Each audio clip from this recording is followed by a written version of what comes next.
Salt&Sacrifice. My platinum walkthrough is finally here, guys, and this is a with commentary version. There is a no commentary version of this. If you want to check it out, it's in the description. I'll link it, and I've also got a text guide linked in there as well.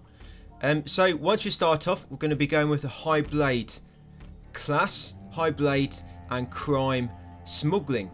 The reason for this is a High Blade class. It starts for the best class 0 armor in the game. It's normally quite late you can actually get that, so we're going to be having this armor for the rest of the game and just upgrading this. And the reason we picked the crime as smuggling is because you start with a signal lantern, and with that it allows you to get 5 grey star stones later on. I'll explain what they do a bit later, but yeah, that's probably the best starting gift to start with.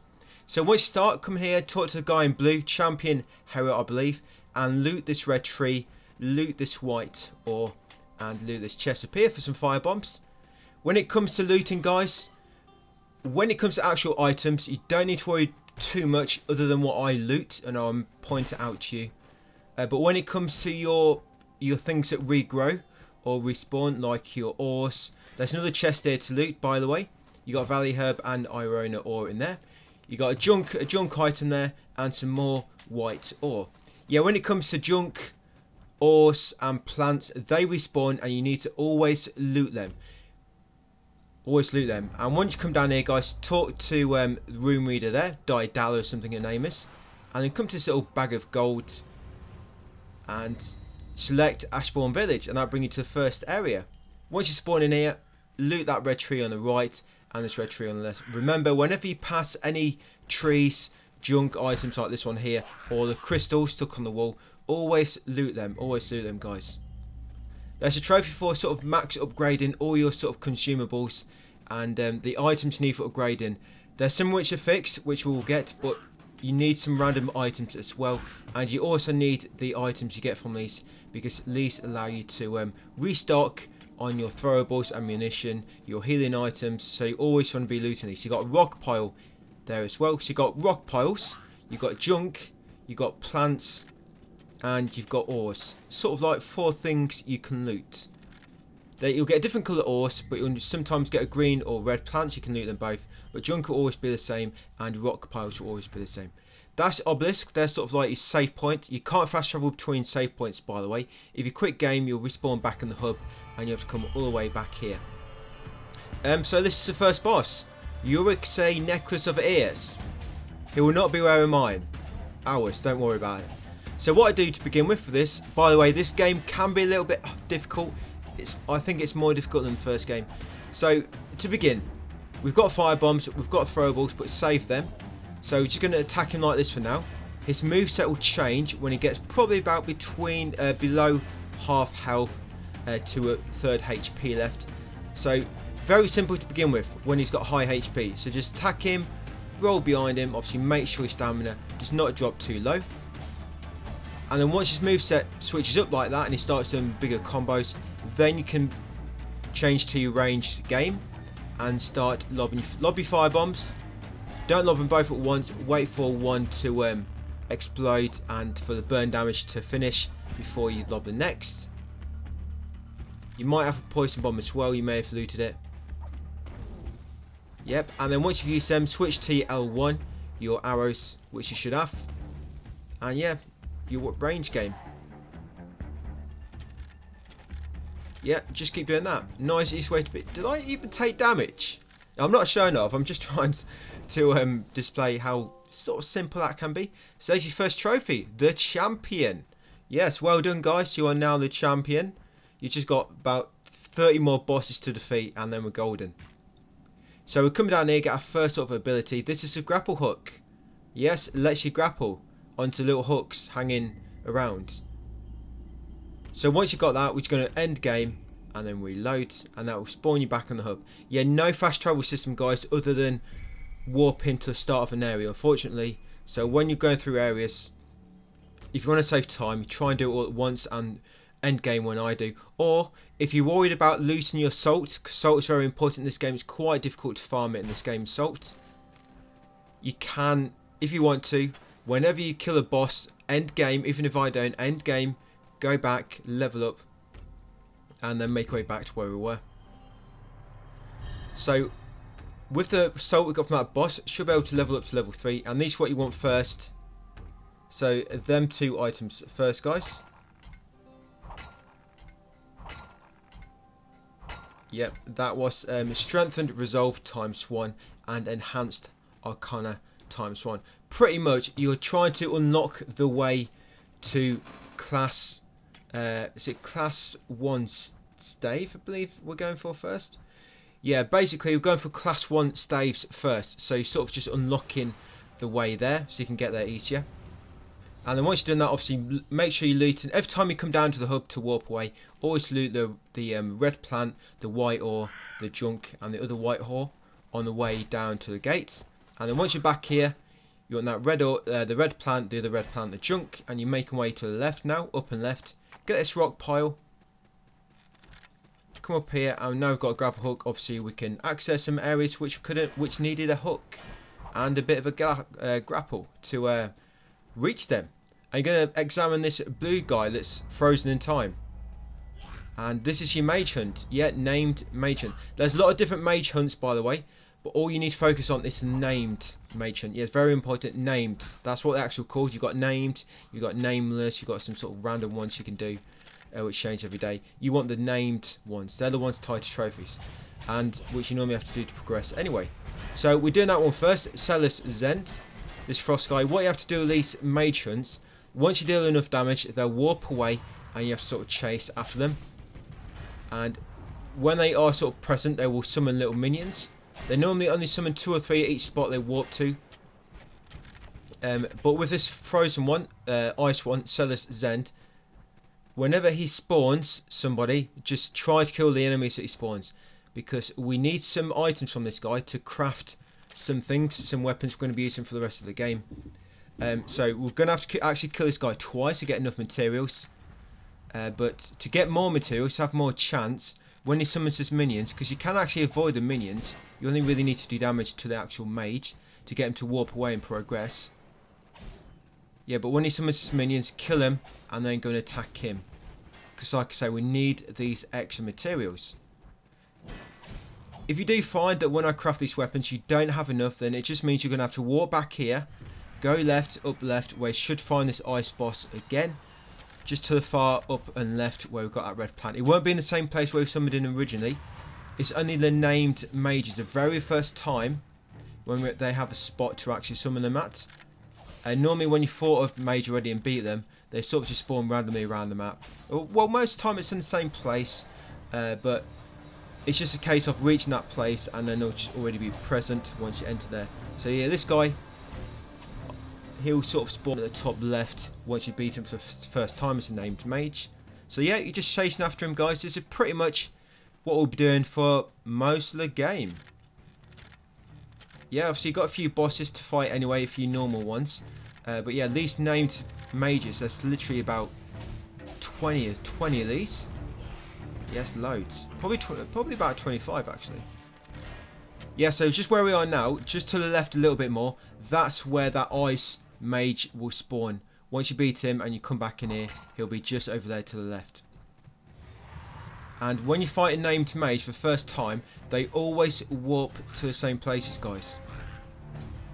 And then the last place they warp to is where the sort of boss fight triggers and the health bar shows up. That will always happen the first time you fight a named mage. So exactly how it's working for me. This should work for you, unless you don't do enough damage quick enough, and they might warp back to a previous warp point. But once you chase them far enough and don't enough damage, they always warp to the final place where the boss fight will begin. And this is it, Salt&Sacrifice, the Morning Winter. So yep, just going to kill him. Watch out for his ice attacks. These can do damage over time, so be very careful.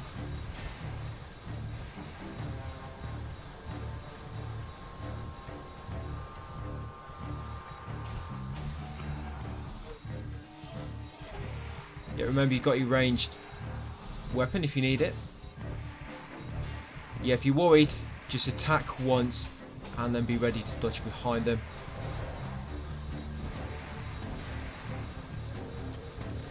Yeah, you see that damage over time. Just be careful if you're on low in health, and your health bar is ticking away. To be very, very careful. You keep an eye on it.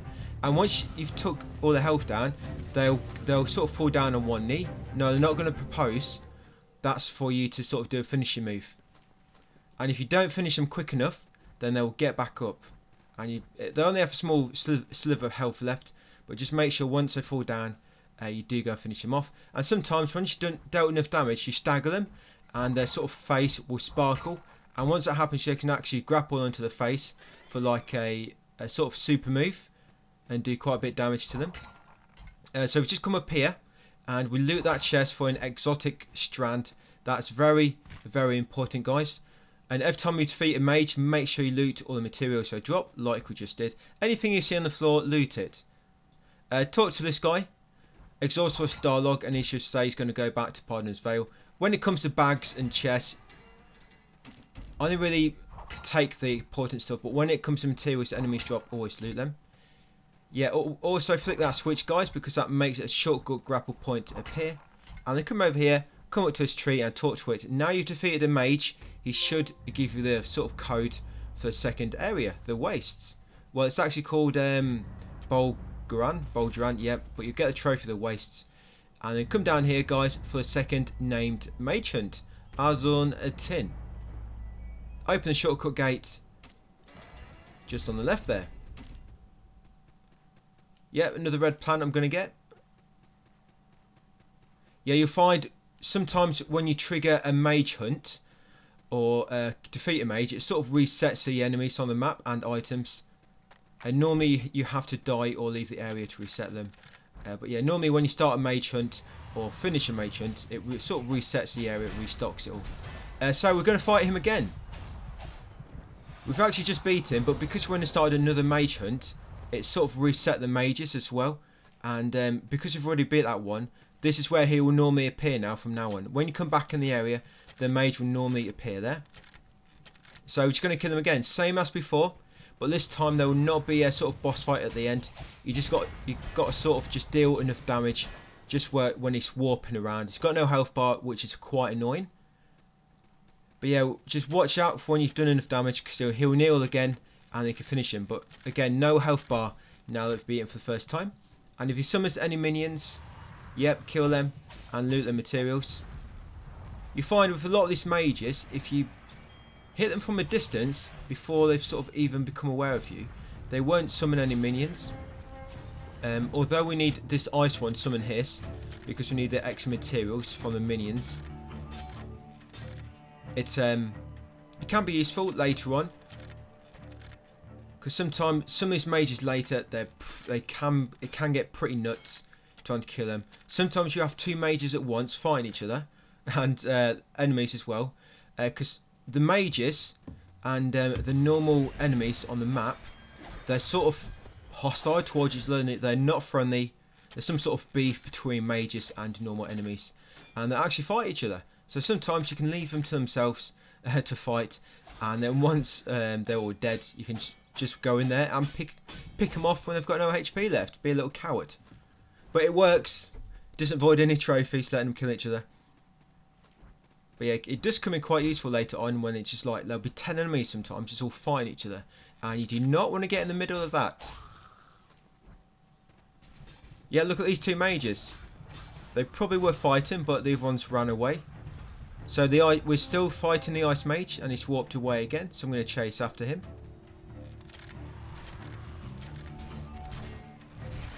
Yeah, this is all in my text guide, by the way. Yeah, so I think this is where I'll get him to kneel, because I've actually recorded this. I'm doing post commentary on this one. I think this is where I'll get. There he is. You see he's kneeled. So yeah, just make sure you're ready. Once he kneels, go down and stick your knife in his neck or in his chest and grab all the materials from him. Now you've killed two mages, two ice mages. You should have enough materials to craft what we need soon. And if you're worried about losing all that salt we have, you can go back. You can go back to the hub now, guys, if you want. Level up with that salt, and then come back and fight this fire mage. Remember what we're actually leveling up first. We're going for class 1 staves first. Then we're going to class 2 Bane Reader. Then we're going to class 3 Channeler. And then put an Endurance to 7 if you're this build. And then we're going Arcana to 40, Resolve to 40. And then after that, you won't get many more levels in before getting Platinum, which is going to Vitality and Will. So yeah, all I'm doing now, guys, I'm chasing that Fire Mage.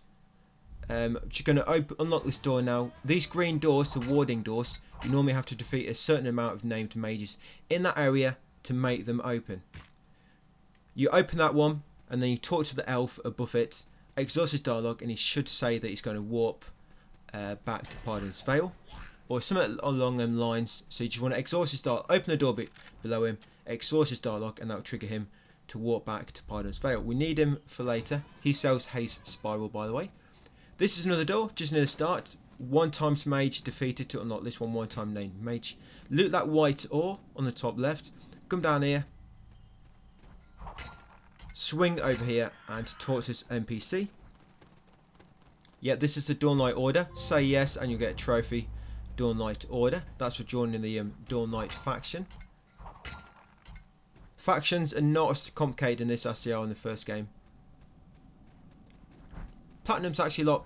It's probably not as complicated as the first game, but this is, I don't know, it's just so much running around, and you know, in this game it's very, very imbalanced.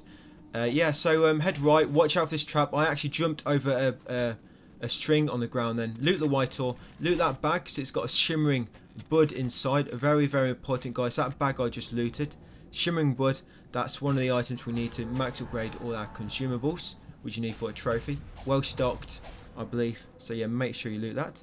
And now it's going to continue hacking away at the Fire Mage. You eventually fight this guy back where you fought that very first boss, Uric, the guy with the necklace of ears. Yeah, you normally have to fight this boss back down there. So yeah, just chase him, deal enough damage, guys. Obviously, make sure you're looting what I'm looting on the way. Always loot the things that restock. You know, the plants and junk, as I keep mentioning. Yep, and then once he's warped downwards, you're going to come swing over here, unlock that warding door, and talk to this guy. Exhaust his dialogue, and that should move him on to the next area. Yep, his name is Inquisitor Ambin. Yeah, once you drop down here, try to click that shortcut ladder.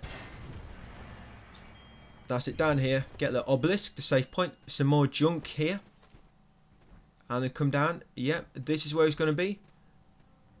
You know when they're ready to trigger the boss area, because you won't actually see them.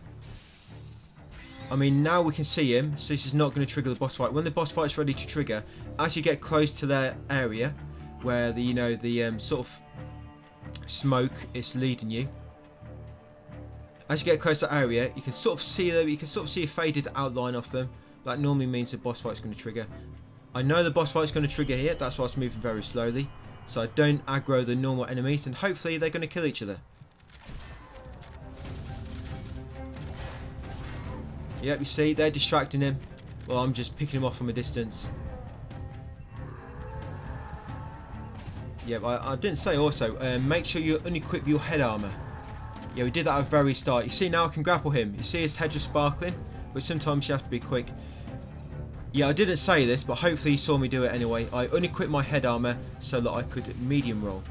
So if you're wondering, I mean, hopefully you saw it, but if you're wondering why I'm rolling quicker than you, it's because I unequipped my head armor. Yep, you get a trophy for beating him, the Pyromancer, and make sure you grab all the loot which he drops. Yep, and once you've done so, guys, end game, and then reload to respawn us back in the hub. Yep, they should have done a fast travel system, I know. So once back in the hub, Pardon's Vale. Yep, 18 minutes gone, 4 more hours to go. Yep, loot the red tree, that's always the white ore, and yep, we're going to level up now. So this shopkeeper, Arnold, to the left, you remember we spoke to him. Every time you come back to the hub, you're going to spend all your silver on Irona ore. Yeah, spend all your silver on Irona ore. And then come up here, we're going to level up. So we're going for class 1 stave. Yeah, level up first to get your black starstone. So class 1 stave, there we go. And then we want class 2 Bane Reader. You should be able to just reach class 2 Bane Reader. Yep, there we go. You should be able to just reach it, guys. Yeah, the reason we spent all our silver, guys. Yeah, loot that bag for get the shard. Keep hold of them. You can use them to get full health, but I don't really use them that much. You need to keep about 3 or 4 for later. Yeah, you wanna craft the glacial stave, and you wanna craft the Chronomancer's pick. Very, very important, guys. So yeah, glacial stave and the Chronomancer's pick. Make sure you equip them, the glacial stave and the Chronomancer's pick. You'll get a trophy for doing that. Waste not. And then come over here and try to upgrade these. Upgrade your armor. Always try to upgrade your chest piece first because it's got the most stats. And then try to upgrade your glacial stave the most you can. There you go. Once you've done as much as you can, just going to make our way back to back down to the warp gate. We're going to talk to this girl, Verdant Voice Trista. She should give you haste, decoction, and the antidote. I was going to unassign all the things I don't need, so I can obviously just switch between my healing items quicker. Yep, now we're going to see what we can craft. So what I'm doing now at this bench, as you go through the game, you're going to loot your ores, and you're going to get different materials on different areas. And you talk to Verdant Voice Trista, and as you get new ores, she'll trade you for a new consumable. And all the consumables you'll get from her, you have to fully upgrade all of them for a trophy. You'll get a trophy for unlocking every consumable, and a trophy for fully upgrading them all. So that's what we're going to be doing along the way. But the ones we're going to be using the most are the ammunition, the earthen flask, and the haze decoction. So what you want to do is don't really upgrade anything else. Save all your items for upgrading for haze decoction, earthen flask, and ammunition. Just save them all, so when you actually get the actual items you need, like shimmering blood, exotic strand, and blue blossom, you can actually upgrade them straight away. Yeah, so we're in this area now, guys. Bold Gran. We've made our way up here, obviously looting on the way, and we're up in the praying giants right now. Yeah, so it's making our way up here. We're going to get new ability in this area shortly. Yeah, the thing with silver, that's what I wanted to say. You got new ore here, red ore. Yeah, thing with silver is when you die, it halves your silver, and then when you die again, it'll half it again, and you can't recover that. Salt you can recover if you get to it before you die again. Yeah, when you'll die, you'll leave like a stain on the floor, like in most Souls type games. And if you get back there again without dying, blaze per ×3 there that you want. And another shimmering bud, guys. Make sure you get that with a salt piece. Very important. Yeah, and if you get there again without dying, obviously you can get your salt back. But your silver is permanently lost. That's why every time you want to go to the hub, just spend all your money on Irona ore. And the reason we do that is because you need Irona ore to restock ammunition. And later on, we're going to be using a lot of ammo. A lot of ammo. And trust me, that'll go... You'll get through that pretty fast. So now you should be able to use L2 and square to use your ice darts, and your haze decoction actually fills up your magic meter, your mana meter, I guess. You see at the top left, there's a blue bar. When you use your L2 special, that will use that blue bar, and your blue haze decoction will actually refill that. And the reason I use the ice darts is because it stuns almost every single enemy, even bosses, just one cast. And later on, once our build is more or less sort of finished, you can almost unlock bosses almost completely until they're dead. I mean, you probably got to do it twice. You know, you do it once, and you still knock them to about 30% health remaining, and then you got to sort of do it again. You got to refill and do it again. But yeah, it helps to still knock enemies. So what I'm doing with this guy, all bosses, they always start off quicker. They start off, sorry, not quicker, easier to hit to begin with. But obviously, once they get lower health, they get more. They get more aggressive, they get more moves, more difficult to dodge. So it can be useful just to use your swords to begin with. Then once they start doing more complicated attacks and become more aggressive, then start using your ranged attacks. You do not want to use your ranged attacks to begin with, and then having to use your sword up range when they're more aggressive, which is more difficult to dodge when you're up close. I have done this, complete this game in melee only, but it's actually quite difficult. This range option that we're going to be using, yeah, the game is still a bit difficult, guys, but it's easier than what it would be otherwise. So you've killed him, you got a trophy, we looted it, the boss afterwards. You come down there, you got the red herb, and just making our way down here now, obviously looting the red trees, the junk that we pass. You can see here you do not get much salt from killing normal enemies, unfortunately. It's like the game, it's like they're forcing you, if you want to farm salt, they're forcing you to go and kill mages. You know, just running around the map looking for mages to kill. Yeah, fortunately. But yeah, as you drop down here, make sure you get that bag that I just looted, guys. That had the medium bag of silver and the twin frostbur ×3, which is very, very important. Them massive monsters that keep sort of teleporting. Be very careful with these, they can kill you very quick. But what you might want to do, just dodge away from one, then while it's attacking, quickly spam 2 or 3 of your ice darts, and that should finish them off. Which come in all the way to the right first. Do not go the top way first, otherwise one of them enemies will likely drop on you and kill you, so you don't have space to roll and dodge. That's why I always come down the bottom first. But you want to loot that new ability, guys, the magnesium supply. That basically let you use these zip lines now. So go and activate that one. Now we've killed these 2 enemies in this room, we're going to sort of make our way across these top platforms and loot this back for exotic strands. And then open the shortcut gate. Make our way over here. Activate that zipline shortcut. Unlock that shortcut door. Unlock this zipline shortcut. You'll find some shortcuts I activate but I don't actually use. That's mainly for you guys, you know, just in case you're going to be running around a bit farming mages or whatnot. But yeah, there's another named mage hunt there which we're starting. Our Cyrus. Again, he'll always go up to the same places and then the boss fight will always be in the same spot. This one's a little bit annoying. So we do need some materials from him.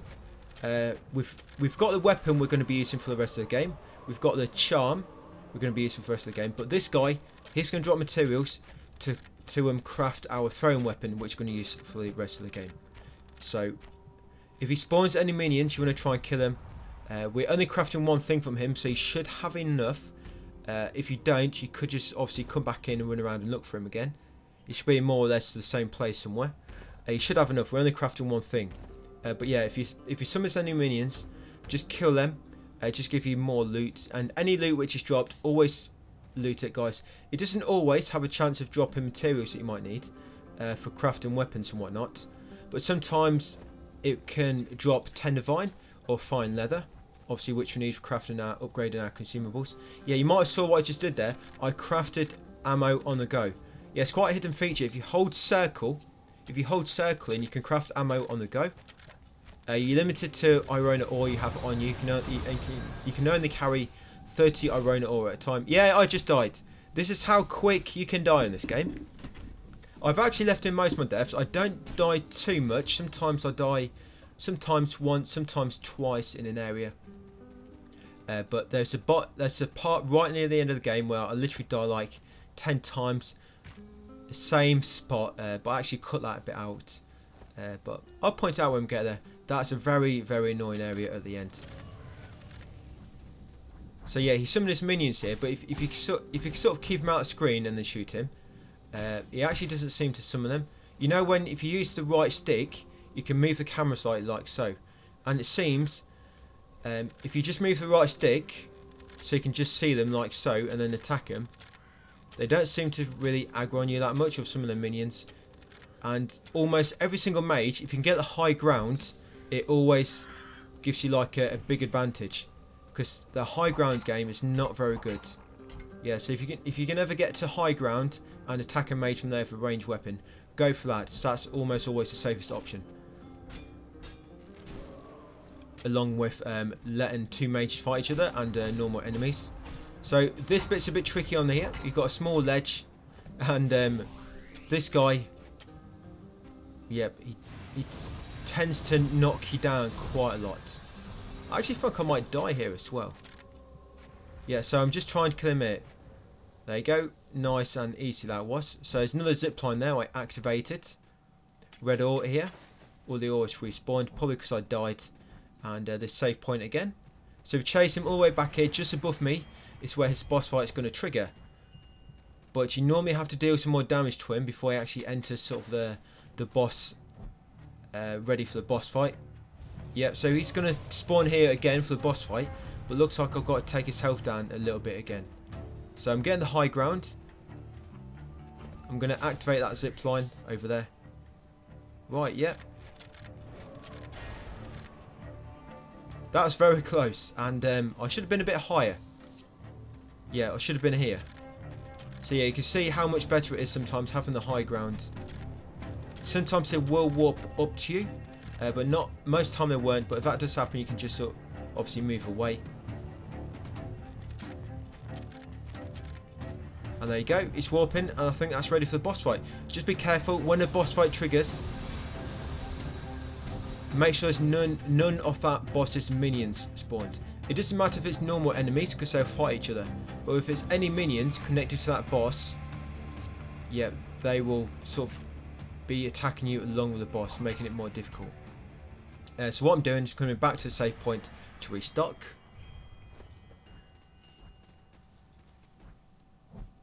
Right, let's do it. Yeah, this guy, he summons like big tornadoes and stuff. So again, you just want to try and take down some of his health. There you go, grapple him. Yeah, there's a grapple. And after doing a grapple, you can press triangle to do like a lunging attack as well in the air to get a little bit more damage. To be very careful, you do not run out of stamina. Look how much damage that did. Should be very careful you don't run out of stamina. Yep, I died. If you use your stamina too much, you can actually go into negative stamina.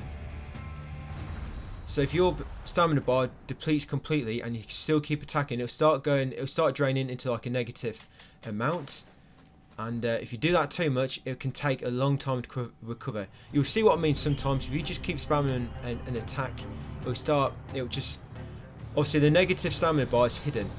But you'll just see, if you just keep attacking, how much longer it takes to recover your stamina. But yeah, just keep an eye on it. Yeah, them tornadoes are a little bit annoying.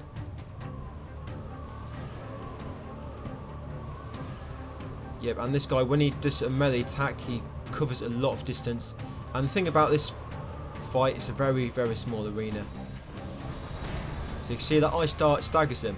So you get to a nice spot, and you can get off a few ice darts. You can normally stagger him and stop him doing an attack. But always try to heal up. Yeah, keep your health high always.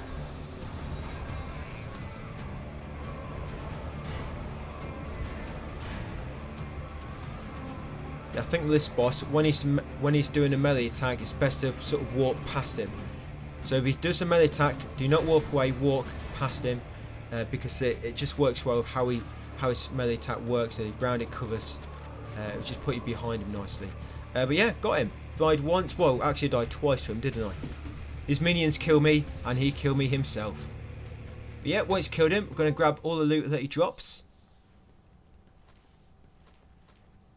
Yeah, we get that trophy, the Aeromancer. Grab all the loot, and then again, we're just going to end the game, and then reload. Do not close app, because if you close app, it will not save. It will sort of, the game will save whenever you rest an obelisk. It will save if you die, and it will save if you end the game. If you just close app, and it will reset to your last save point at whichever of them points that it saves was the most recent. So once you're back here, obviously always loot that red tree, white ore, come to Arnold, buy as much iron ore as you can, and then we're going to level up again, guys. So what we're doing now, we're going for class 3 channeler next. So you should have class 1 class 1 staves, class 2 bane reader, but next is class 3 channeler. You should be able to just reach it now.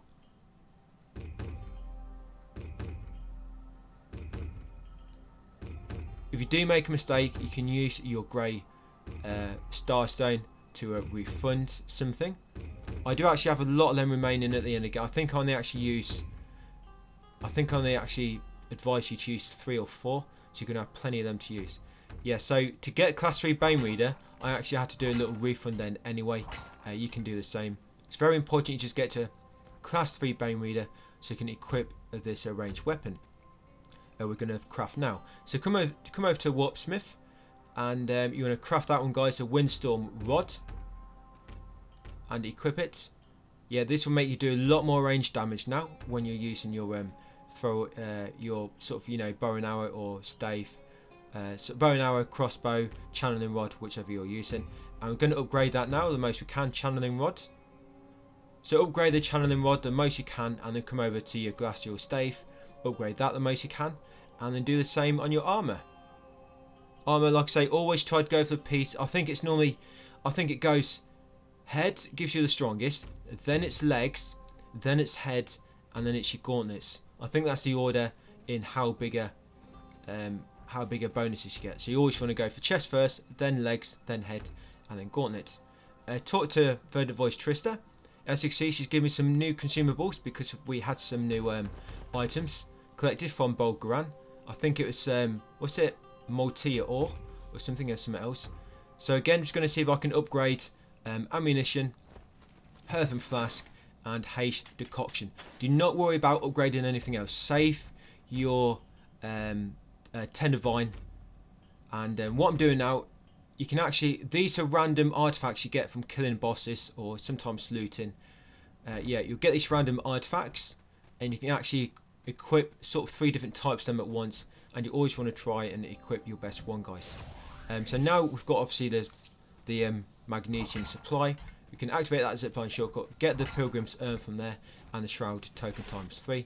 Unlock the shortcut door, activate this zipline, unlock this shortcut door, and jump across here and get this very important item, the Blue Heart token ×3. Very, very important, guys. Get that Blue Heart token ×3. And then once you're ready, you're all equipped, ready to go. We're going to actually warp back to Bolgaran, guys. Yeah, so when it comes to equipping them artifacts, you always want to obviously try to go for damage, runic hearts damage, range damage, free ammunition. You always want to try and go for some ones for some of them. Always try to go for damage first over everything. Damage always comes first. If you find any which have item find, like 5% extra item find rate, save them for later. Don't equip them yet, but save them for a little tiny bit of farming we're going to have to do later. So now we're coming into Creeping Caves. We can access this area now we've killed one named Mage.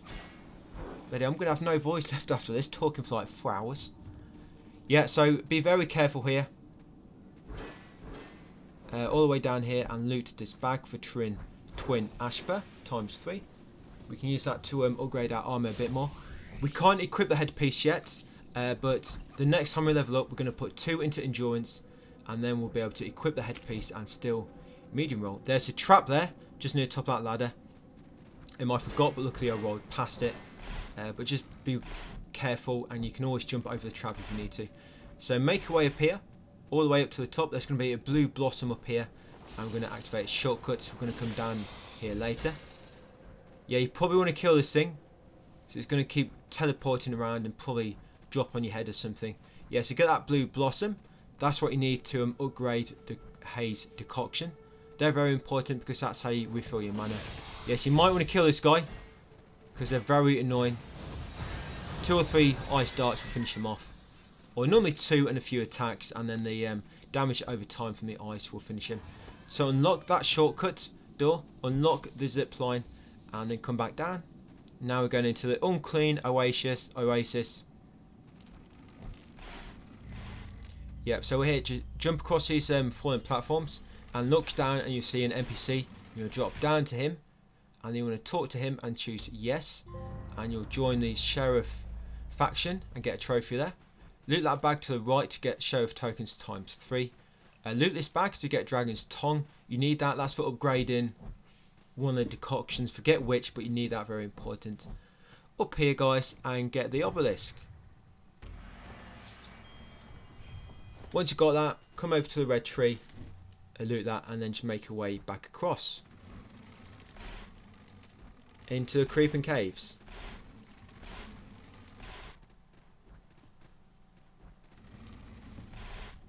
Yeah, so be very careful. Just hold down and press jump to drop down there quicker. Drop down here. Trying to remember. There are a few points where I try to remember what I'm doing. I've been through this probably about 6 times, but I've not quite memorised everything yet. Oh yeah, this is what I'm doing. Oh yeah, I do die here actually, I remember. Basically above us, along that ceiling, there's some grapple points, and I want to grapple across to an item. Yes, stupid. This is all because I forgot what I was doing. Yeah. They were taking it in turns to attack each other by the looks of it. I actually didn't die. Yeah, these 2 grapple points. Grapple across here and loot this bag for twin blaze per times 3. Grapple back, loot this white ore.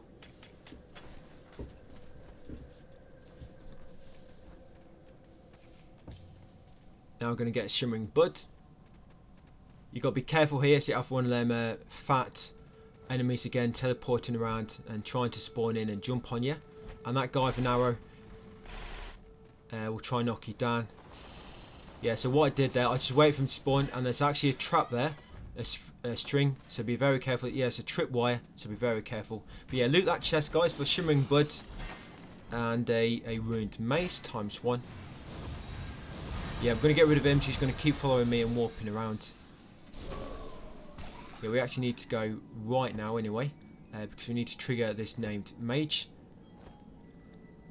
Yeah, so just get rid of them, otherwise they're going to interrupt you a little bit. You can't get attacked while you're interacting with things, but sometimes as soon as the interaction's finished, they can attack you before you get a chance to dodge away. But yeah, start that named Mage hunt, guys, and then going to start following it.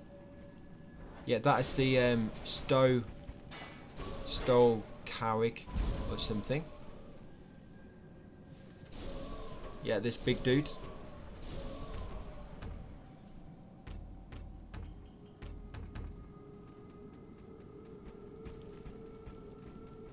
Yep, so just like normal, you're going to follow him around and keep attacking him to make him move on.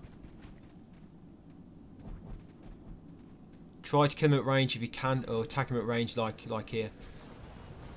Sometimes it can be helpful. Try to lure enemies to the mage so they all start attacking each other. Yeah, it's 2 mages there was. Yes, I'm just worried about them massive dinosaurs with trees growing on the head. Weird enemy, weird looking enemy. So there's red ore here.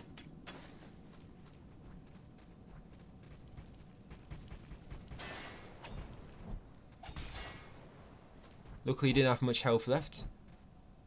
So here I've got high ground at the moment, so I'm going to use that to my advantage. Yeah, this is why I seem to use a ranged weapon a lot, guys. It's just that it's very, I know it's a little bit slower, but it's a very safe way to attack a lot of enemies. Just using your ranged channeling rods. With the ice dart though, I seem to try and keep that for when you get in trouble or for strong enemies.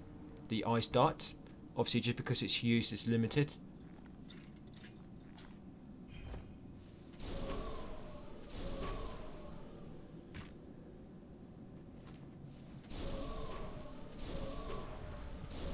Right, he's moved on. Now I'm going to loot an item here. There's going to be another tripwire in a minute. I think I actually forget about this one. Yeah, so you got a moss pert and small bag of silver. Yeah, top of here, there's the tripwire. Be very careful. Literally, as soon as you climb up, not move. Just jump and over to the left. If you walk forward 1 step after climbing that ladder, it will hit you. So again, just attacking from a distance. You can see his minions were not going for me straight away. They did sort of notice me in the end. I think as they got a bit closer. But yeah, I'm just going to leave these guys to it. I'm going to loot them. Right, make our way left into the Forsaken Gulch. Yep, and then we're going to go to a safe point just over here to the right. Yeah, see these two? They're attacking. They're going to attack each other, hopefully.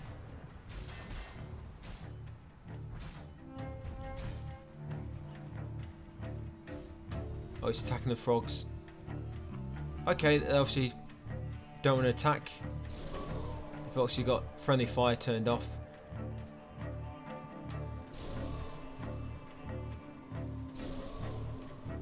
Yep, okay, I can't aggro them to each other. Yep, so in here you've got a red ore and you've got an obelisk, so you can save your game. And so if you die, you can respawn back here. So yeah, activate that one, guys. Right, he's moved on. The one down there is the one we want. You only want to be fighting the mages, which you'll get in the actual gas cloud is directing you to. That, you know, sort of black gas cloud that keeps appearing. Yeah, when you're on a named mage hunt, the gas cloud will direct you to the mage. But if you come across any of the mages, they don't count. They'll just be a nameless mage. The only point of killing them is obviously for more salt and more materials. Yes, the named mages, you can only fight each named mage once, and you get a trophy for that. And you also have to fight them locked doors, which require a mage to open. It's only a named mage which will open them. Yeah, only a named mage. Like I say, the mage will respawn, but it will respawn as a nameless mage, and it won't really affect anything, like I say, other than giving you a chance to farm salt and materials. So you can just see, you can actually see the boss, but you can see the sort of cloud behind him. That normally means you're sort of in the boss area. There you go, I can grapple on him. You see his head sparkling. You can grapple onto his head and then finish off with a triangle move afterwards. Yeah, be very careful with this guy. He summons stones from the ground quite a lot. If you see him about to stamp his feet, he's going to summon stones where you are. So just get ready to roll away. He's about to do it then, but I stunned him. Yeah, with the ice dart, see that? Stamping his feet? Yeah, he'll summon them rocks where you are. But when it comes to using your ice darts, once you've used all your focus, you're going to roll away to the opposite side of the area. Use your haste decoction to refill it, and then attack him again. Damage over time will not take him below 1 HP. If they reach 1 HP with damage over time, you normally have to attack him yourself by a ranged or a melee attack to finish him off. Yeah, damage over time will not put him down to 0 HP, so they can kneel. But yeah, once you beat him, guys, you get that trophy, the Terramancer. You can grab all the loot that he drops, and then you want to go back to the save point to just save and restock. Yeah, we're not warping away just yet. You can if you want to. If you're worried about losing all this, you can go back and, yes, upgrade if you want to, guys. But if not, just carry on with me here. Yeah, and then obviously you make your way back down here. We've got quite a lot of salt, so you might want to go back. Yeah, going to come in here. There's actually going to be another boss in here, guys. Yeah, if you do decide to go back and use all your salt, all you want to do is put two into endurance, and then start putting everything into Arcana. Once you get 2 more into endurance, you'll be able to equip your head armor as well and still medium roll. And then after that, we're just getting Arcana up to 40 to max sort of our damage output. So this boss, all you're going to be doing, yeah, he seems to be quite resistant to your magic. This guy's basically got a lot of health. So you see this sort of these clouds of sort of smoke that is spawning, like these death enemies. If they hit you, they sort of inflict, like, I think it's like they inflict like a status debuff on you, and if they hit you too many times, it will actually trigger, and it will probably be like instant death. So you cannot get inflicted by this debuff. So all you want to do with this boss, he's got quite an easy moveset actually. Just stay close and dodge behind him when he attacks. And when he summons his clouds of smoke, just dodge through them. The best time to attack is when he's summoning them, like so. So wait, just dodge. Always dodge behind him when he's about to attack. And when he's about to summon his ghost, attack him a few times, and then get ready to dodge. Obviously, always make sure you've got stamina. Now, when you get him to about a third HP remaining, he'll stamp his staff into the ground, and he'll summon like little death darts, like you see him doing, like so. Be ready for them, and once he summons them, get ready to dodge through them as well. So all you're doing pretty much is you're dodging past him when he attacks. You're attacking only when he's spawning the little smoke clouds. Always keep your stamina high, so only attack a few times. And when his health gets below a third, be ready for the the smoke darts, which is going to spawn when he stamps his staff into the ground. And just dodge them the same way you are the smoke clouds.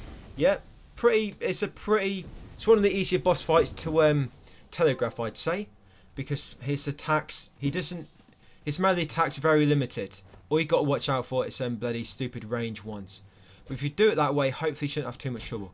But again, I've got a lot of salt, so if you're worried about losing salt, guys, because this bit can be a bit tricky, go back to the hub, level up now. Remember, endurance, you just need 2 in endurance to put it up to 7, and then everything else in Arcana.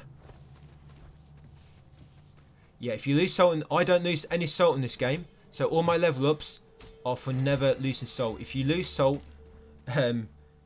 it takes a long time to get it back. Yeah, it takes a long time to get it back. If you lose salt, guys, you're just gonna have to go farm enemies, or just probably go back to Ashbourne Village and start running around killing mages, I guess. Yeah, it's not really. This is just what it's like, guys. They've made it really difficult to farm, to level up. Pretty much, they've made it hard to become overpowered in this game.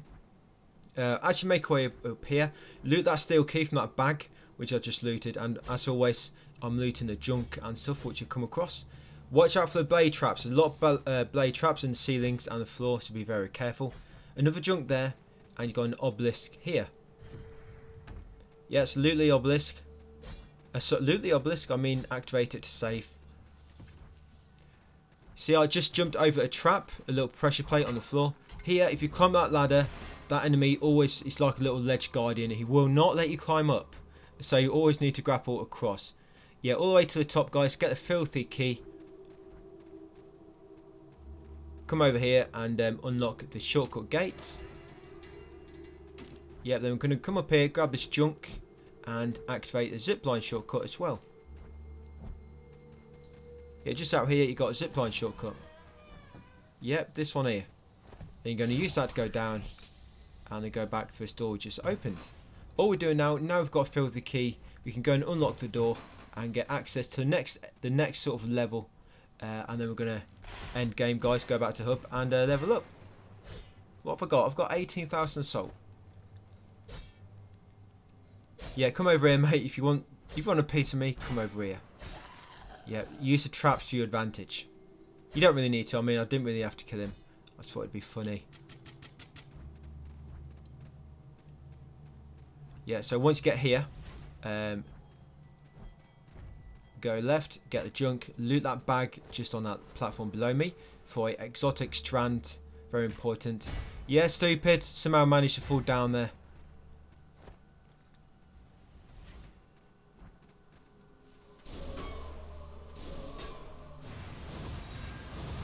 Yeah, if enemies are guarding, a way to get through it is to use your ice darts. Ice darts, they do tons of poise damage. Tons of poise damage. Yeah, so once you're in here, guys, just come down. You're pretty much just making way up now to talk to a sort of wounded soldier, which will give you the code for the next area. There's going to be a trap on this platform here, this ledge. And there it is, just jumped over it. Watch out for that tripwire. Got junk here.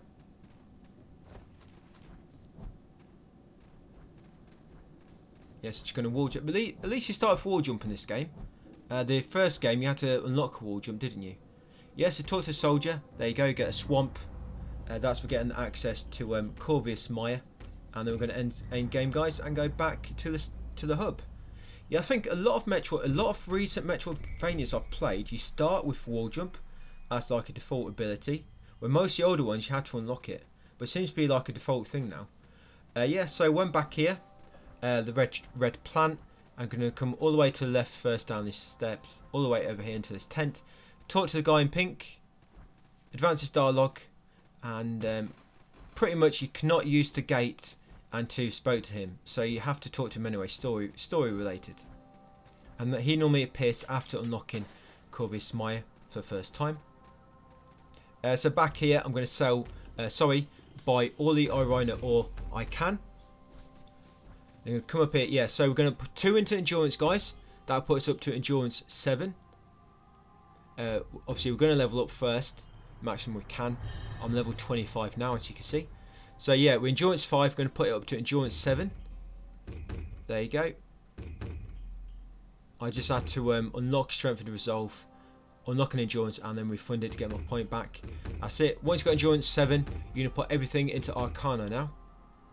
We've got to get Arcana up to 40, and you can see here I can equip the headpiece now and still medium roll now that we've upgraded endurance to 7. I'm seeing if I've got any better artifacts yet than what I had currently. When you defeat mages and such, you'll get all new ones of these. Legendary, although they look nice, legendary, because they've got obviously more perks, sometimes you may have a better perk on another one, because sometimes you just have like 3 perks like increased salt find, increased silver find, enemies drop more silver, you retain more silver on death. Yeah, sometimes, even though it's legendary, it's not always it doesn't always mean it's the best one just because it's legendary. Just remember, you always want to prioritise damage. Yeah, so I'm just upgrading what I can. I looked at my glacial stave, windstorm rod, and my armour. Back over to Trista, see if I can give her anything to get any new items. Unequipping or unassigning all them quick slots. So all I've got is my earthen flask, hasty decoction, and antidotes. Yep, and once you've checked if you can upgrade any of them 3, make your way back down to the gate now, obviously looting along the way. And now we're going to Mire. This is the 3rd level. There's 5 levels in the game, by the way. This is the 3rd one. 5 levels. 5 levels, 4 main upgrade abilities, which obviously can affect your progress and areas you can access. Named mages restrict access as well. But when it comes to your own movement, yes, there's 4 ability upgrades, and we're going to get the last one in the next area. So I've almost got all the ability upgrades. Now there's a spike trap there, there's a little pressure plate in the middle, very, very difficult to see that. But you want to loot that bag there, and then loot the ore beside it. Yep, that bag there had twin Frostper ×3, which we want, and salt sliver, and obviously green ore beside it.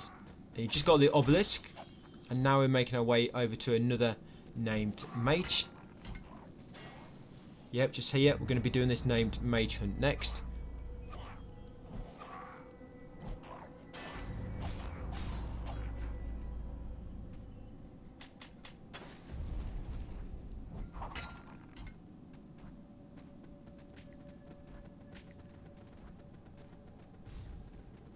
Yep, so just making our way over to the right. Yep, stupid traps. This game is so imbalanced.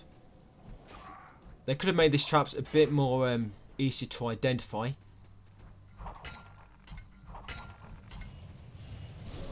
Yeah, so here's the next named mage we're following. So again, always try and get the high ground if you can.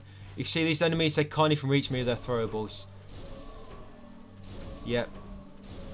He's not very good. I'm above you, mate, not below you. Bless him. And since I dropped down, I almost die. Yeah, so I've scared him away. Now he's warped to the next spot. Back into the Dark Earth lair. Yeah, I'm looting the ore again.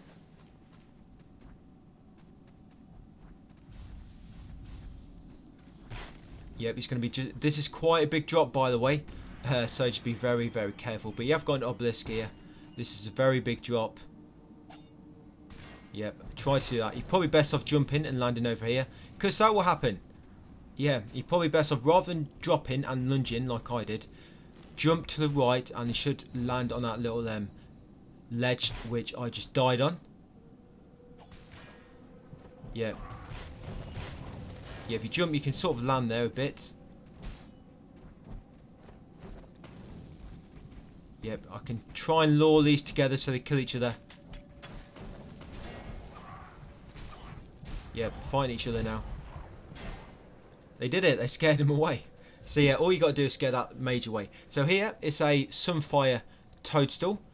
That's quite difficult to see that bag, but you need it because that's needed to upgrade something. Yeah, so yeah, very important, guys. Make sure you looted that Sunfire Toadstool. Back down to the mage. Lure him away.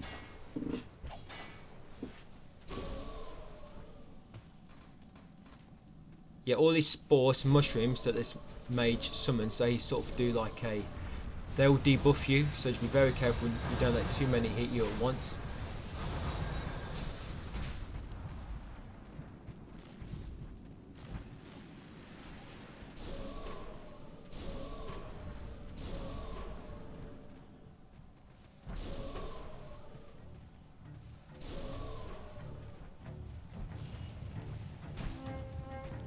Yep, so the rabbit's sort of attacking him.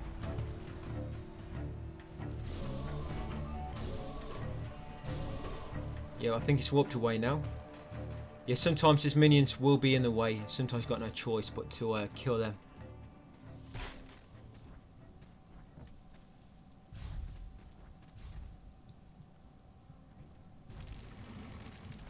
Yeah, there's one of them green soldiers there. And them green soldiers with the spears are very, very tough.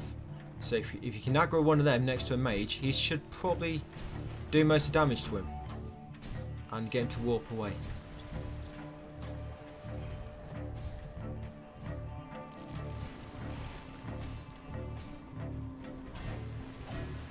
I'm trying to lure him to the mage. Oh, he's did it. He's done the job.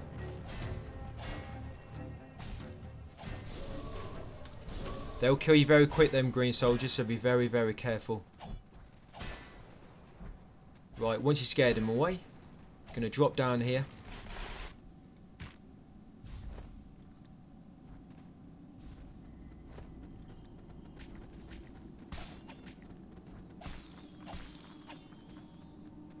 I think the fight actually triggers down here.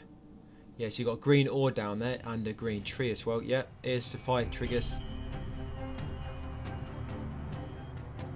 Looks like it's on string. A puppet on string. Oh, it's two of them. They're inside each other. Yeah, caught them in the act, these two mages. Now pretending they were not up to anything. Yeah, so they're fighting each other at the moment. So I can just attack him from behind like this. No need to put myself into danger.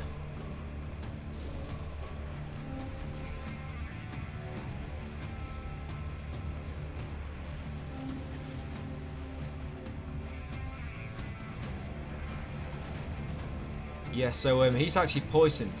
He's poisoned the mage, which I want to kill. Oh, and he's got no HP left. He's got to hit him once. There you go. He's kneeling.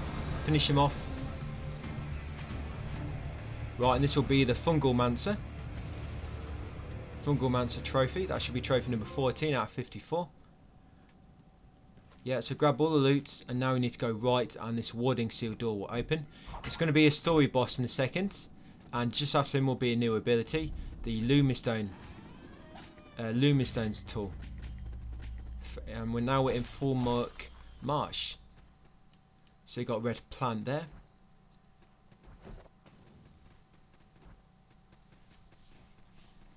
Yeah, it's going to activate two zip lines. First, got this one here. I don't think I actually used these at all after this, but I'm just showing you where they are in case you do need to warp down here for any reason. Obviously, use the shortcut to get down quicker. Once you activate them both, just come back down and go to that obelisk to save your game. Yep, and now we've got a boss coming up, guys. So yeah, this boss can be a little bit annoying. He summons like little puppets.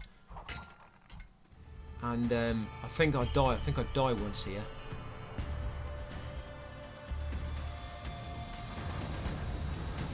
But this boss can be very annoying when you're up close. So I try to keep my distance for the majority of the fight, and just keep trying to put range between us, distance between us, healing up when necessary, obviously recover and focus, and just use my ranged weapon.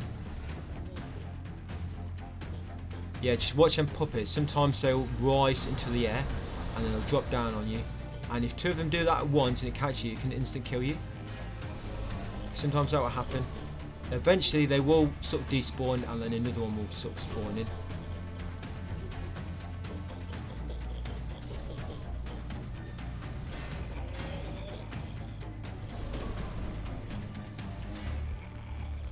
When he goes invisible, just stay out of the way, because if he gets close, he'll do like a strong melee attack combo.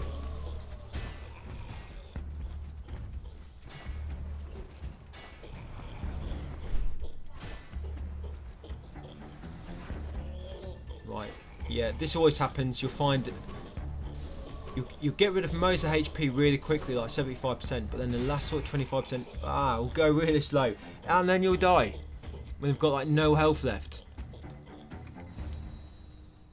Yeah, but I think so. There, I got caught by an attack, but I got caught by 2 attacks at once. So yeah, just be very, very careful. Mariga Grendanya. So let's do it again.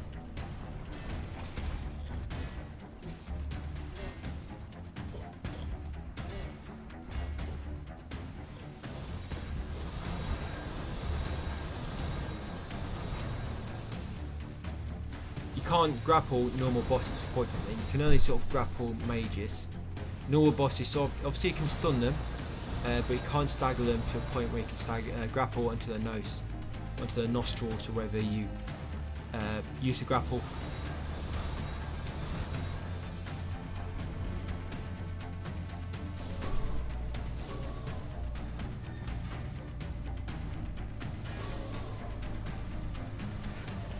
Yeah, so it's got no health left, and now it just can't get space to get an attack in.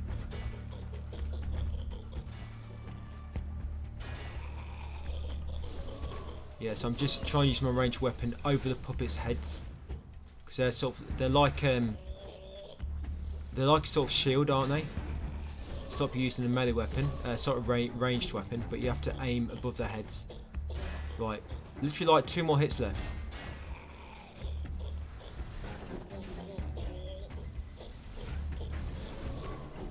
Yeah, it gets pretty nuts.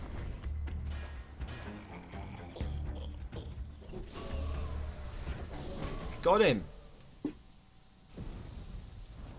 Yeah, so once you kill him, loot everything that he drops. You get that trophy of the hag. And then make way to the right, get this obelisk. And just over here, it's going to be that new ability, guys. The Lumin stone tool. Yeah, now you see these stone circles on the floor. You can press circle next to these now, and it'll make like temporary platforms or grapple point appear, but it's only temporary. They will disappear over a while. There's a shortcut grapple there you can activate, and there's also one there. So just make sure before you roll down from that ledge that you activate that shortcut grapple, guys, and it makes that grapple point appear just there, which I'll grapple to. So I just dropped down, I looted that junk, then we're coming up here, get this green ore, and what we're doing now, we're going to do a named mage hunt. And that'll be it for this for this area before we go back to the hub. Just be careful of these traps. They normally swing 3 times and then they pause. Just make sure you time it right. You do not just run straight through there, so they'll knock you flying and also deal a lot of damage. The ragdoll physics are very strong in this game. Yeah, you got a chest here. Loot this chest for Ash per trio. That'll come in later, handy for upgrading our armour.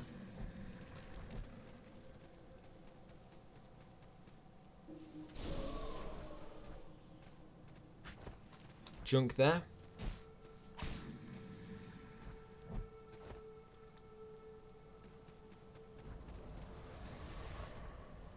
Yep, up here you got a named mage, but it's actually a secret wall here. So you see this is a secret wall. So what you want to do, you see down on the bottom left, there's like water running down. When that water running down, it's just on the bottom left of the screen. You want to jump. So there's an actual hidden gap, and in here it's frost per trio times 3, and some salt. salt shard. So yeah, there's a gap. Like I say, when you're walking forward, do not move the camera, and you'll see water running down the bottom left. When the bottom left corner, bottom left water gets very close to the bottom left of the screen, that's about when you want to jump, just as it was when it was for me. That's sort of like your reference point if you want to know when to jump. But once you've got that, come back here, activate the named Mage Hunt, unlock the shortcut door, and come over here. So we've got to fight the named Mage now. This Mage, be very, very careful. If he opens up his arms and then brings them together, that normally indicates it's going to do like this, like a snare attack where he summons two claws from the ground and they trap you. And if he does that and you get caught, it normally means you're going to die, because it will just hold you in place, and he'll just jump at you and do like a few attacks and probably kill you. But yeah, he'll open his arms and then bring them together. So just be ready if he does that you move, because he'll summon it where you was last. Obviously, when he does the move. If you do get caught and you get time to get out, what you need to do is just spam all the buttons. Spam the buttons, wiggle the controller. I've not really found a way. I mean, I've been caught in it a lot of times, but I've not really found a way to get out of it quickly. You just got to like wiggle the controller and spam the buttons to get out quickly.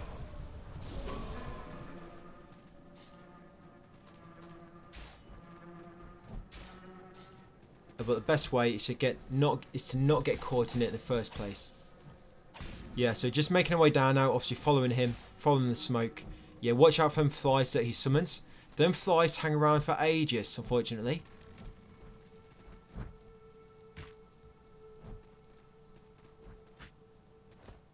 Yeah, and when it comes to secret areas, there's only like about 3 secret areas in the game. I've checked sort of, as I've gone through this, I've checked every wall. I've checked every wall for secret areas and such, and yeah, I only found like 3 or 4 in the game. You know that you can actually go in. There's more in the first game, but this game there's not so many. Yeah, do that chain attack. Just watch out for that. Obviously, watch out for the flies. But if you want to get rid of him quickly, this guy, it's a good idea to, whenever you reach him, you use the ice darts. If you die, you're not going to have to respawn too far back. You'll just be respawning back at the save point. But once you warps down there, you want to come back and save again, just restock, because that's be a boss fight. Now, if you've not killed this boss yet, there's actually a good place to farm him down here. Sorry, not farm him, but like a infinite farming spots. It's actually quite good actually, but you can only do it during a sort of named mage hunt. So carefully make your way over here, watch out for that trap. And you want to loot this item. See that item up there?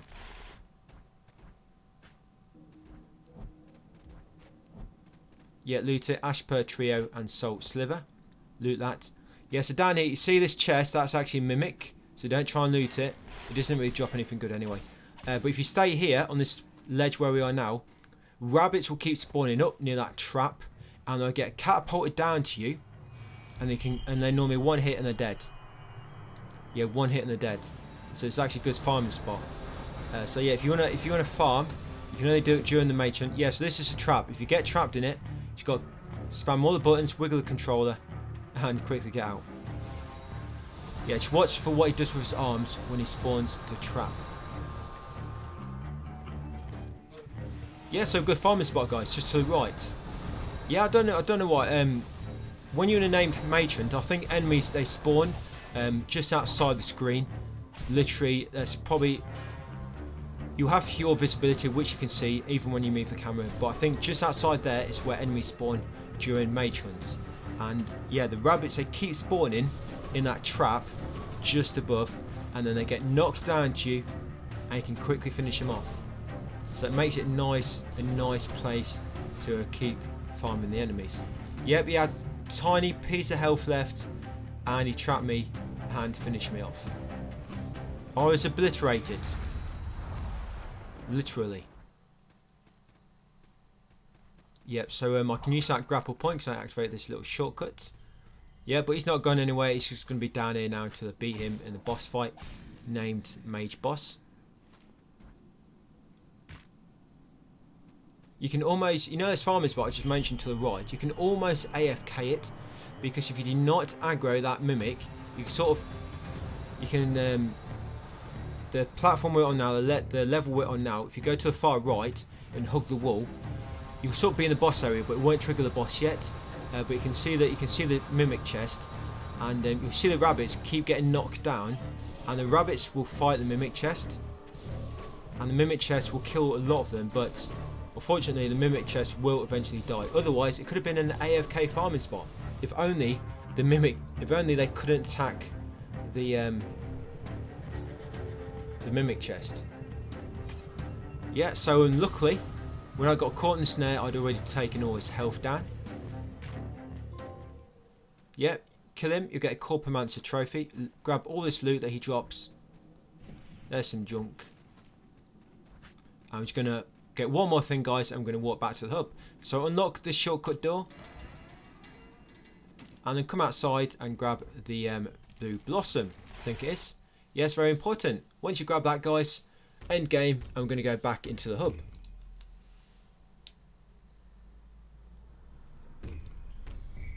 So back in the hub now, guys. Should have plenty of salt to get rid of. Yeah, so obviously we're going to go and talk to Arnold first. Give him good news. We've got lots of money to spend in his store. Yep, I almost started a new game by mistake. I did not want to be doing this again. Red tree, white ore, and Arnold. Yeah, so we're going to buy all the Iron ore he has, just like always. Like clockwork now. I'm sure he's got all the stock ready for you, all bagged up ready. He knows what we want. Yep, that's it, thanks you mate. Already bagged for me, for my convenience. Yeah, so when we level up, you should be able to get to approximately level 35. As long as you've been killing sort of what I do and you've not lost any salt along the way. And yep, just going to Arcana 40, guys. I'm sort of trying to still get class 5 in Bane Reader, class 5 in Staves, class 5 in Channeler. But you don't really need to take them any more than what we have. I'm just doing them anyway because we do need to get Arcana to 40, and so I'm just leveling them up as I'm doing it, because you get Arcana from doing them anyway. Yeah, so now you're going to come over to the Warpsmith, and you're going to craft a leather ring, a creeping ring. Yeah, so leather ring and creeping ring, and you want to equip both of them. Leather wing, what I keep saying wing. Leather ring will upgrade your damage quite a lot because it increases your attack power, and creeping ring will give you more item find, give you an extra 10 item find. It will just give you more chance to obviously loot some of them random materials that we're going to need. And now I'm going to upgrade the glacial stave a little bit if I can, and then we're also going to upgrade the windstorm rod. Always, when you can upgrade, always try to upgrade the windstorm rod first. That always comes first, and the glacial stave always comes second. Yep, and then obviously upgrade your armor if you can at all, and then just like normal, come down and talk to Trista, see if there's anything new that you can trade. There you go, which has got gut rot decoction. I'm just going to unassign them new consumables, which I don't really want. I'm going to see if I can upgrade haste, decoction, earthen flask, or ammunition.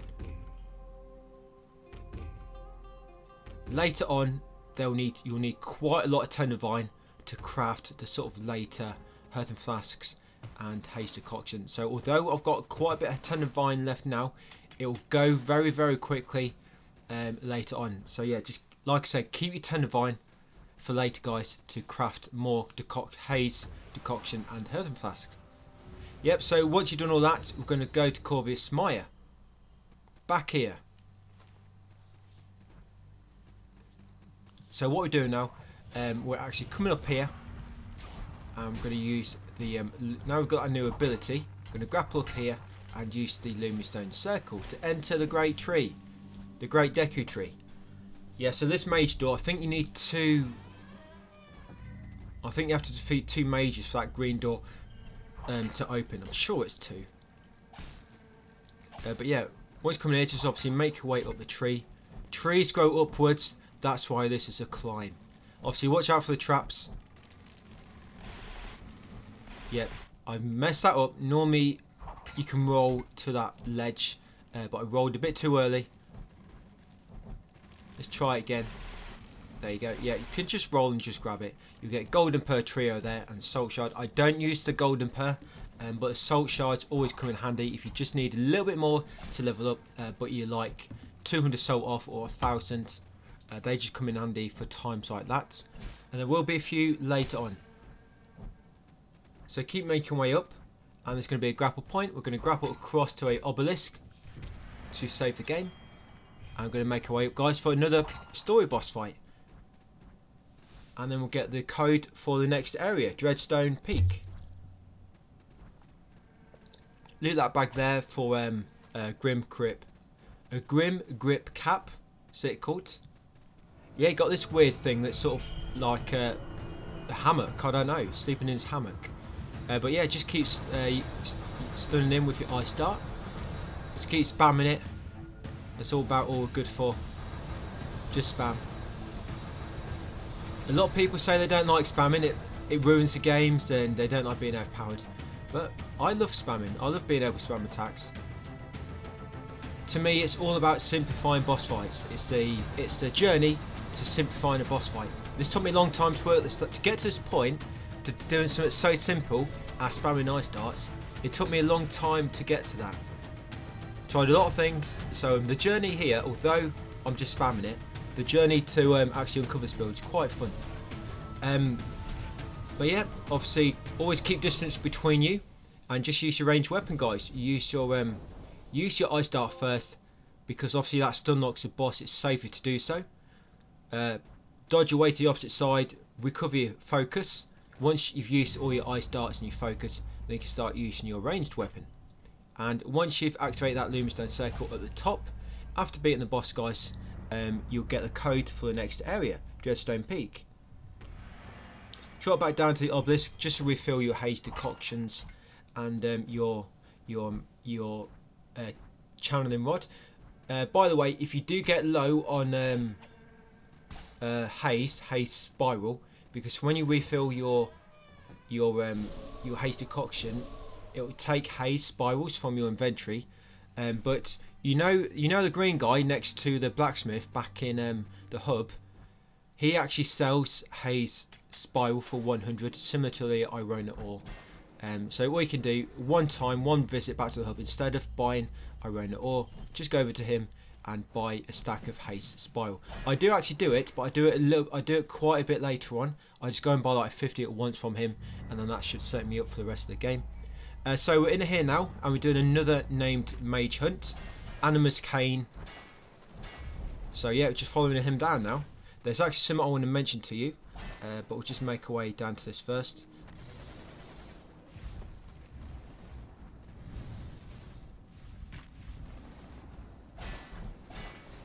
Yep, so yeah, just making our way down to him. So along the way, we've got a shortcut gate here which we can open. There's not going to be any like key items we're going to collect as we're making our way. We're just following this named Mage now pretty much, and sort of damaging him so we can move on. But all we're going to be looting up until the point where we actually fight him in a boss fight. All we're looting is sort of items that respawn, you know, like the trees, the junk, the rock piles. That's all we're going to be looting on the way to him. So I'll probably take a moment here to explain stuff. But when you're following this named Mage, guys, be very careful, because he'll drop like green grenades, and if they detonate near you at this point in the game with the armor we have in the defense, it might kill you in one hit. So just be very careful with the boss, and if he drops like grenades, get the hell out of the way. But as we have been doing, try to always keep your distance with him. Yeah, when it comes to your consumables which respawn, restock, obviously they restock. Your ammunition, you can restock it by holding circle if you've got enough off the Irona ore on you, or it will restock when you rest at an obelisk. Now if you've got no of the item needed that restocks it at all, for example if you've got no Irona ore so you can't restock ammunition, or you've got no valley herbs so you can't restock Earthen Flask. It will always restock by default to the default number of them that you start the game with. So you start the game with 5 Earthen Flasks, for example. So if you've got no Valley Herb at all, when you restock Obelisk, you always restock 5 by default, and it won't consume anything, obviously, because you don't have anything. It won't restock the extra which you have made since. So if you've crafted, if you've got 8 Earthen Flasks currently because you've brought 3 upgrades at the Verdant Voice Trista. Yeah, see that rocket? How quick they can kill you. Be very careful with this guy. Yeah, because I've got 5, but I've upgraded to 8. If you've got no Valley Herb in stock and you want to try to restock, it only restock to the default amount, which is 5. You can only restock to your new amount from upgrades if you've actually got some of the item needed in stock. If that makes sense, have I explained it or have I made it more confusing than it needs to be? So pretty much anything you have to upgrade it more than the default value, you need to have the items in your stock that you restock it with. But even if you have them items in stock, even the default value, it will still use your items in stock to restock up to the default value. All I'm trying to say is if you have none of the items in stock, it will restock only to that default value. So don't worry about, the moral of the story that I was trying to get to is do not worry if you do not have none in stock. You still get some restock. Don't worry. Don't think, oh, I've got no Valley Herb left. No Valley Herbs left. I'm not going to have no healing items ever until I go and loot some more. You will. It will always restock to the default amount, so don't worry. So the default amounts, if you want to know, 5 Earthen Flask, ammunition is 16. The default amount for ammunition is 16. And all the other type of decoctions, the default value is 3. So that's what I always default to if you have none of the items in stock. But this is why we're buying loads of Irona ore. We're using quite a lot of ranged weapons, aren't we?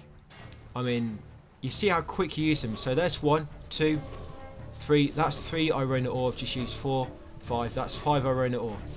And I died again by them things that look like from Teenage Mutant Ninja Turtles, little rat traps. Yeah, I think that's the only time he kills me. But yeah, pretty much it, guys, when it comes to restock. I did actually want to mention that earlier. Forgive me for forgetting to mention it. Right, let's get rid of this bloody named mage.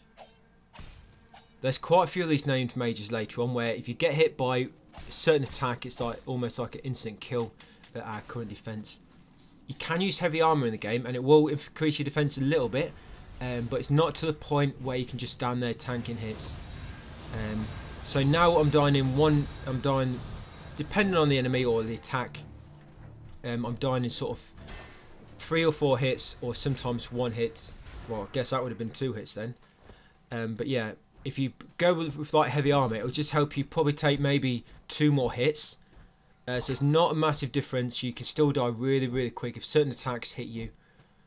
Because these attacks, which are killing me, even if I had more HP, it just means it'd be taking more HP, so I'll probably still be almost dead anyway. Now there's a save point there in Obelisk. Just make sure you activate this before you go into that room, because that's where the boss fight starts. What normally happens is when you go through a door, there'll be a rabbit right beside it that normally gets in my way. So sometimes I just try and kill a rabbit before I trigger the fight. I think it's on the opposite side of the arena here, and I think it actually gets me into trouble. So yeah, just be careful with his rockets or his grenades. I've almost got him. I think there's a rabbit over here, I'm sure there is. Yeah, there it is. See the rabbit? 2 bloody rabbits.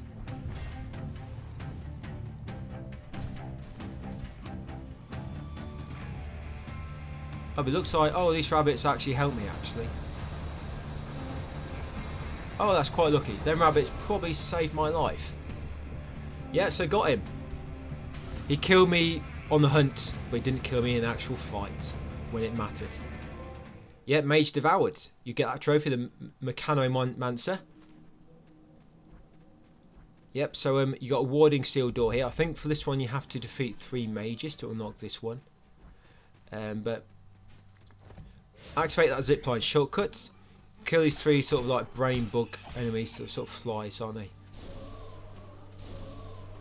Yeah, 3 of them. Just get rid of them because you do not want them to hit you when you're jumping over a gap. So it'll make you fall down. So in that chest, you don't really need to loot that chest, but you get like an artifact in. That's why I looted it. But up here, you can actually bounce off this tree like so, wall jump, and there's a exotic strand, guys. So to make sure you loot that exotic strand, and then you can warp. You can end game and warp back to the hub. Yeah, so this spot where I am now, it took me a moment to realise I'd get up there, and didn't realise you could jump off a tree, because I was always scared to jump at the tree in case I went through it. But it's so simple, you only have to actually jump on it and wall jump.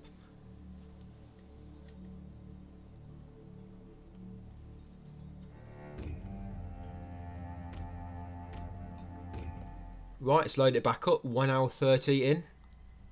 What's that? 3 hours to go. Third of the way through. Right, so time to level up. What we got? 40,000. So back to Arnold. Pick up your bag of iron ore, which he's got ready for you. Exchange it for the silver you have. Yes, yeah, I just made 43. That could probably go in. That could go really quick. If I use up all my ammo, then die and then use it again, all that ore is gone. So level up. Yeah, to hopefully about level 42. And then again, we're just leveling up Arcana. We're trying to get Arcana to 40. Once Arcana is at 40, and then we're going to be doing Resolve. And Resolve is what extends your focus meter.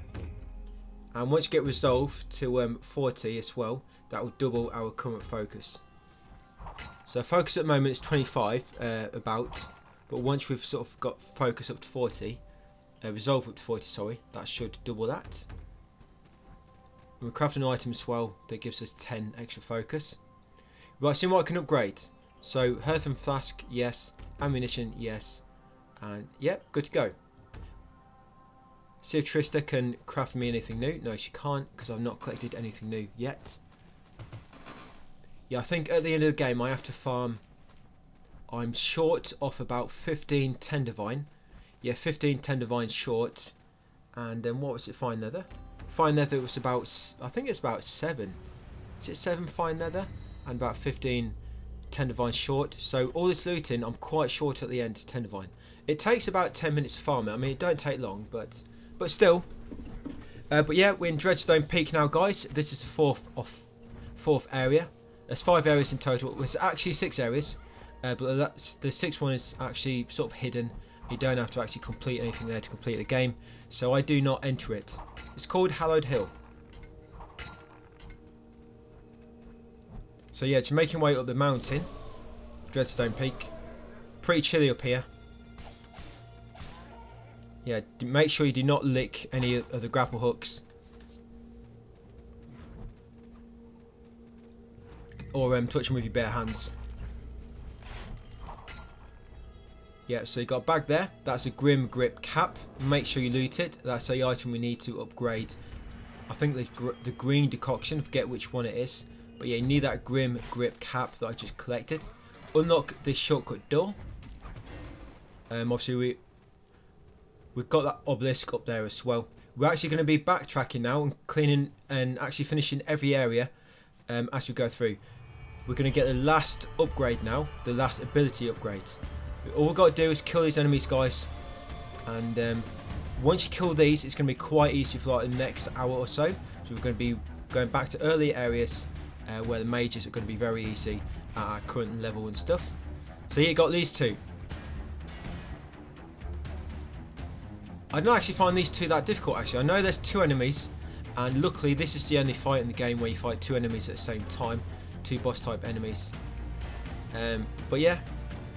Just obviously make sure you've got stamina, and I always try to don't attack these unless there's a good distance between you.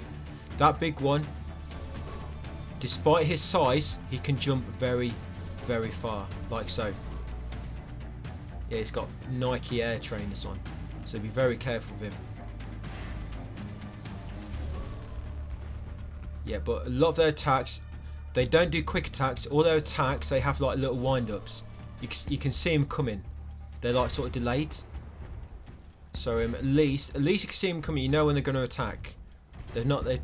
As long as you're not getting too close, there won't be like any sort of attacks where they attack instantly.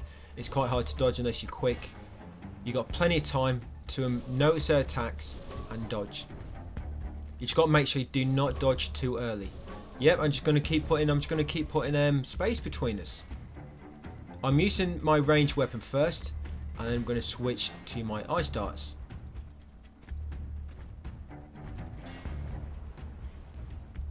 Right, let's do it. Obviously, make sure you do not run out of stamina.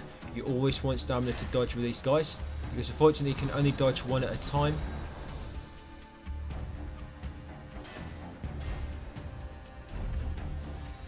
Yeah, you saw there the big guy. Obviously, he's got a new attack with low health. Obviously, as long as you're never too close, you should be able to avoid that anyway.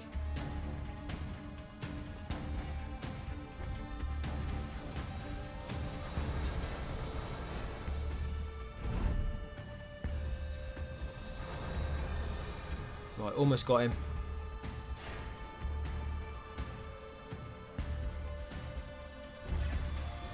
Look at that, literally like 1 HP left or something. And completely wasted that ice dart then.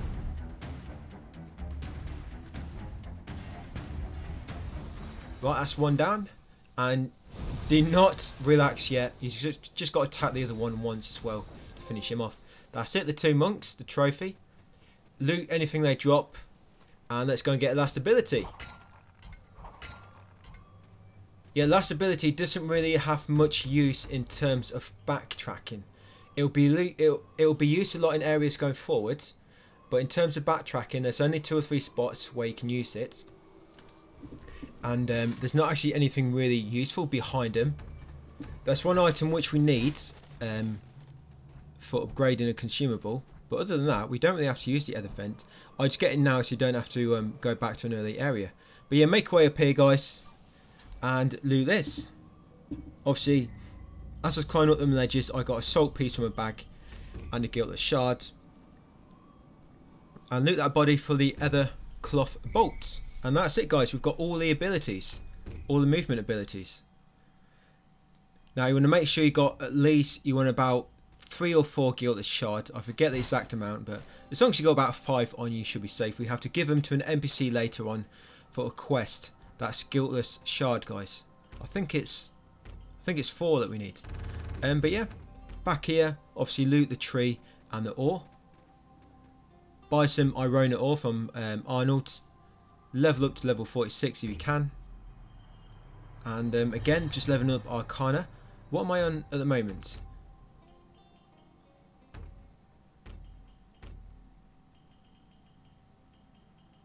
Yeah, so I'm just actually consuming some salt just so I can level up a little bit more to 47. There we go.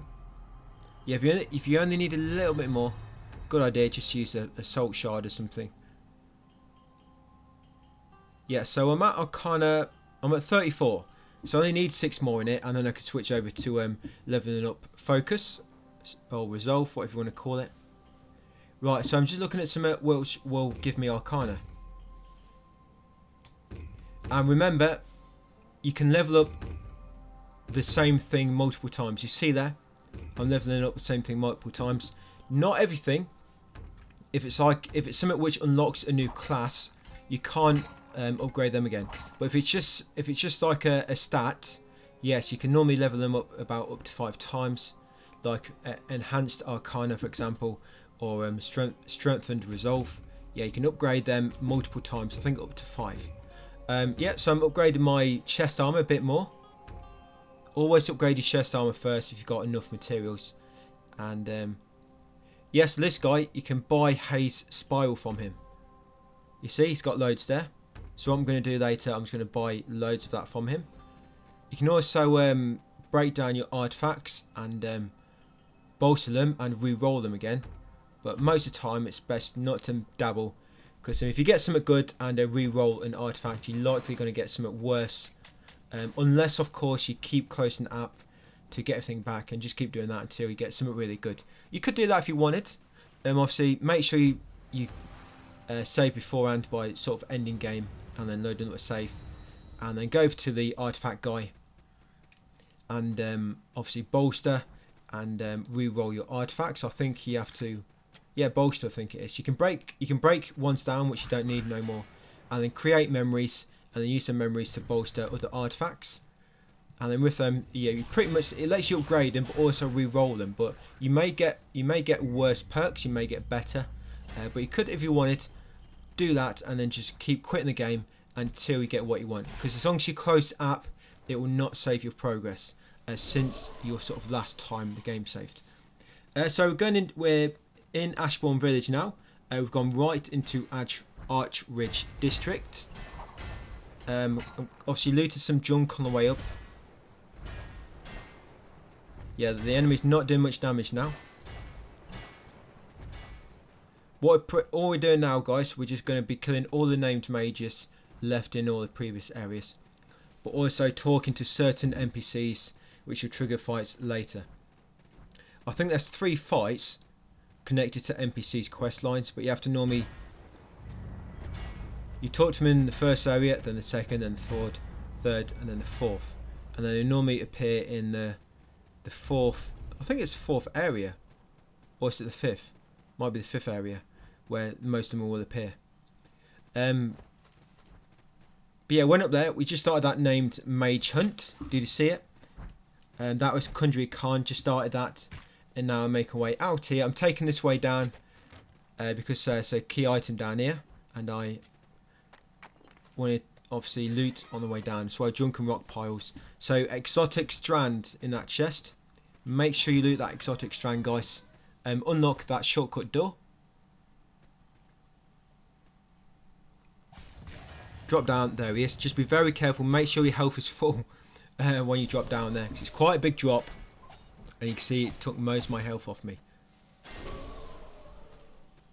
Yeah, so you find a lot of these enemies die really quick now because we've sort of kind of a little bit over leveled at the moment, which is nice for a change to obviously be way stronger than our adversaries.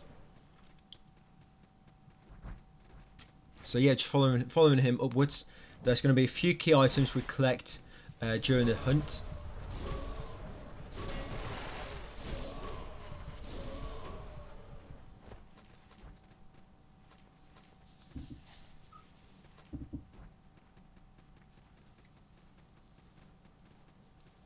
Yeah, as you make your way up, just keep an eye out for junk. You don't have to go that way. This is just like a different way you can take to get up here. But yeah, remember the high ground.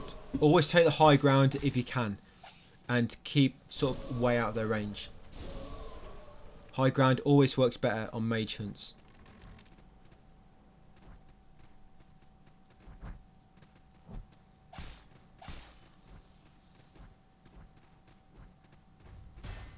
Right, so here there's actually a chest we need to loot here to get a simple key.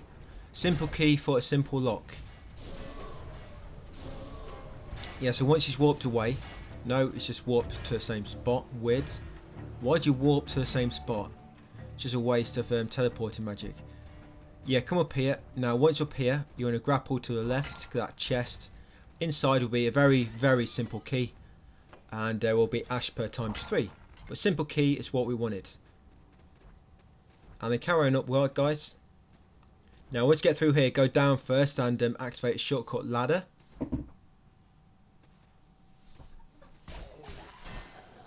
Yep, activate a shortcut ladder. Then make our way up. This guy knocks me off. Yes, thank you for that. This is one thing which I don't like in this game. You just get knocked down before you can even climb up onto a ledge. There's like literally almost nothing you can do about it. Obviously you can be a bit more patient, can't you? Kill them from distance, but yeah, most times when it happens you're not expecting it. Yeah, so there's a trap there. You've got an obelisk here. Just above it on that ledge it's a trap. You see the trip wire? Be very careful. I think I forget about it on the way back through. Yeah, so near the Christmas tree. Hopefully it might have some decorations in December. Yeah, if you're playing December time. So this guy with all the arms in the world, he's obviously just a minion that Kundra Khan can spawn. But yeah, here it is, the boss part. The drowned behemoth. That's why it's got its mask on, so you don't drown ever again. So yeah, you're going to kill this guy really quick. Hopefully. So watch out for the big bubbles. I know when you see a bubble, it's always very tempting to pop it. So my kids always do. But at least once you need to roll away from them. Yep, and once you knock him down, finish him.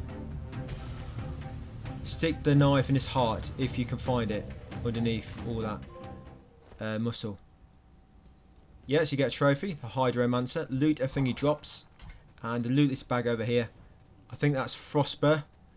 Oh, it's a bit quick there. But yeah, in that bag you got Frostburr ×3. And then carry on to the top left here.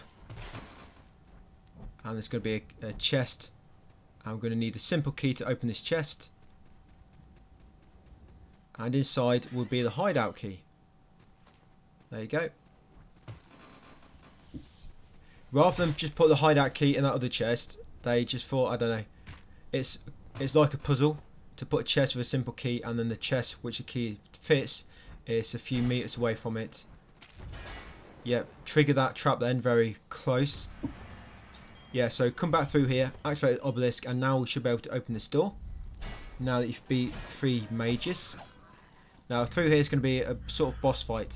An optional boss, but it's just like a sort of main boss, but like, yeah, optional one. But yeah, he's the Green Huntsman. Let's get rid of him. The rat in a green arrow costume. Yeah, but he'll die soon enough. He'll turn to a magic hedgehog, and then you can kill him. You'll get the Huntsman trophy. Loot everything he drops. Come over here, loot the red tree, and trigger the named Mage spot on the top of this little rock. Yeah, this is Ekrik's Grey Cloud.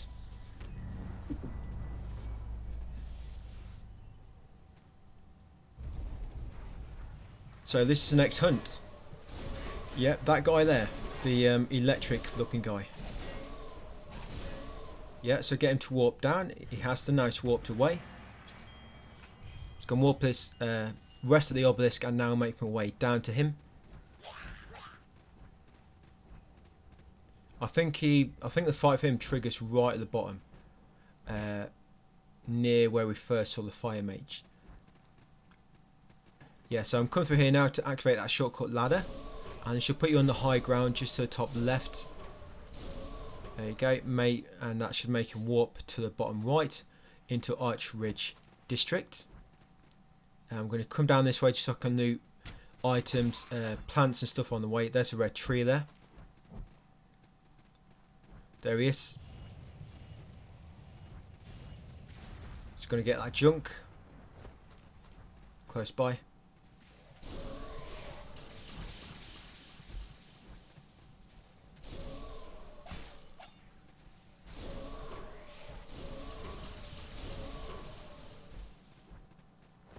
Right, follow him down. Yeah, always loot all these items. Always loot it. So like I say, you might get tender vine or you might get fine leather in them.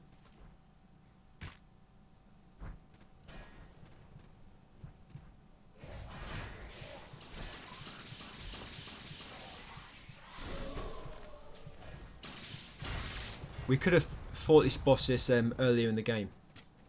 Some of these ones,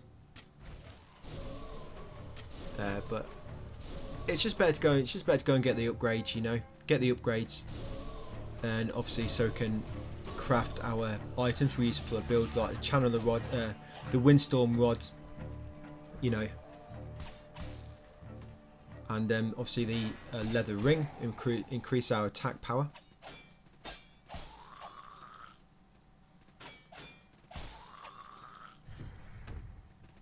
But there'll be 1 or 2 mages in these early areas, which are actually quite difficult.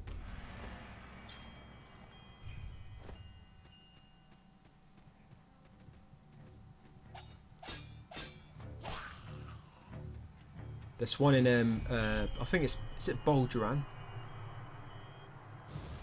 I think so. It's actually quite. What's it? No, I think it's Dreadstone Peak.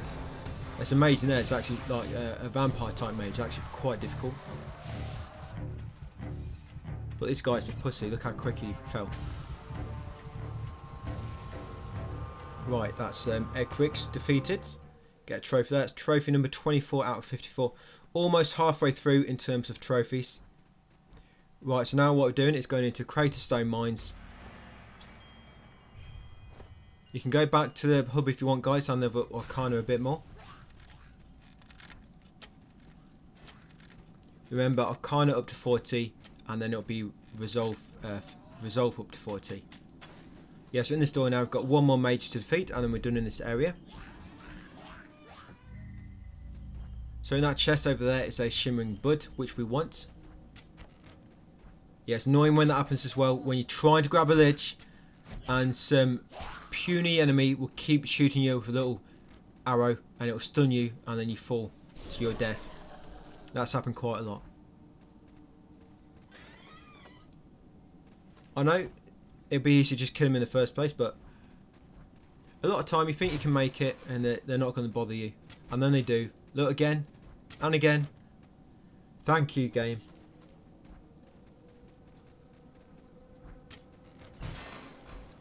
Look, you just don't get time to bloody platform, do you?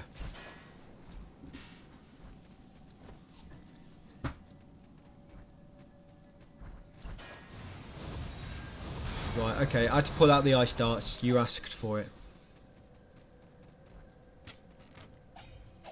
Yeah, so you want to unlock the shortcut gate.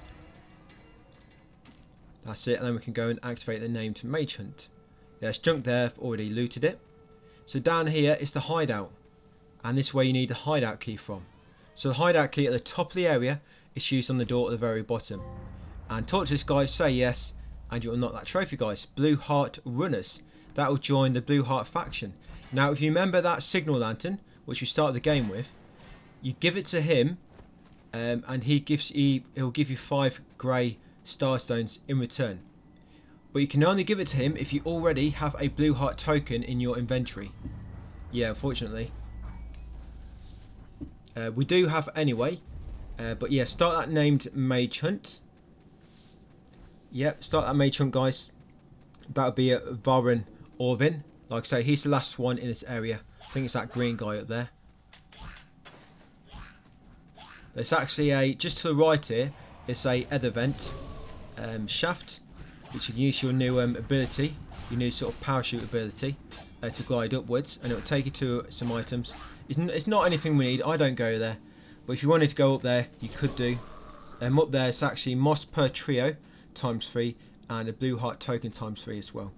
We already have 3 Blue Heart tokens, but it's more up there if you want them. But yeah, I'm not going to bother collecting it. Just going to carry on following this mage, hunting him down, and eventually he'll spawn back where he summoned. You actually fight him where you summoned him in the first place. I think that's where the boss fight actually triggers, if I remember. Oh, and we actually have to talk to an NPC here as well, and get a item we need to upgrade a consumable before we're finished. So yeah, down here, just going to scare him away again, and he should go over to near where we start the fight. Once you spawn, get him to warp away to the right.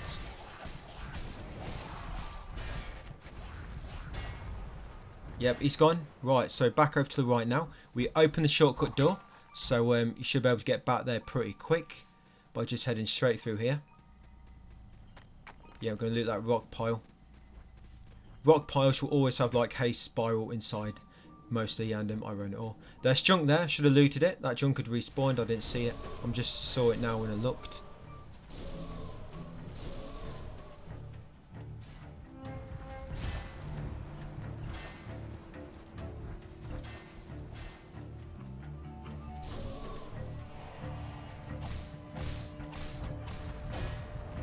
Yeah, so luckily he's not doing much damage to me. That junk is respawned as well, but I actually saw that. Right, so this green soldier is here, and these green soldiers do a lot of damage. I think He almost kills. I think he kills him for me. Just about. You see how much damage that did when he sort of went through him with a spear attack. Yeah, there we go. If only all the bosses died that easily.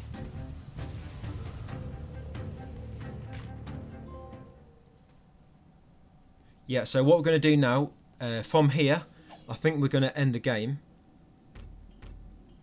Yeah, well, we're going to quit and reload to respawn back on the hub. But we've got to go back to Ashbourne Village very quickly, guys, and then we'll be finished there.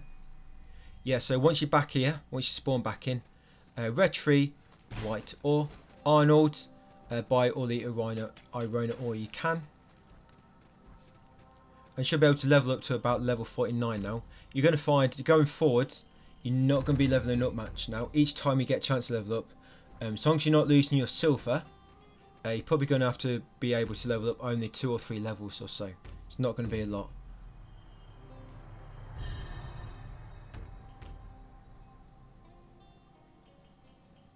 Yeah, so what do I need? So my Arcana's at 40, guys. I've got 40 Arcana. So now I'm leveling up Resolve. So yeah, next thing to do, guys, is start leveling up Resolve. You notice if you try to go to 41 Arcana, you'll see the benefit on your weapon damage is it hard caps the stat. That's why we only go up to 40, because that's when it hard caps. That's only if your weapon scales off one statistic, though, by the way. If it scales off more than one, it can change. I think if it scales off 2, it will hard cap at 25, and I think if it scales at 3, it hard caps at 20. But good thing about this build I've gone for, I've tried to use a build which I can use one stat, and it also allows me to obviously focus on Resolve as well to get more focus in order to obviously spam the ice darts more quicker and more at once before I have to refill my focus. So what we're doing now is going into Treacher's Grotto at the bottom left of the hub area. I'm going to go and talk to the Blue Heart Runner. So you want to talk to him and you should get the choice. He'll ask about Signal Lantern. You want to choose yes, and in return you'll get Grey Starstone ×5. There we go, top left. So you've got to make sure you have a Blue Heart token, at least one, otherwise we won't let you exchange. You get Blue Heart token, like I said, in Ashbourne Village by using it at the vent in Dreadstone Mines, or there's one just above the warp point in the hub area. Near that zip line just before the warp gate. Yeah, use that zip line; it will take you up to an area where you get a Blue Heart token. So yeah, as long as you got at least one, he'll ask you about a Signal Lantern when you choose Talk. You exchange it for 5 Grey Starstones, which is pretty much gives you 5 points to level up with. Not to level up, but 5 points to unlock some abilities. But like I say, I don't really need. It's good if you want to get refunds on abilities which you don't really need, but you'll find because we've been very optimal in our abilities, everything that we've unlocked is everything that we need. So unfortunately, we don't really have much use for Grey Starstones, but I've got them for you just in case you wanted them. A nice easy way to get 5. So up here, you're going to talk to this guy. I'm going to say yes, give him a Guiltless Shard. Yep, that's Inquisitor Select. You give him a Guiltless Shard, and we're coming up here, and we're just going to get an item now for upgrading a consumable. Yeah, so very important, guys. Give him a Guiltless Shard and exhaust his Darlock, and that should move him on to the next area. We're going to get this obelisk just in case we die.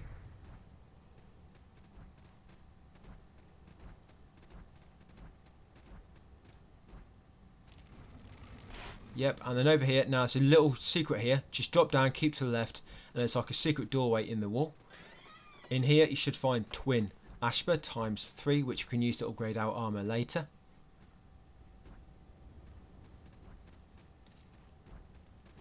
Yep, and then just follow my lead. All we're doing now, we're going to get a, like I say, an item for upgrading the consumables. You're going to pass a few optional items along the way, but I'm not going to collect anything. I try to explain. So there's going to be, we've got a zipline shortcut outside here. I'm not going to use, but I'm going to activate it. And there's a chest to the left here. It's got a heavy set of armor inside. There'll be another chest with a golden pearl ×3 and a Guiltless Shard.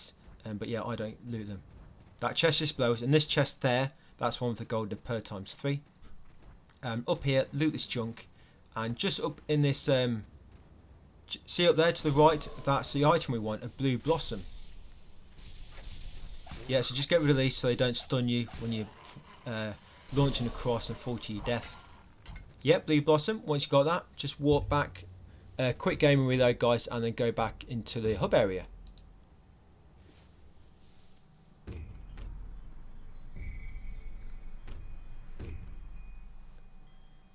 Yeah, so next, guys, just back to the hub, and we're not really going to be doing much now. We've just leveled up, and we've not got any assaults to level up right now because we've not defeated any bosses since we last came here.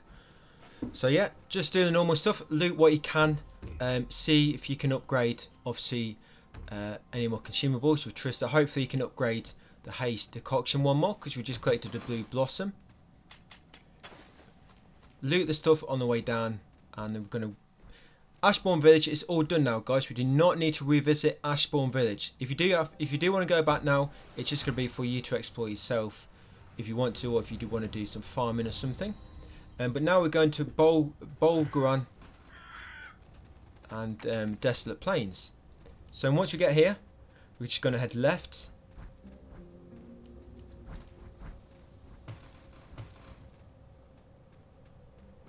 Head left into the Temple of Bolgaran here. Yeah, I think this is the level which has a very strong mage. Yeah, it is. The last mage we fight here is quite difficult. Yeah, so just making our way down. Obviously, obelisk, loot any junk and stuff on your way down here. Some junk there. Oh, got some fine leather. Look at that. Fine indeed. Yeah, so the name mage we're going for is Nyx Ossiferus. And he's over here. The Egyptian. Yeah, so start that named Mage Hunt. I think there's going to be 3 hunts we do now. I think it's 3. I think there's 5 in each area, but in the last one there's only 2. Yeah, so you got what, 5? You got, what's that? 22 mages altogether, I think. 22. Half the trophy list is just named mages.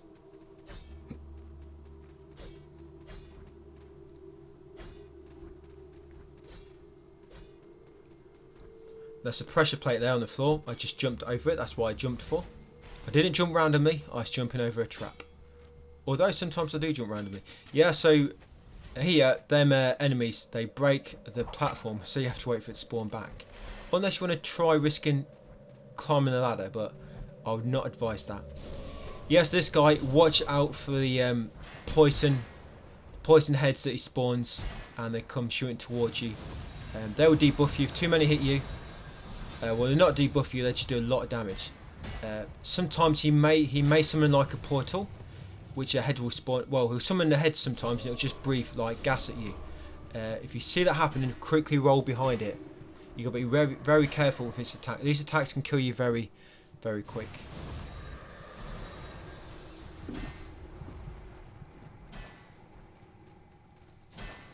The game is very, when it comes to the iframes from rolling though, it's very forgiving.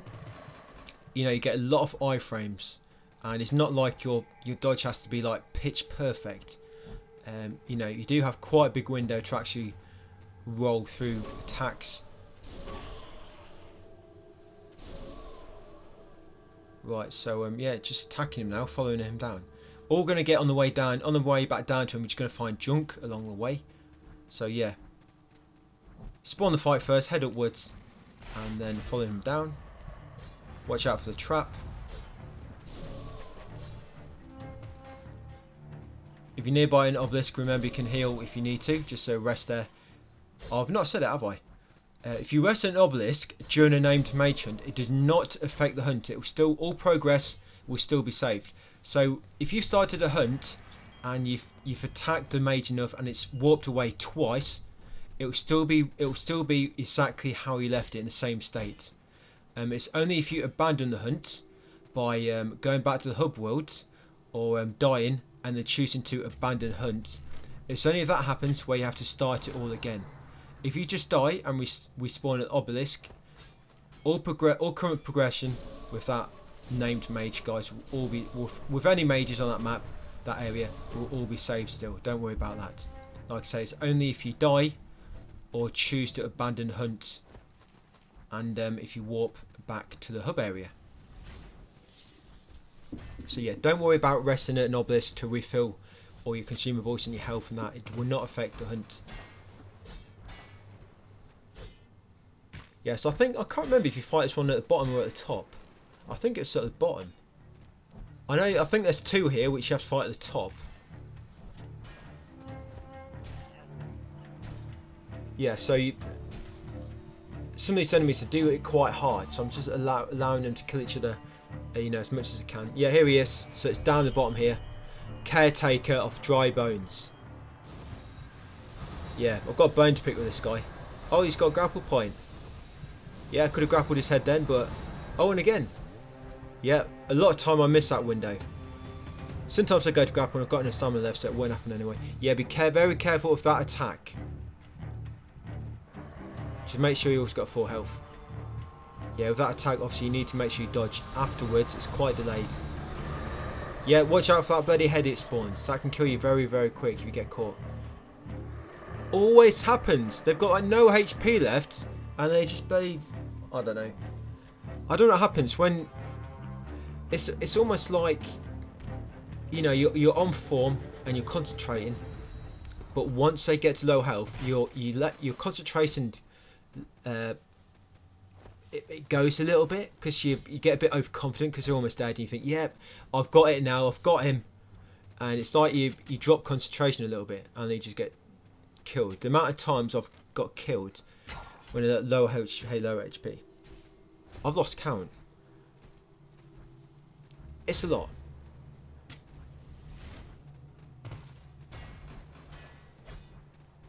Right, let's go again. I should get him this way. This time. Yep, always looting on the way back down.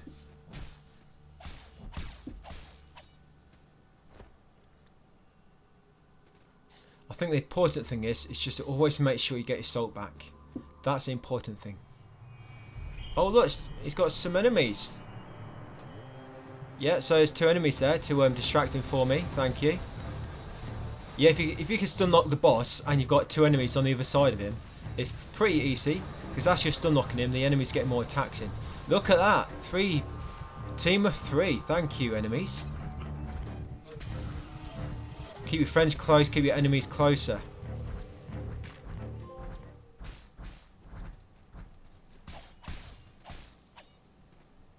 Yeah, but the problem is, if an enemy is between you and the mage, you know, if it's closer to you, your ice darts will always home in on the closest enemy. So yeah, if they're on the other side, obviously it's helpful, but if they're on your side, it can obviously, it makes the fight a little bit more trickier, because your ice dart will auto target them instead of the boss until obviously you get behind them or kill them. Yeah, so after you kill that one, you walk back to here, buy all your Arona ore, where you know, use all your silver, and then we're going to level up a bit more. Again, we're just leveling up now, and then we're going to unlock any skills which will give you resolve, building up our focus. But when it comes to your consumables, when you use them, they recover a percentage of your HP. So it's not like you're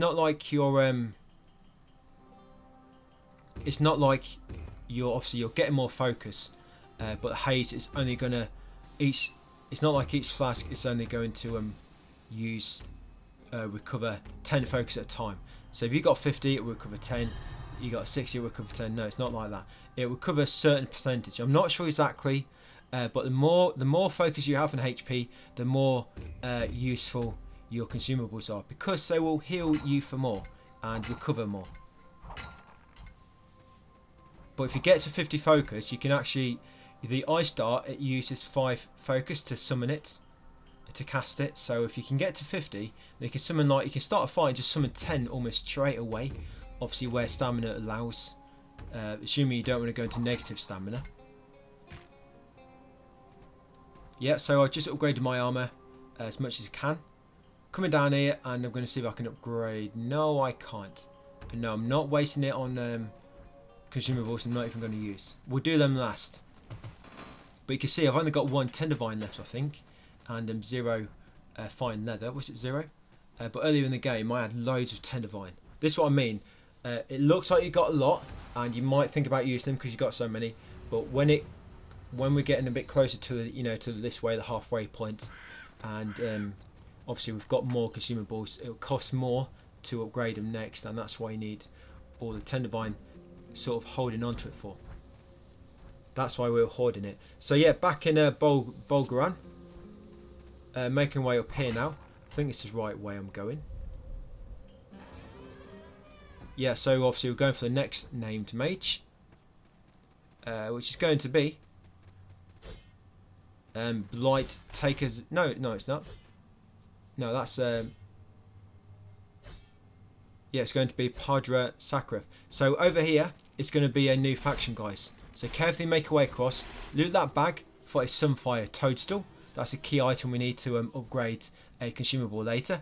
Loot that bag for Void Per ×3 and Shroud Token. I don't especially need them, but get it anyway. Now talk to this guy and say yes to join the Shroud Invasion. You'll get the Shroud Alliance trophy, and then just make your way back across. You can quickly roll across them to get across quicker. Watch out for that trap. Out here, you can activate that zip line. Yep, and then climb the ladder. You got junk there just hidden at the bottom.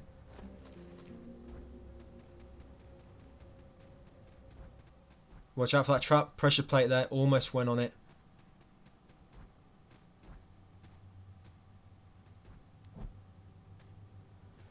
How?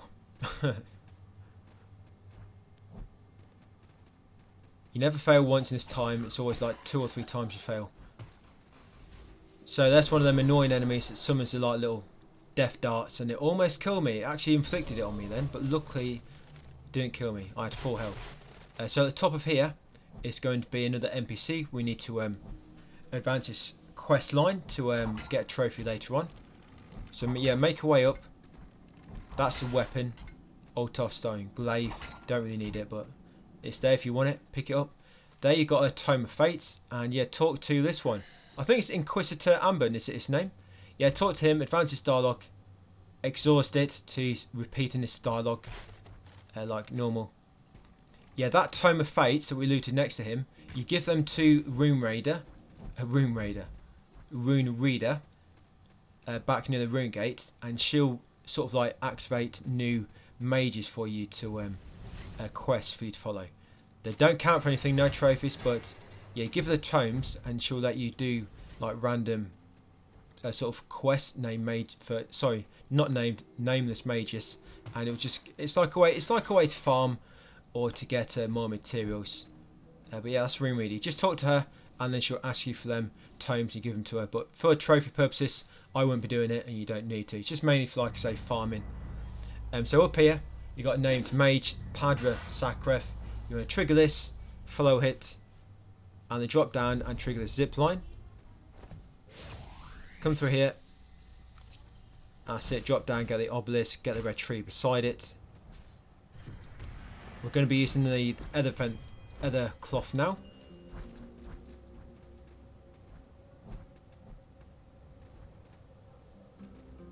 Yeah, because this particular one, it leads to a key item which you need to upgrade a consumable. Yeah, just make your way down carefully. Obviously loot the red tree and the junk on your way. Come up here, and over to the right there should be, there you go, other vent. You have to hold L2 to use that, by the way. And then up here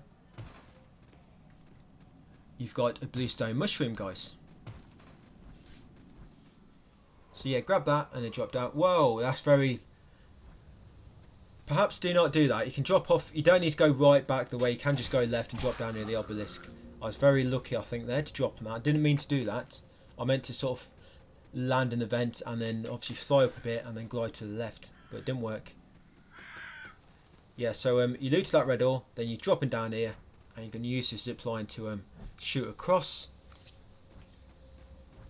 Because now we're heading over to the forgot what one it is. It's the, I think it's the bottom one. Yeah, making way to the named mage now. I think it's over here to the left. Some junk there.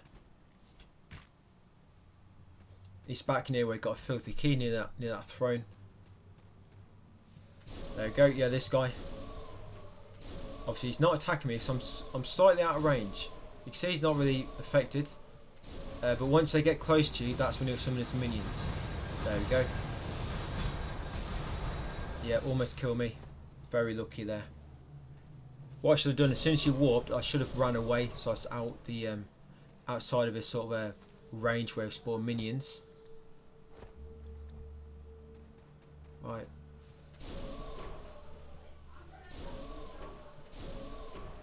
Yeah, so don't get too close, and he shouldn't spawn his minions. Yeah, now he's obviously spawned down here. There might be the wind mage might be here as well, but you can actually use them to kill each other. Yep, so you can let them kill each other.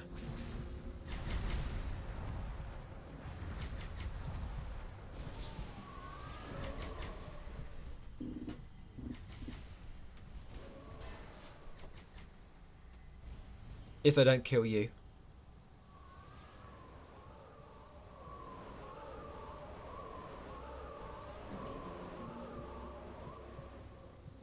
Yeah, so the mage, which I want, is still over here. There he is. Oh, they are attacking him.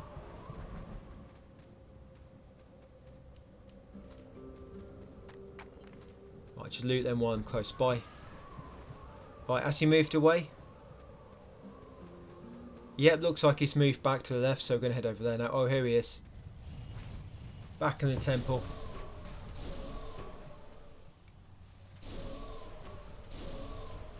And now I think he's gone to the top. I think the top is where the boss fight begins, at the top.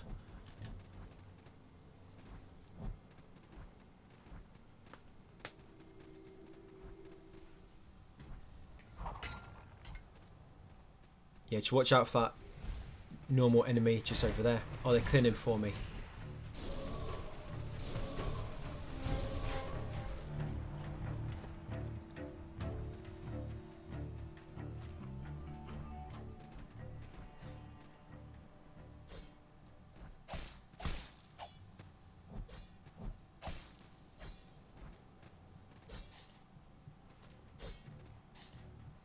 Yeah, if you get him, if you can lure him over to you, that trap actually hits him. So you can actually use that trap here, and like any minions you might summon, the trap should hit them as well. So I'm going to stop here and just use my range attack.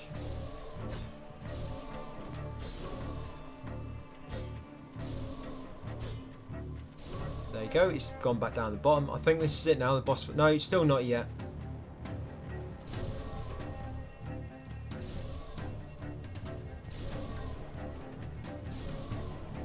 Oh, here we go. Right, boss fight. Boss fight time.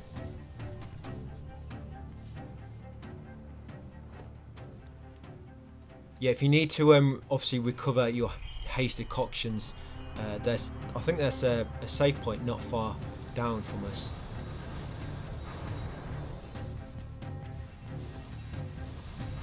But sometimes what you find, you know when you stagger them and the grapple point appears on the head, that can be a good window to quickly use haze decoction, because it helps to keep like the stun lock going. So you use your ice darts 2 or 3 times to stagger them and make the grapple point appear on the head, and then while they're staggered, then you quickly use a haze decoction to recover your focus and obviously a bit of stamina as well. And then once you've recovered from the grapple, then you use the ice darts again. It gives like a nice window to keep it going. But also gives you a chance to recover it while they are stunned still, without what normally happens, where as you recover you have to dodge their attacks as well. But yeah, after you've killed it, you're just going to walk back to the hub. Obviously use all your silver, to buy more Iona ore, and we're going to go and level up a little bit more.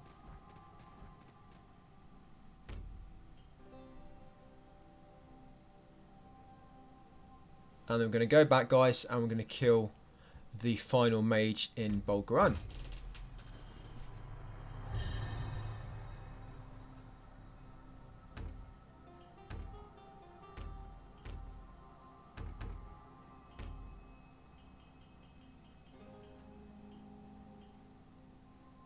Yeah, so I'm still leveling up Resolve. Got to get Resolve up to 40, so got a long way to go yet. hell of a long way to go.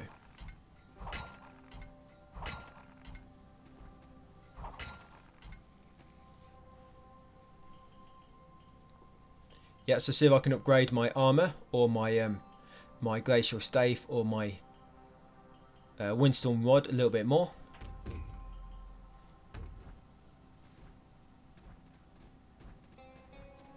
So actually something else which I forgot to do here, which will give you more damage. Yes, obviously I went to Trista to see if I can upgrade my haste decoctions, earthen flask or ammunition.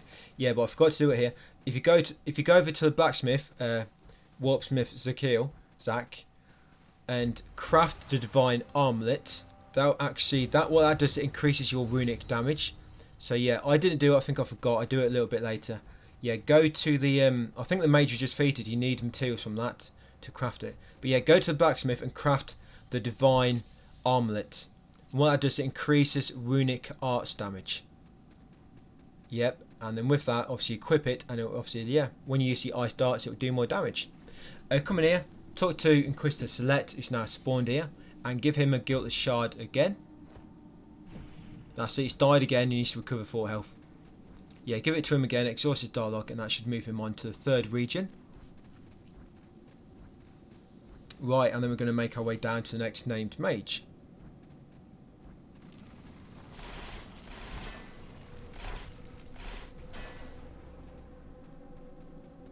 So yeah, take this exit, roll off here. There's a chest here with golden per inside. I don't really need it, but yeah, you've got golden per inside times 3 guys and the cleric set if you want it. Get rid of them bats because they can actually do quite a bit of damage, believe it or not. They've actually killed me before, the bats. I've been killed by bats probably about 10 times over my platinum journeys here. Yeah, activate that shortcut, zipline shortcut, activate the shortcut ladder, and then come down to this obelisk. Loot the red ore near the entrance, and then activate it. Yeah, this named mage we're about to do is quite difficult. This is quite a difficult one actually. It's because he attacks so fast, like he does like 5 combos at once. But he'll always attack in a straight line. But like the last hit of his combo, he turns around. If you're not, you know, if you like roll behind him, he turns around and hits you, and it's quite annoying to avoid. And he does a lot of range attacks as well, which do a lot of damage. He's pretty much it's just because he's a very fast boss when it comes to melee. But yeah, once you're here, now you've got a Luminstone circle. You can get across here, loot that bag for a Trin Void Per, and what's it Shroud token? No, Chaos token, sorry.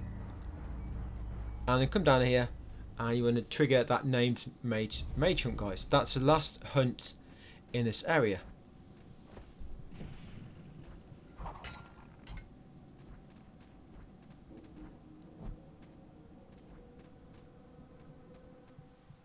Yeah, this one here, it's a pain in the backside.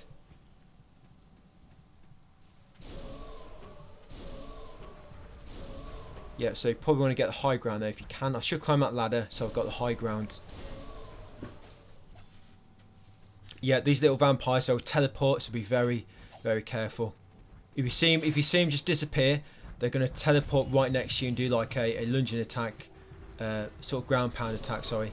So just be very careful. If you see them teleport, get ready because they're going to spawn next to you and like attack you. There we go, like so. And again, there's 4 of these. Crazy, 4.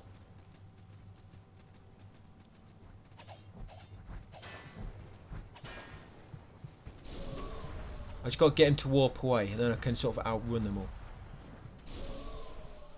Yeah, sometimes you can actually attack them through doorways. Like so. Yeah. Oh, but he's teleported away.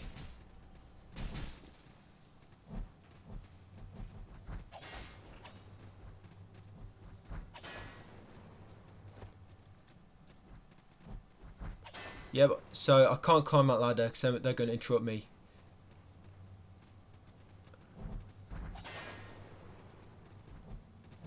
I found my opening. Yeah, so obviously making way up, guys. Make our way up to the boss, to the named Mage, looting as we go, any junk or anything. There's an obelisk just up here, by the way. You fight this boss where we fought the last named Mage. It's in the same area. Yeah, watch out, pressure plate on the floor. I was just a bit dumb and I just rolled into it. I've triggered it now, so I don't need to worry about stepping on it again. Because there's nothing to step on, it's already been depressed. Right, I'm going to try and get the high ground here.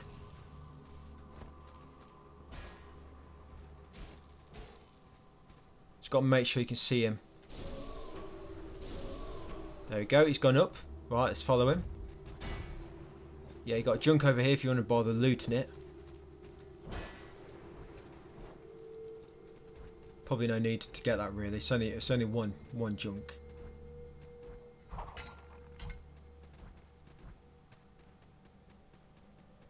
Yeah, top of this ladder. There's a pressure plate, by the way. Top of this ladder. Jump over it. Yeah, like so. And should be an obelisk over here. Obviously, watch out for the blade traps. There you got junk near this wall.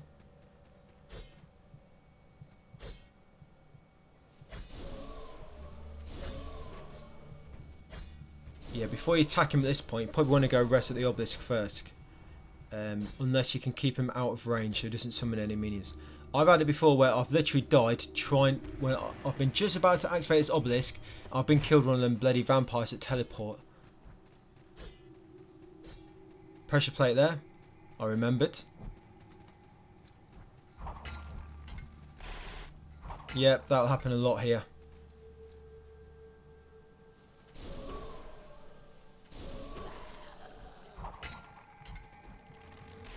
Oh, I think it's up here now near the throne.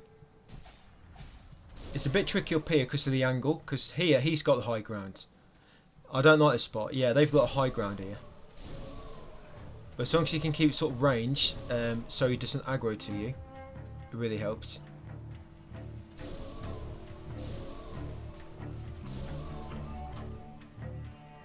Right, now he's down here.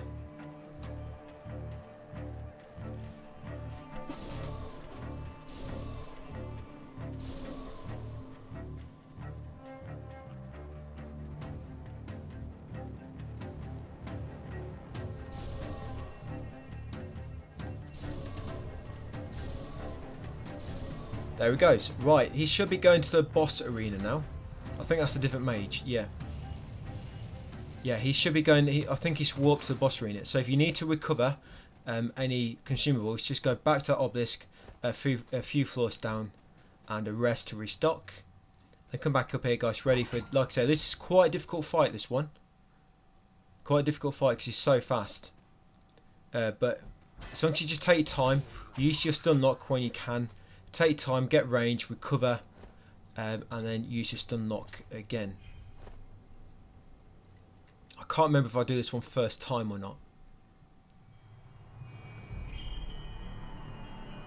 Yeah, you see he does a mad combo, covers like half the screen. So you need to try and keep him stunned so he doesn't use it. You saw there, I actually used a haste decoction while he was stunned from it, staggered. Yeah, this attack here does like a mad combo. Yeah, I'm just taking my time, trying to choose my moment wisely. Start the stun lock going. Right, almost got him. Oh, I got him first time here. Nice. I couldn't remember. Most of the time when I fight this guy, it takes me a good few attempts. But I guess I've fought him so much now.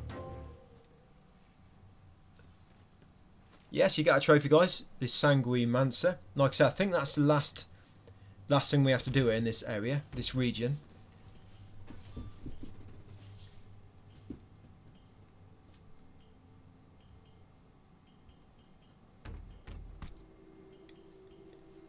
Right, so once you're good to go, just equipping the best artifacts that obviously favour damage. Range, like I say, you want damage and free ammunition. It's always a good one, but always prioritise damage on them. Yeah, so back in Pardon's Vale, obviously buy all your Arona ore, level up to level the highest level you can. Put some into strength and resolve. Upgrade your armor and your weapon if you can do. Go to Trista, see if there's anything you can upgrade, like haste decoction, earthen flask, and ammunition. And they're going to be warping, guys, to Corpsemancer next. Yeah, I'm just gonna, yeah, so do all that, guys. Just give me a moment.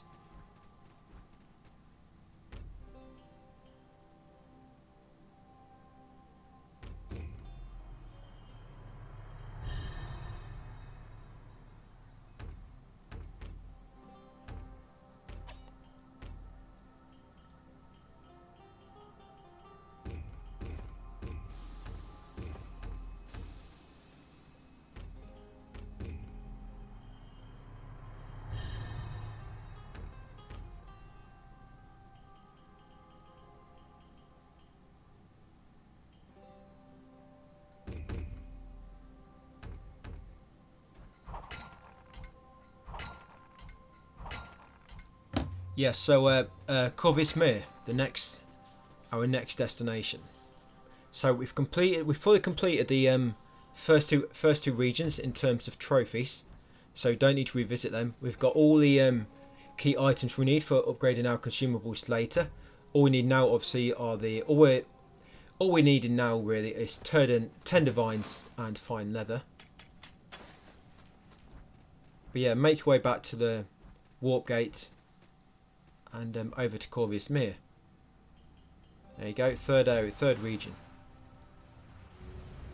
Yep, so we're heading right first, and all we're going to do, we're going to talk to Inquisitor Ambin, get a shimmering bud, and I'm going to quit and reload to come back to the start of this area. Just get back to the start a bit quicker.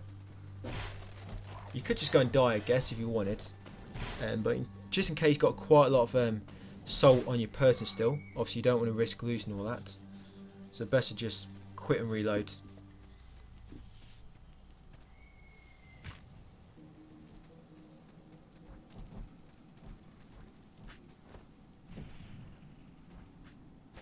Yep, so grapple across here, use your Lumin stone circle to make the temporary grapple and platforms appear. Come all the way down here, there'll be a bag with a shimmering bud. They obviously use them to upgrade your earthen flask, and they talk to Inquisitor Ambin, exhaust his dialogue, and that should move him on to the next area. Yep, so once you've spoke to him, exhaust his dialogue, end game and reload to respawn back in the hub. We've not really done anything since, so all you're going to do back here, just make your way back down to the warp gate and loot the tree and junk or whatever on the way down, whichever way you go.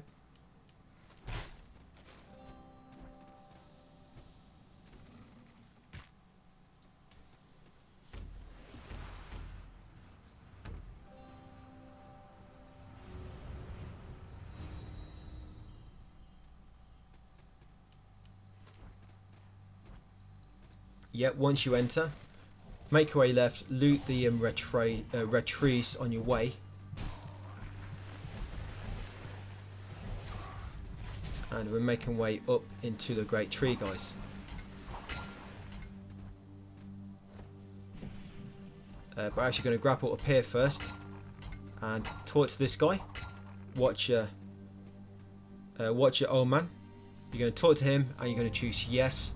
That'll get you a trophy there. Oathbound Watchers. Yep, once you've done that, you're going to make your way up the tree. Yeah, I think its name's what? I think it's Oman. Watcher Oman.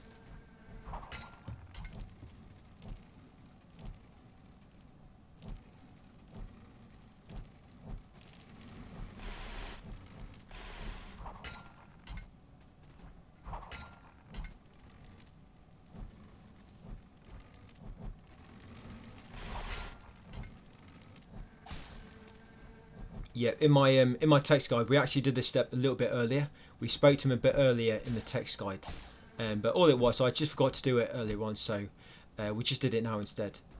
It doesn't make a difference. Not wasted any more time or anything. We do it at a point exactly the same when we're making our way into the tree, and we just make a quick detour, go and talk to him. So it's not wasted any time. Just trying to find out where I was now because I had to I had to look back a bit just to make sure I'd actually added it into my text guide.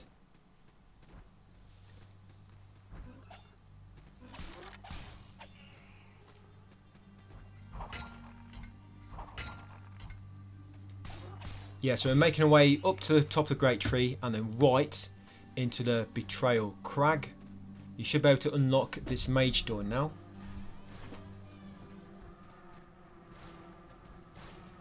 Yeah, so just make sure you kill all these flies first, otherwise they're going to probably stun you while you're jumping in the air. Yeah, activate this Lumin Stone circle and then quickly come right and make your way up before the platforms disappear.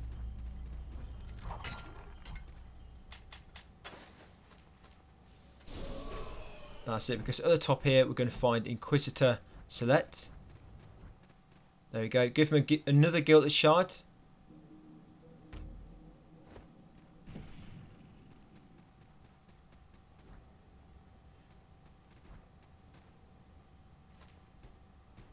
Yeah, then make your way down and past this ugly looking enemy. And just behind him you should find a bag with blaze per trio ×3 and a bag of salt. Come back through here afterwards. Watch for them bugs. If you've got any following you, kill them. Yep, and then drop down here. See that item below? Drop down here and get this bag. Should be a exotic strand inside. I'm sure that had a shimmering bud before, a shimmering bud in there before. It might depend on what order you collect things, but either way there should be a key item in there. For me here, with this route we followed, it was a exotic strand. So yeah, drop down again, unlock this Mage door, this warding door, and make our way through here next. We basically head into another named Mage now to begin, Luxian Steel Glass.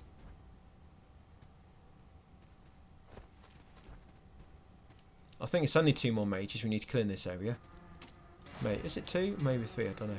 Yeah, but unlock the shortcut gates and then go back up and trigger the Mage boss fight. Or the Mage hunt.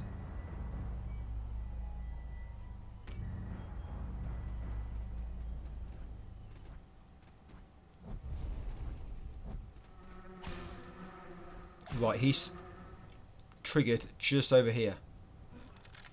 So we're going to sort of make our way over here, roll off. No, it's not him. We've already beat him, if you remember. He's the guy who does a trap.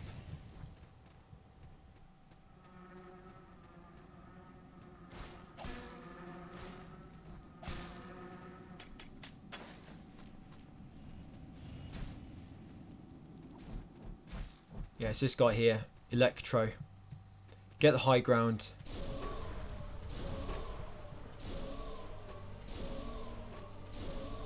Yeah, I think I should get a bit higher here. I'm a bit too close. You can loot that bag. There's a bag there. I think it's got a bag of salt inside. That's what I get when I come back. We will be coming back here in a second.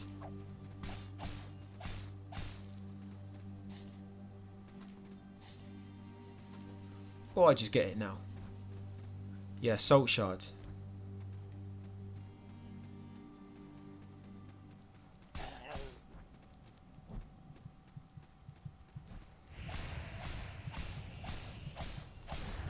Yes, this guy, you have to follow him quite. I think he leads you quite a long way around the region. But once I've gone over there, made him warp away again to the bottom, then I come this way. Because this way you can activate a zipline shortcut. Just there if you need it for later. And then I drop through here.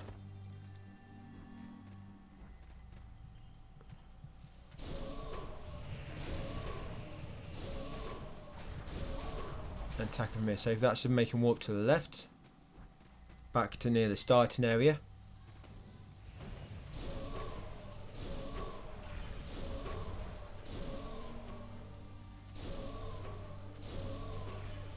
Yeah, it's quite hard to see him at times, but you can see him, he's just there.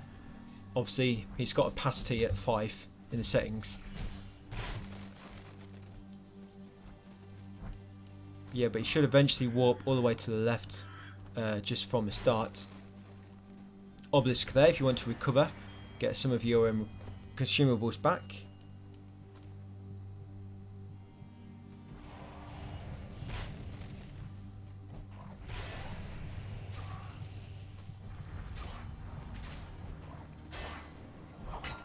You know, trying to get the high ground, and I've got it. And now just walk to the bottom. Got to follow him again. Yeah, he takes it all over the shop, this guy. But yeah, this is the only mage we have to fight here. So yeah, making our way down again, following him. Get the obelisk on your way down. I don't think there's anything of importance I collect. I'm just looking now. No, not really. Oh, we get a dragon's tongue, which you need to upgrade one of the consumables. We get that, but that's going to be right at the very bottom.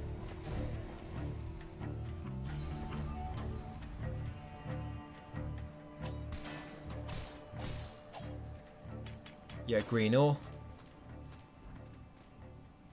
Now, if you drop down the right here, be very careful. There's a trap here, a tripwire. Just near that blue bag, it's a tripwire. I just jumped over it then. You get twin moss burn in that bag. I don't need it, but yeah, that's what's in that bag if you're curious.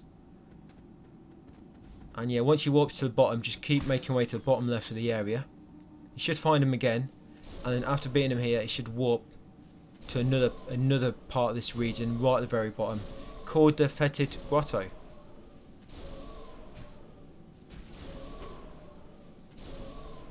I don't know if that's hitting him. I was hoping it was.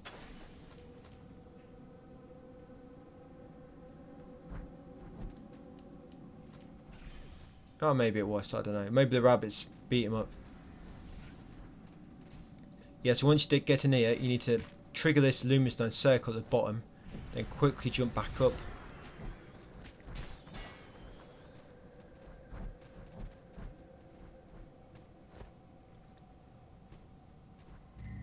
Yeah, here we go. Yes, you got an obelisk here, guys. That chest, I think inside that chest is the Elder set, if you're bothered about it. But what we really need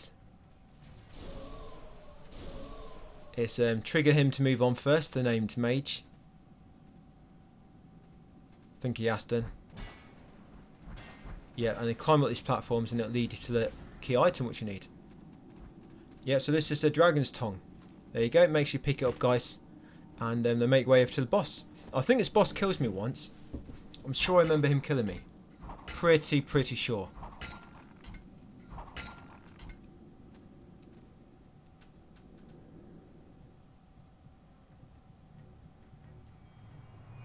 You know, it's much better doing. I think it's much better doing commentary when you're playing, because watching yourself back and then doing post commentary, it does get. I'll be honest, it does get a little bit boring, especially when you've been through a game so many times as well, and then you end up with just watching yourself play it. Yeah, he killed me pretty quick. I'll give him that. I'll let him have that one. Didn't give me a chance.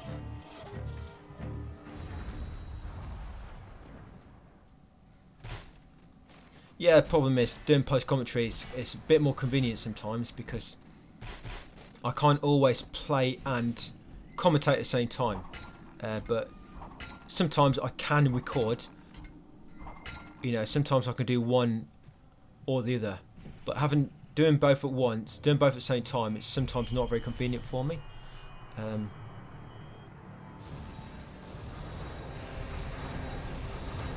But yeah.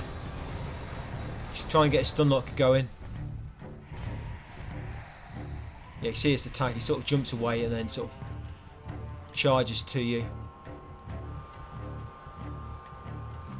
But it's quite a big boss arena, thankfully. So you can just lure him to one side, obviously stun lock him the best you can, and then get ready to make your way to the other side and just do the same again. Yeah, massive arena, this one.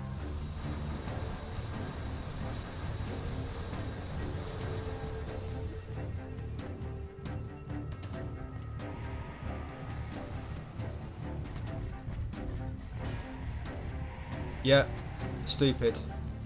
Oh no, I thought it was going to kill me then. Perhaps not. I've got him now. Got him.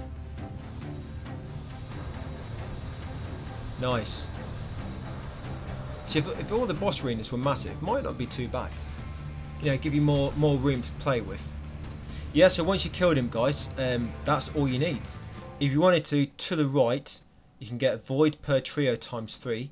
You get a shortcut gate, and you can get a golden per trio times 3 as well. That's optional. That's to the right. So if you went right now, I'm not going to. All I'm going to do now is end game and then continue to spawn back in the hub. Yeah. So what we're doing now, we should be leveling up to about level 58, and then we're going to level up some strength and resolve, get more focus.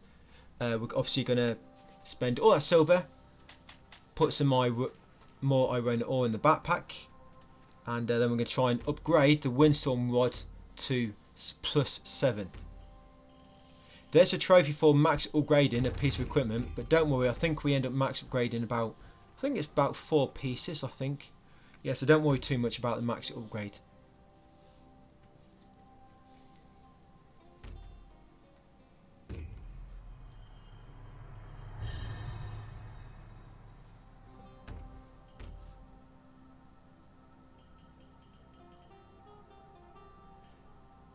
Yeah, so what's my resolve on? 23. Still got quite a long way to go in terms of resolve. Got to get up to 40.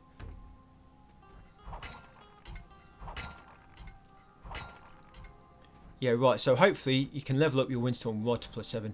And I still don't think I've crafted that divine amulet. Forgot to do it, because I could be doing a lot more damage if I'd crafted that by now. I forgot to do it. Make sure you've done it, guys, if you haven't.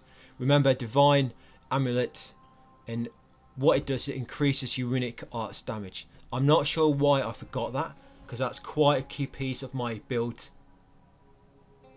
But don't matter. I'll make do without it. Do it the hard way. Right, so what can we upgrade? We can upgrade some ammunition and a earthen flask. Yeah, so next we're going into Dreadstone Peak, guys. We've got 2 more regions to finish, and we finish the game.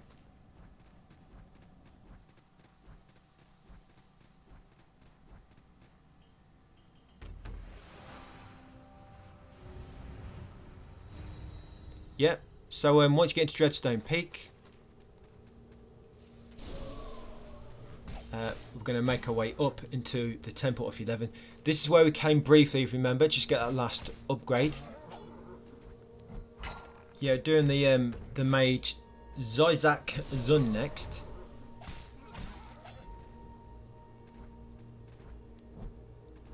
think we're going to be fighting. We haven't fought any mages in this area, so we've got quite a few to defeat. Yeah, none at all. We've got to kill another boss at the very top of this area, but we actually kill the boss in this area last, after killing every single mage here, because you have to kill that boss in order to get access to the last area. It's sort of like a big dragon type. Yeah, I've not fought a big dragon type yet, have we? I think in Salt&Sacrifice there's quite a lot of big dragon type bosses, but yeah, not too many in this one. I think it just seems to be one. But it's quite easy actually with our ranged weapon.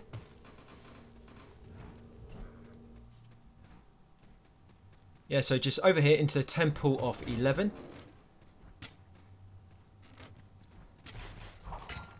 Yeah, the enemies here are going to hit they're going to hit pretty hard.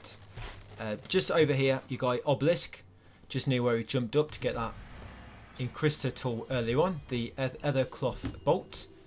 You'll be using your new ability quite a lot here, quite a lot. But the first named mage just over here to the left, like I say, Zizak Zun.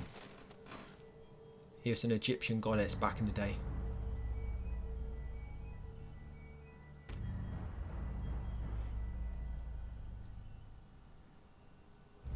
Right, head down there and face him.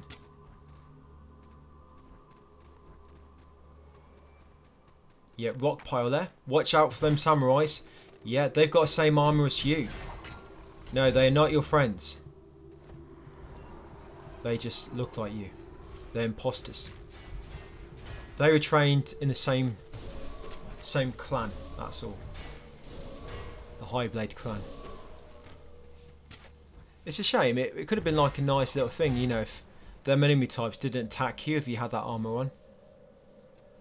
Well, luckily, I'm going to respawn right beside him. That was part of my tactic, to respawn beneath him. Yeah, so that boss, we've actually fought that named mage. That's a nameless mage, that one.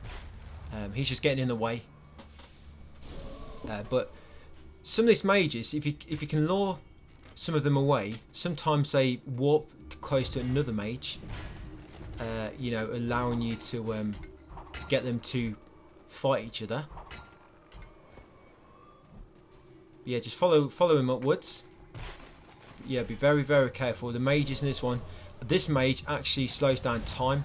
He'll create fields, and in those fields, if you're standing in it, it'll slow you down. So be very careful of the white guy you're currently following.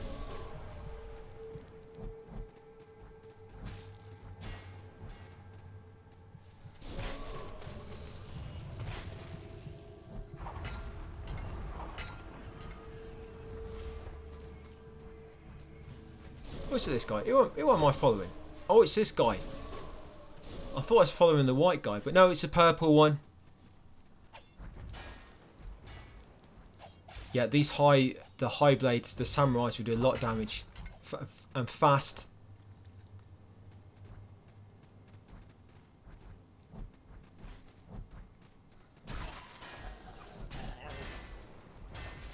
I hate this spot. I hate this spot because getting up to this ladder can be a little bit tricky. So there's loads of them samurais beneath it at the bottom. And when that mage does that wave attack, it's sort of got like a massive area of effect, and it'll knock you flying. Watch out for these little critters that it spawns. They'll normally like float in the air and then drop down on you, so just be ready for that. There's a bag there I looted with salt inside, a salt piece. Watch out for that trap. You see that trap shooting out the darts? Be very careful. You might want to just kill the enemies, wait for it to fire the darts, and quickly run past. There's a pressure plate there. Watch out for. I think that pressure plate might actually stop the trap. Actually, I'm not sure. Yeah, it might stop it. I don't know. I can't remember. But I just always seem to avoid it. Yeah, you got an obelisk here. We're safe for the time being. Got a save point. And up here should be where we fight him. So I'm going to use that. Oh, it doesn't attack the rabbit. Right, so here is the boss fight. The Curse Riddle Mines. Right, so we've got a brain bug. Yeah, so I'm going to try and aggro the rabbit. Aggro them towards each other, and then I can pick them off. We'll probably kill the rabbit right really quickly though. Right. Yes, the rabbits. Yes, let's double team on him, rabbit. That's how you do it. Bit of help for my friends. This is unintended co-op. You can actually lure... I've done it before. I've actually lured an enemy, like a strong enemy, all the way to a boss fight, and it's like almost killed a boss for me. So you can do that. Just means sometimes you have to lure them a long way. But yeah, lure an enemy all the way to a boss fight like a strong enemy. It can work. So once you killed him, we head left. There's going to be another mage hunt just outside that boss area, just to the left. This was Zoroman Tam, by the looks of it. So I think, yeah, now it's a bladed guy. Yeah, this is a guy that stops time. Sorry, I did get it mixed up. So now we've got to warp this guy away.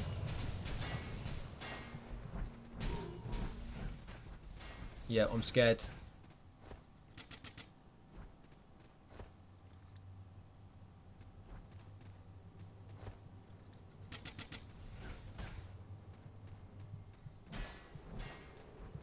What I've got to do is damage him enough so he warps away. Good thing about Ice Dart, it goes through walls. Like your ranged weapon, that will obviously, if there's obstacles in the way, it will hit it. But your Ice Dart will go through walls. So if you can get behind cover and then use it, I mean, it's better than nothing, isn't it? So that could be an option sometimes. Get somewhere out of reach because you're behind a wall, and then use your Ice Dart. Drop down here. That bag has a exotic stranding, guys. Very important. Make sure you collect it. Remember, they're needed for upgrading your ammunition. Exotic strand. There's actually a salt piece in there as well, I think. Is it a salt piece?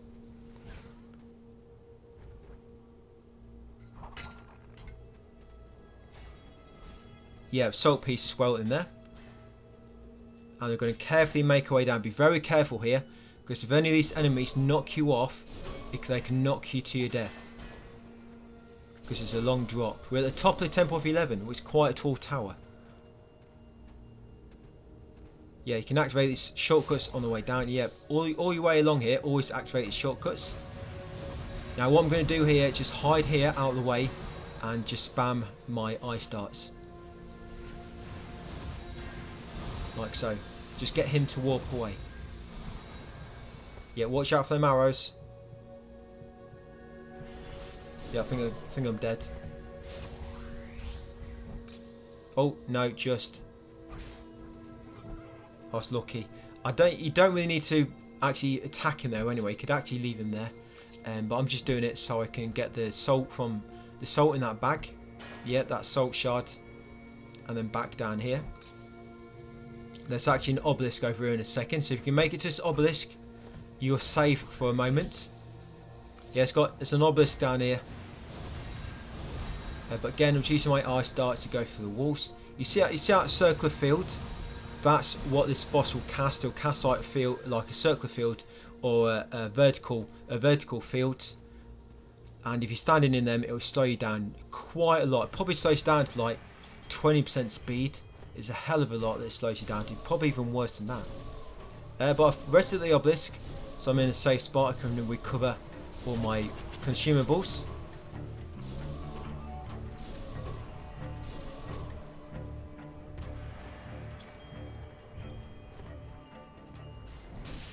Right, let's go follow him into the boss area.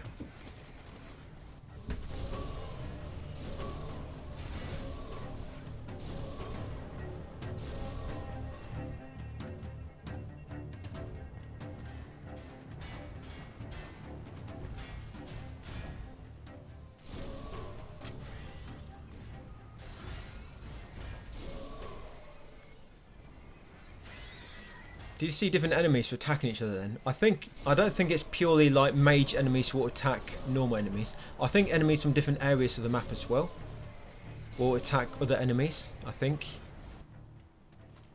That's how you're doing then. Yeah, so he's at the top here. I think this is where we fought that other boss. Oh no, it wasn't. It was we fought that other boss right at the very top. Yeah, now this sage quite difficult, so you might want to get him out of the way if you're going to save your game here. Just so you're not going to lose any health on your way up to the named Mage, which we're currently hunting.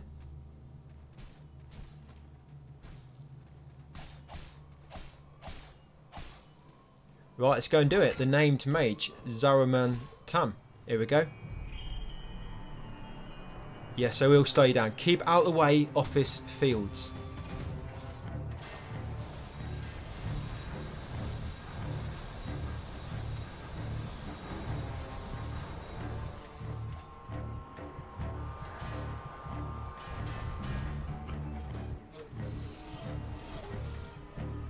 Yeah, they make you go mega. It's honestly, you go mega slow when you're inside them. There's actually a weapon where you can summon them yourself. You summon them on a circle at once. There's a very small one. It slows all enemies down inside it, which can be quite good. Imagine if I died now. Yeah, I don't know why that didn't kill him. Weird. It's like for some reason that didn't inflict any damage. That projectile. Right, that's another one in the bag, guys. 2 mages down in this area. Another trophy, the Chronomancer. Right, so now we're going to go and talk to King Olna.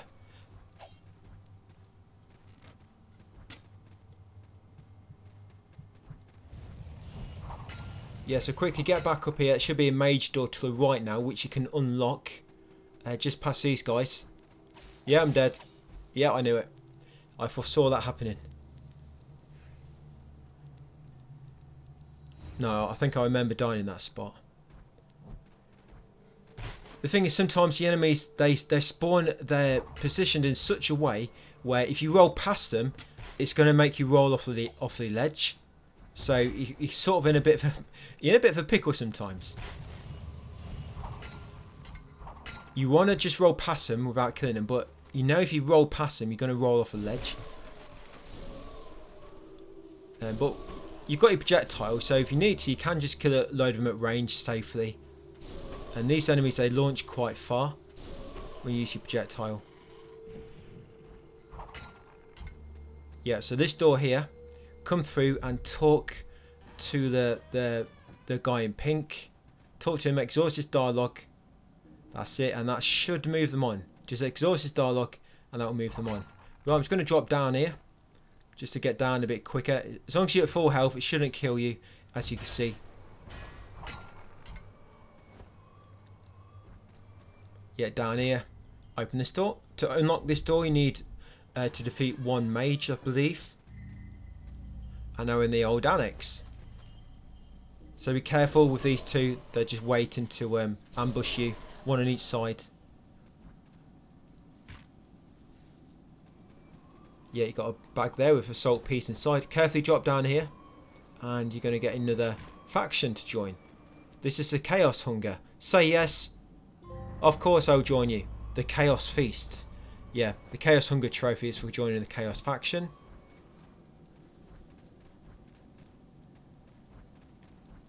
Down here next and loot this rock pile. Go up the other vent.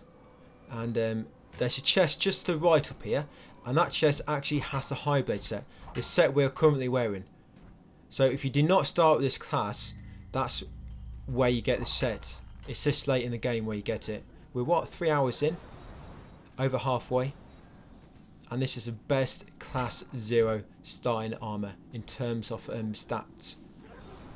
It's got quite a low equipment weight as well. So here you got a salt piece and you want to unlock this shortcut.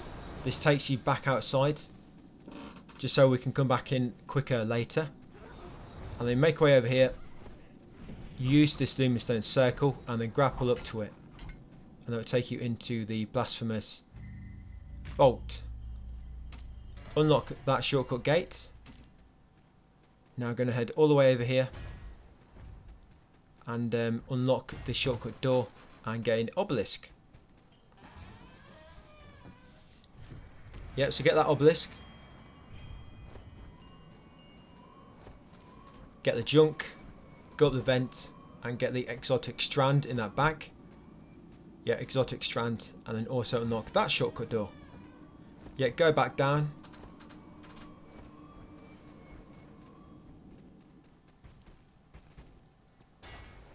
Yeah, now be very, very careful. There's about 3 or 4 of these guys down here, which will get up once you disturb them. There's 1, there's 2, there's 3. Oh, maybe it's just 3. Yep, so taking it in turns for me to kill them.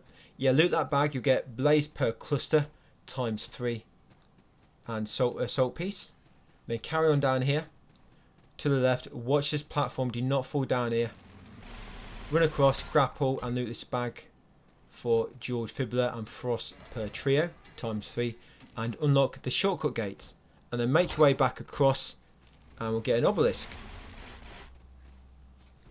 Yeah, drop down here and get this obelisk in the corner. Rest and resupply. And then grapple all the way up here. I'm going to get a bluestone mushroom. Yep, from that bag. That's needed to upgrade a consumable. And here he is. The Nomad in Crystal Select. Yeah, talk to him now as summon a boss fight. He'll only appear here if you spoke to him in all other previous encounters and gave him a Gilded Shard. Yeah, but now you've got to kill him, guys. You get a trophy.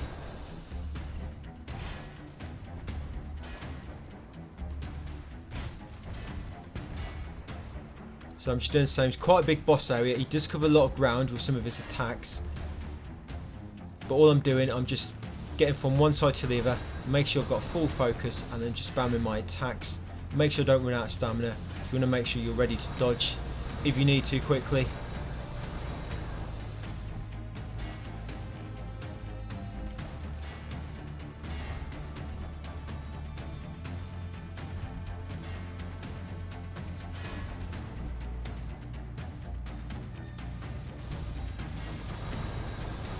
Right, one more round of this, and I think that should be him toast. Oh, he caught me there. Caught me on the back.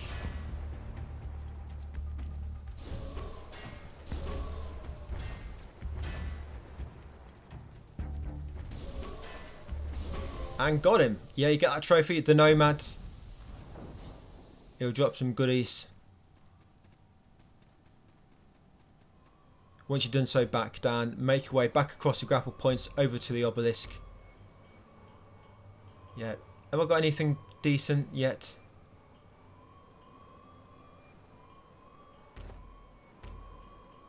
I can't believe I forgot to buy that divine amulet.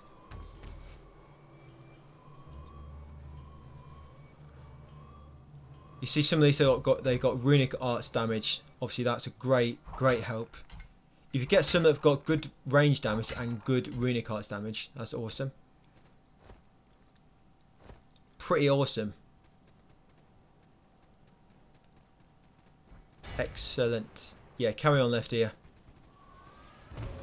Yeah, obviously do not die. If that's one tip I would give to everybody, that tip would be do not die. And you will go far in this game. Yeah, so in here, unlock that door, come in here. All you want to get is the Umbral Creeper and then end game. But be very careful, because when you end game, you can die as the game's quitting out. And then load the game back up, guys, to spawn back in the hub area.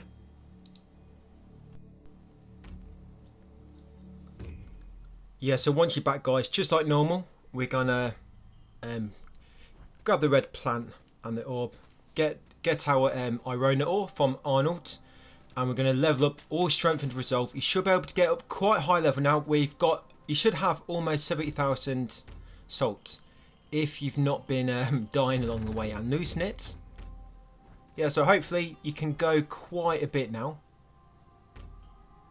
Yeah, level hopefully 64. I'm not too far off having enough. I need another 6,000 actually to go up to 64. But yeah, once you're leveled up, just more into resolve. I'm on 25. I still need 15 more to go until we get to 40. And remember, once you get to 40 resolve, so you've got a Arcana 40, resolve 40, and endurance 7, you can then just start putting everything in vitality and the one for maximum stamina, which I think is, I forget the name now. Is it will? Or is that for endurance? I forget, but yeah, just stamina and vitality. But yeah, you now want to buy the Mind Stone ring.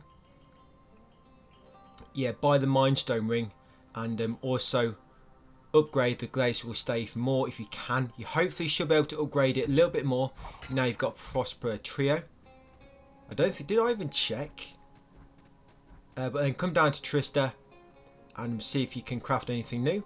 I can craft some more ammunition there, I saw. Yep, so I've got some ammunition I can craft. And then obviously back down to Dreadstone Peak.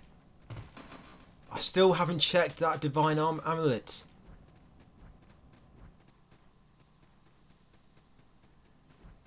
Oh well, maybe it's next time. I remember it just clicks at one point. I look at my inventory at one point and then it clicks that I haven't purchased it. Yeah, so back to Dreadstone Peak. I think this is the last visit we make here. I think we're going to do everything now on this visit. So yeah, once you spawn in, guys, we're going to go right. I think we've got 2 more named budgets, 2 more named sages to beat here. 2 more, and I know it might be 3 more actually. Oh yeah, I think we've got, yeah, it might be 3 more to beat. And then we've got the sort of boss at the top of the area, the dragon. These enemies can be very, very annoying. You do not want loads of these on you at once. If you ignore these and just run around, you're going to have about 6 or so of them following you at once. And they're a bit of a pain because you can't see them until they reappear. I think you can still damage them, but the thing is you can't see them until they reappear to fire. So I normally get them first 2, and then run up here and camp by the side of this wall. And then normally 1 or 2 will come down, but they won't be able to hit you until they come around to the left, obviously because the wall's in the way, and you can be ready and quickly fire at them with your windstorm rod. But once you're ready, come up here and activate that zip point. Yes, 3 more mages to fight here. Yeah, yes, there's 1 here, 1 in the Pilgrim's Respite just beside this, and we've got 1 in the area at the top, not the Falling Star, the Sentinel Caves. So once you trigger that, we're now just making our way across here. I go this way because this way it lets you come in from the top, and it just lets you get the higher ground. So back down here, use the circle again. You grapple up to the right. Yeah, like to come in, so it gives you the high ground. Yeah, just like so.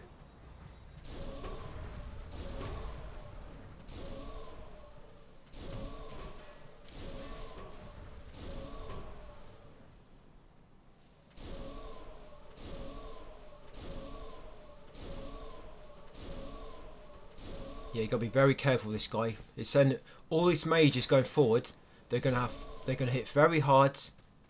They're gonna have minions which hit very hard as well. So be very, very careful.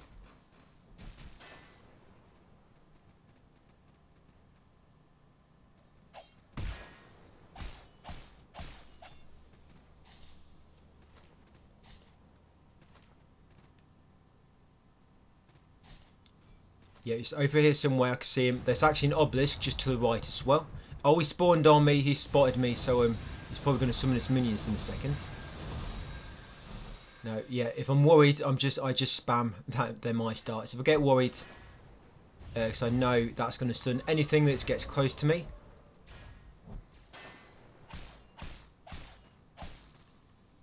Them rabbits, at least the rabbits, one hit will stun them.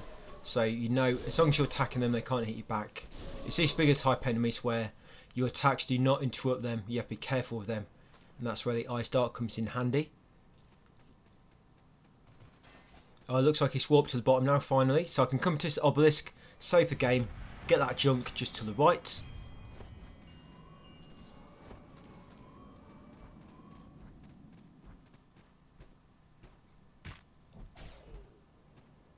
Yeah, he's going to be down here now to the right. I think sometimes with two mages here, if you go more to the right, you might see another one.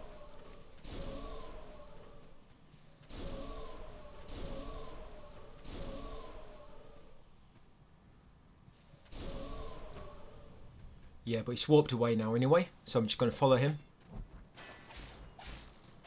Oh, look at that. Die so quick, but luckily it's pretty close to the save point, so I've not got far to go. Obliterated.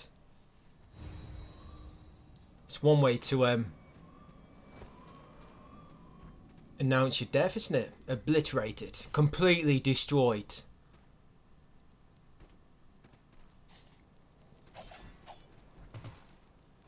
De-atomized. No, just to rub it in. As soon as you die, it's like obliterated, massive words across the screen.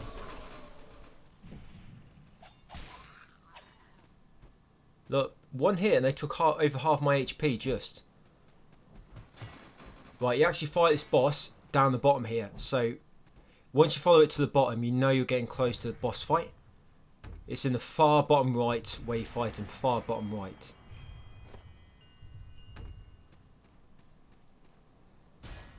Right, he'll be here, and you attack him a bit, and then he'll warp away. And that's once you warp to the far bottom right, guys. That's when the fight will trigger. But attack him there, make him move on, then grapple over to him, attack him again, and then when he warps to the right, you know you're ready for the boss fight. There we go. He's gone. Boss fight is ready. Triggered. He's been triggered. Right, I was hoping to get some loot first. Right, but once you're ready, obviously make sure nothing's following you, because that will interrupt the battle quite a bit. Right, so let's do him. Dreadstone. Prepare to meet your maker. D-maker. Yeah, so he's obviously a dragon type mage, as you can see, with the wings and the dragon type head helmet. He's doing some dragon cosplay, I guess, this guy.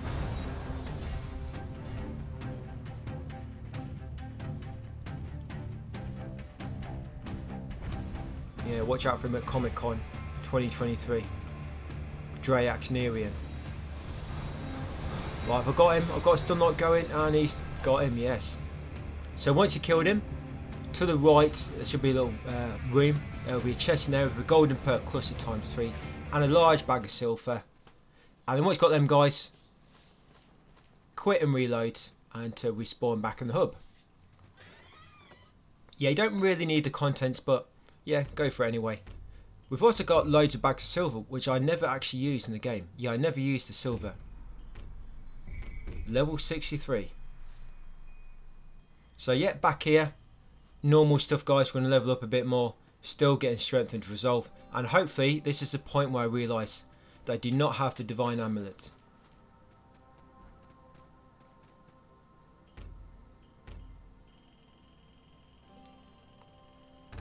Yeah, just bought plenty of them. 2 stacks pretty much. 66.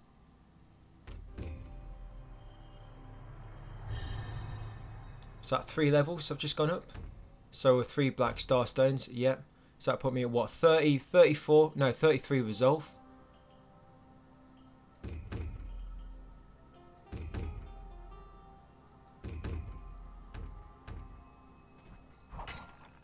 Right, see what I can upgrade.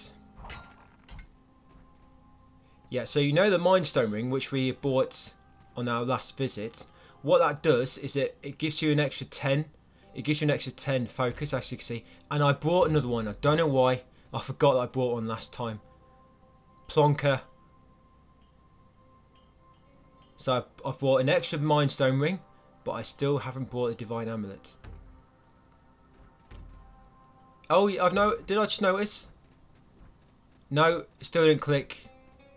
Bless me. Right, can I upgrade anything? I just highlighted the amulet slot and didn't even realise I didn't have it equipped. The divine amulet.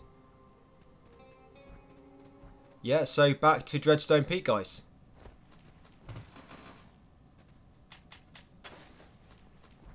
Let's do it.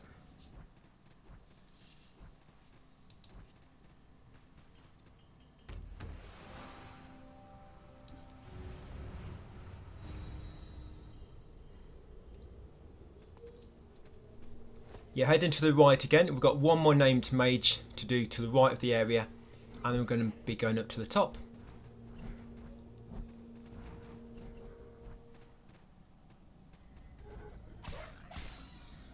Yeah, so when you first come in here, just watch out for these 2 invisible, whatever you want to call these. I can't even remember the name of these. There is a bestiary in the options menu, but I can't remember the name of these enemies. But yeah, these flying ones which sort of go invisible and shoot a projectile.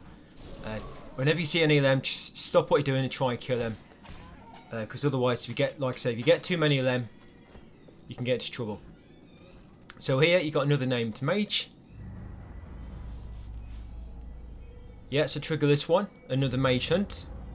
We've got 2 more left in this area, and then there's 2 more in the final region, and then we're all done in terms of named Mages. So yeah, there's 2 there. I'll let them distract him for the time being. Kamikaze Rabbit just flinging himself everywhere. Right, it's one more somewhere. Oh, there he is. Got him. Right, yeah, so there's one of them enemies. The Mage is just down below. But I'm going to take the safe way. Otherwise, you're going to have a massive drop. And you have very little HP left. Yeah, bloody stupid rabbits. Rugby tackling you. Right, I'm going to come to this obelisk. Just play it safe. Save my game.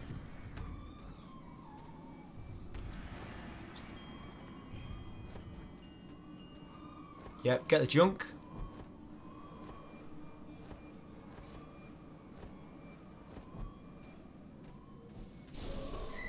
Yeah, it's a Mage. There's a rabbit there. Did I get him? I think so. Right, rock pile. Yeah, let's go and kill this named Mage. Oh, I'm already too close to him. He's already spawning his minions. Bit of a tricky one, this, because where he spawns first, it's quite a small area.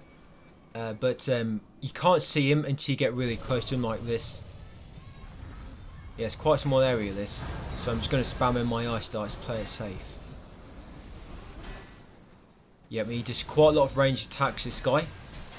Here, bloody rabbits. Yeah, them arrows, watch out for them.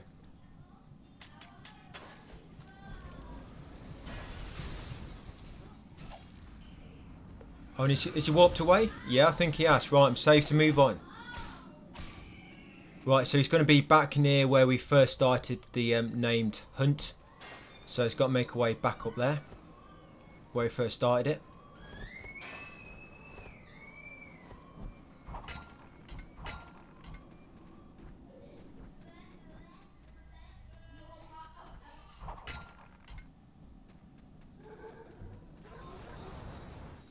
Yeah, and bloody 2 flying creatures are back. But 1 hour to go, guys. We're pretty much, we're almost there. 1 hour, just over 1 hour to go. Yeah. So this is like the last push. If you can make it. The last lap of the race.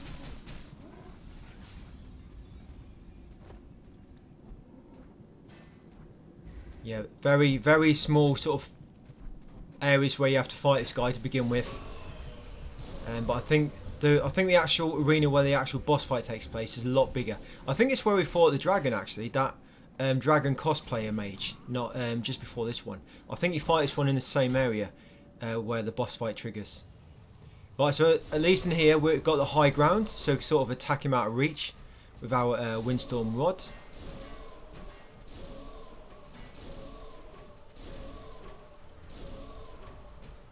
You know, I've got that divine amulet in this, the one that increases runic arts damage. Well, on my other account, I didn't have the charm equipped, which increases your cold attack damage, which was brought right at the start of the game.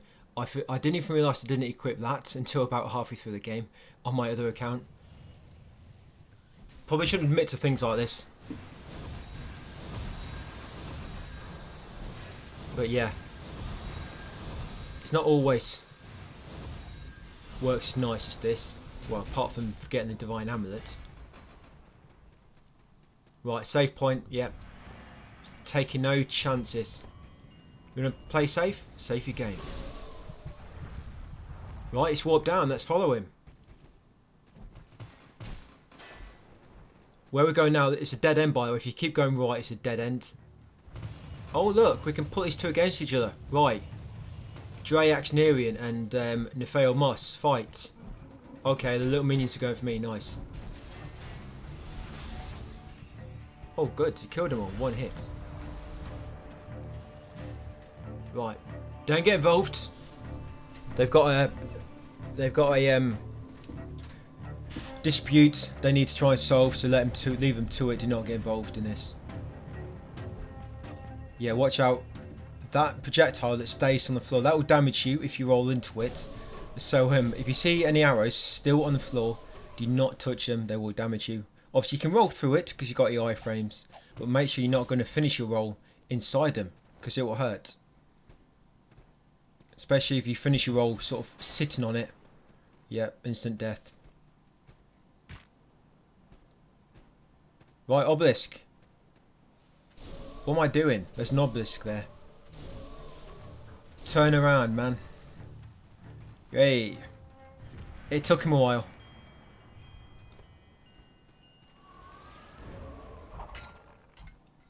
Yeah, so again, like I say, it's going down to that bottom right part of the vault.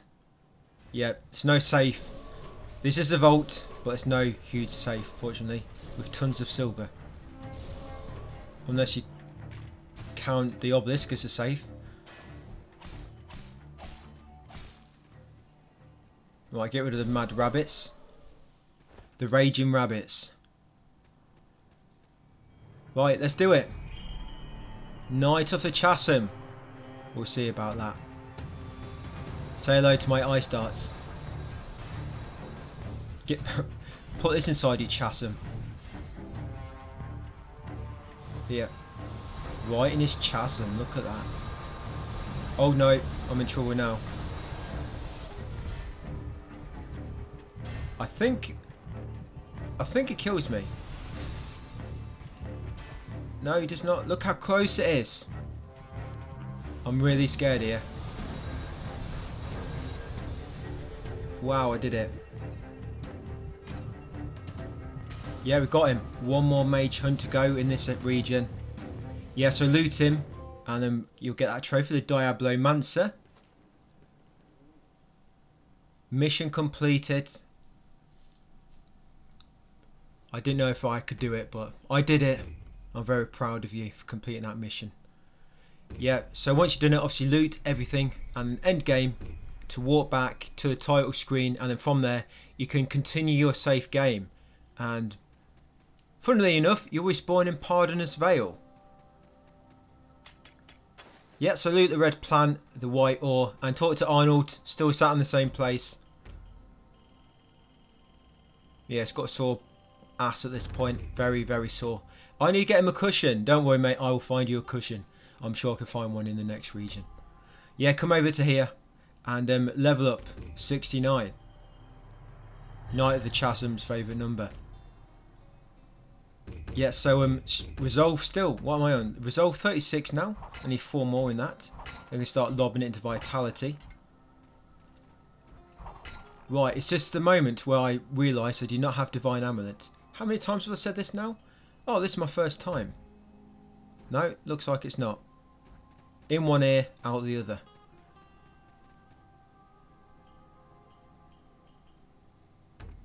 Right, let's go back to Dreadstone Peak, guys. The last, I think, last visit. Have I said that already? Okay, this is definitely the last visit.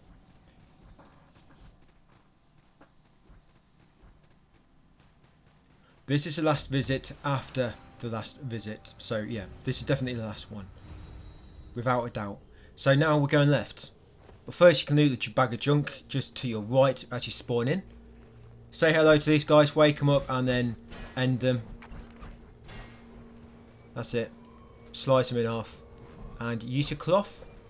Yep, use your dinner cloth to glide up. This guy's just lobbing a spear. He's got infinite spears on his back, unfortunately. Right, yeah, use your dinner cloth and glide up. Or your pants, whatever helps you glide better. Your knickers. Yep, and once you get to the top, you want to go left. Quite hidden, but it's a doorway on your left. Yeah, just on the left there, the doorway. Talk to Ambon. Here he is, the guy, the librarian. Talk to him and choose whatever. I think just choose I am. I'm not sure about the other options. I'm sure it doesn't make a difference. But choose I am and exhaust all his dialogue. And then should move him on to the final area. And then make your way over here and get the obelisk. Now in here, guys, the mage we want is right at the top left. So just make your way up slowly. Watch out for these guys. They're a bit of a pain because they lob projectiles at you. The big sort of Santa enemy type. But he's dressed in blue, not red. Yep, the old Iceman. Look at that! Wow, I did not die. Very annoying when it lets things like that happen. I just don't think it works in a platformer, things like this. It's very, very annoying when things like that happen.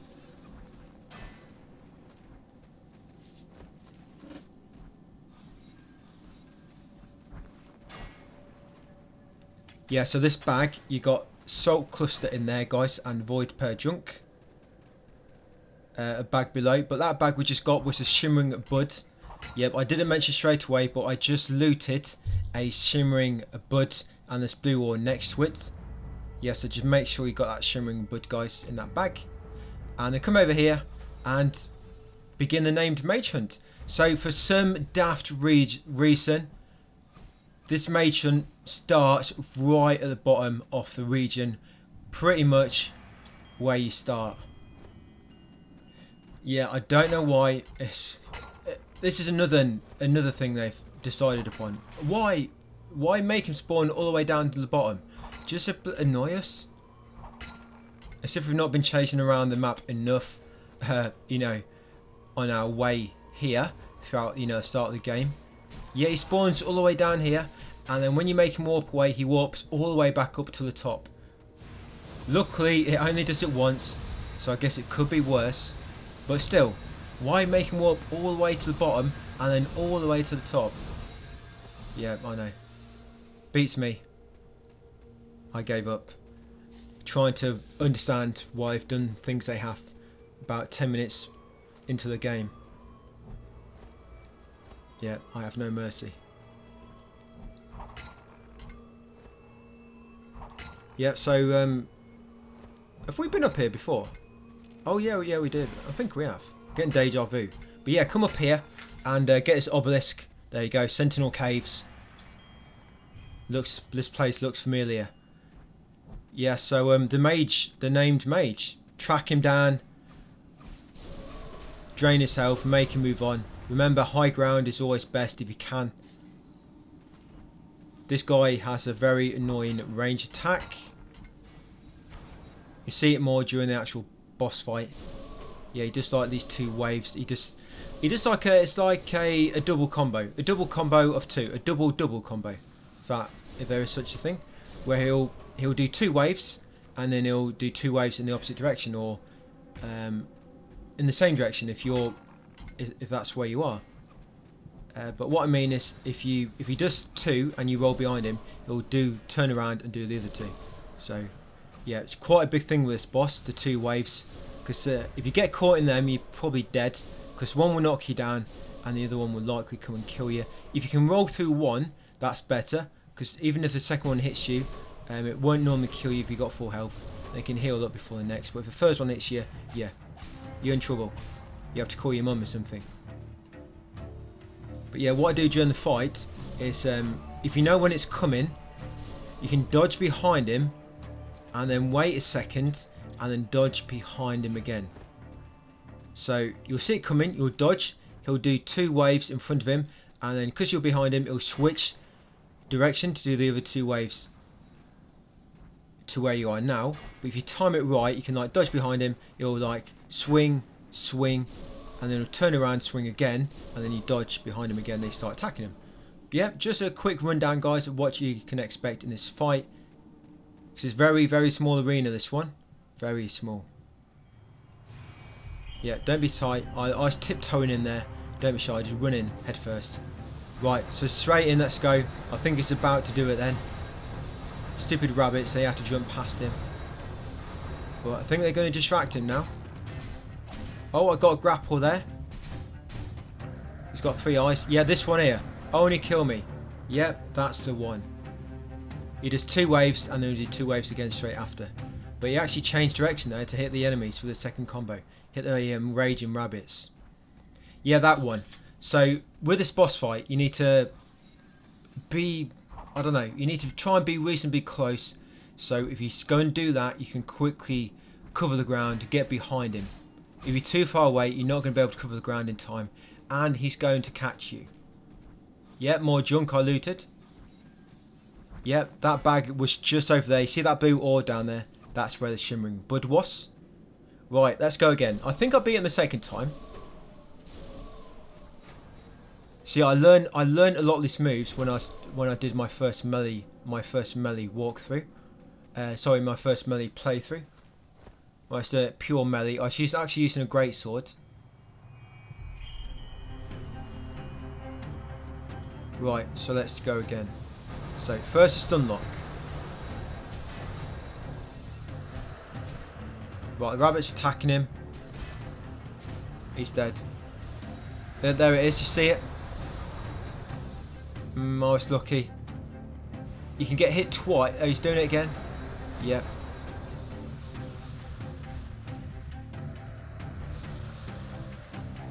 Just make sure you got full health. Just managed to stun lock him. He's about to do it again then. I don't think we're going to do it in time. Oh, just got him. Lucky. So yeah. Just try not to get too far away. So when you see that wave combo come in, you can dodge behind him. I think you can only be hit twice, 2 or 3 times within a certain time limit, and then I think you become invincible to other attacks. You saw when I was getting hit then by waves, the first 2 hit me, but the second 2 went straight through me. Yeah, I think they patched it. I think before you could get infinitely. I think on release in the original patch 1.00, I think you could get infinitely juggled before, but now you can only get juggled a few hits and then you become invincible. I think, yeah, because a lot of people complain, especially that tornado. But yeah, come over here, guys, and you want to loot that bag. Loot that bag for blue blossom. Very important. So when you first get outside here, onto these sort of suspended round ledges. I say weights, but they're just hanging in the sky. Yeah, make sure you use the Lumin stone circle and you go and get that blue blossom. Very utterly, categorically important, that one. And then come over here, get the obelisk, and then make way to top this ship, floating ship, which has got suspended anchors. It's anchored itself to the sky. It seems to be a thing in Salt&Sacrifice. Yeah, get that ash per cluster ×3.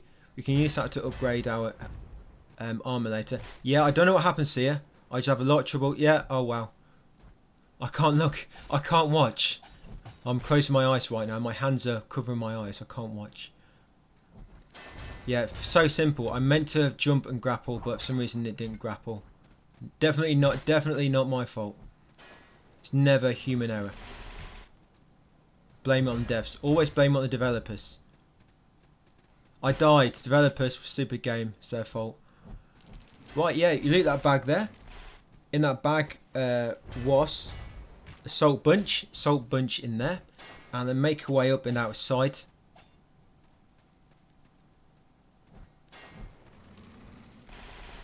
Yeah, you got junk there. Yes, thank you for that. Yes, we're almost on the deck. Yes, air finally. Right, up here, there's going to be a bag. Just over there, you got frost per cluster ×3 in here, which we want. Frost per cluster and salt cluster. And down here it's white ore and blue ore. Then you got red tree and shortcut gate, and take you back to the obelisk. And then make your way back up, guys, and make your way to the boss. Now, just at the top of the ship on the left, you notice before we jump down to the other vent, the reason I led that enemy to that platform by itself is because if he jumps to this, if he jumps to that ledge on the left where the plank is, he'll be like a ledge guardian and he'll stop you from getting up. It's a pain in the ass. What I had to do when that happened is I had to keep coming up with the other vent and then shooting ranged weapons on him as I was floating in the air. Quite annoying. But yeah, try not to let him get on that far left ledge, because otherwise you will not be able to get up there without killing him or obviously dying. So he obviously resets. Yeah, so this dragon, that breath it does on the floor, it covers a lot of range. So if he does that, you need to be ready. Always try and make sure you're as far away from him as you can, and just use obviously your ranged weapon and obviously your ice darts when you can. Yeah, just be as far away as you can. But yeah, when he does that ice attack, ice breath on the floor, makes you far away and either try to jump over the first bit. The second bit might catch you, but as long as you dodge some of it, you should be able to survive the attack if you're at full health. Or you can try to dodge away or sort of dodge through it. Like I say, just as long as you dodge some of the attack. And when he flies up in the air, quickly run towards where he was, because he'll fly across and he won't cover the whole screen. He'll just sort of cover the half the screen ahead off from where he was. So when he starts to fly, just run over to where he was, and he can quickly avoid it. So once you killed him, in here, open that door and get the umbral creeper. That's one of the key items we need. Over here, and talk to the tree, just randomly growing on the ship like trees do. Grow on the edge of ships. Yep. You get the last rune for the last area. You get a trophy, and drop down and get the Tome of Fates and activate this zip line. I knew where to drop down because of the chain, obviously. And yep, that's it, guys. Last region. 50 minutes to go.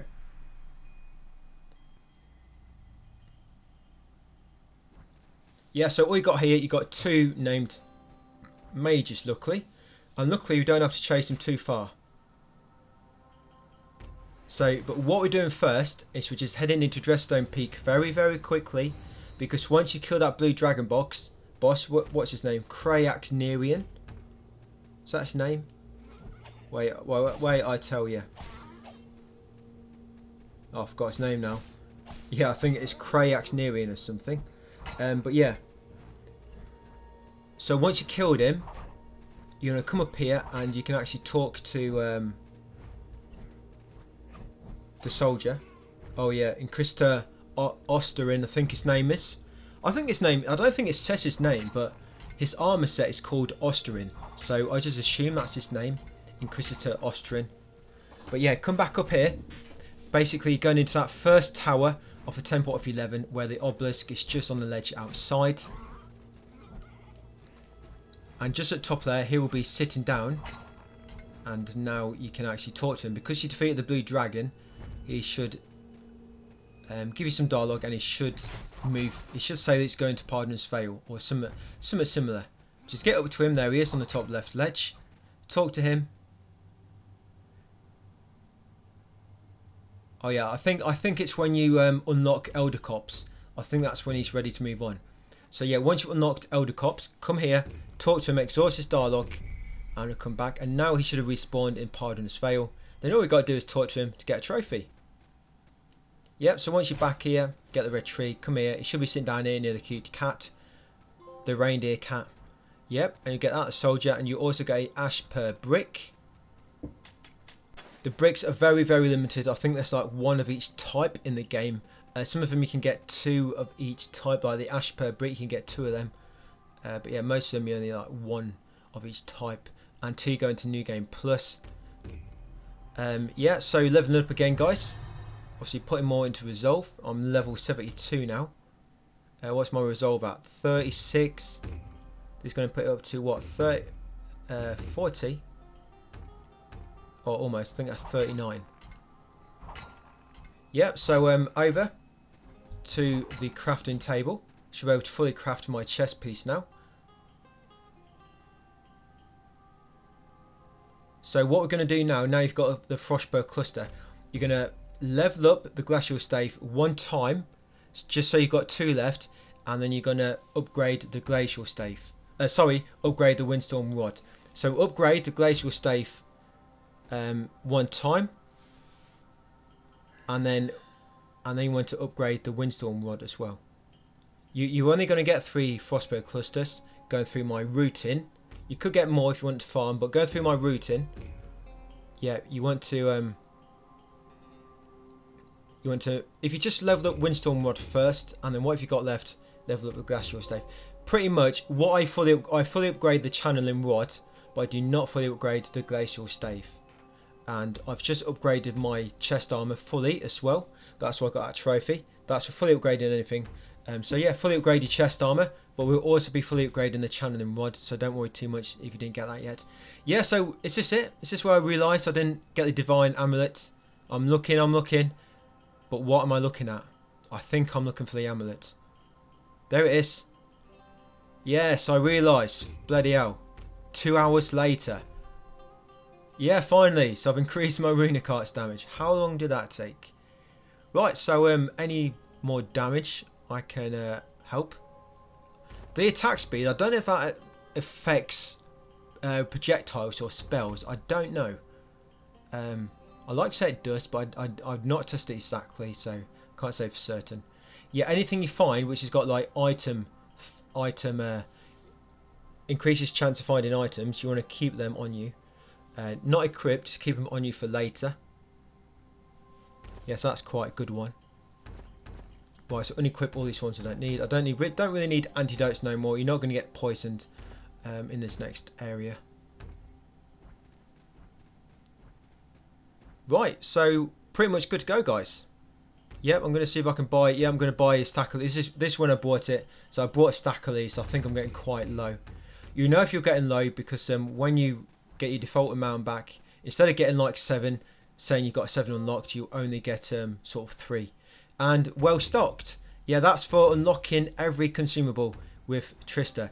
If you didn't get that yet, don't worry. You should be looting the final ore in the last area quite a lot. I think we did loot the final ore in Dreadstone Peak, but I think there's only one spot which we looted it from. That's yellow ore, by the way. Pretty much every ore you can loot. So you've got white ore, you've got blue, green, red, yellow. Every single ore you can loot will have a new one of the new materials which you need to give to Trista to craft a new decoction. All you got to do is give her one or have one in your inventory, and then she'll give you a new decoction. And all you need to do is pretty much just give her one of each, and that'll get you all decoctions, which we just got. That's where we got the well-stocked trophy. Yeah, so what we're doing here first, we're doing the 2 named mages, and then we're going to go and kill the 2 bosses. Yeah, what we've got left, guys? 45 minutes. Getting close. Getting very, very close.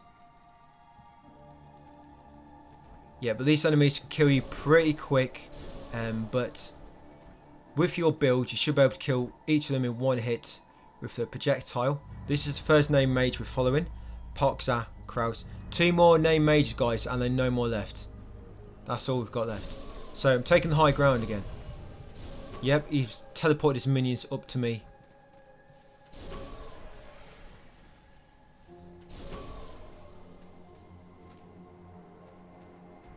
Yeah, you want to always keep at range on this area. There's one particular area within this region. It's a pain in the ass. You can die very, very quick, and the enemies do fire damage. And one of the enemies, they teleport you to them if you don't kill them quick enough, which is very, very annoying. Yeah, if you don't kill them quick enough, they teleport you to them, and pretty much means death.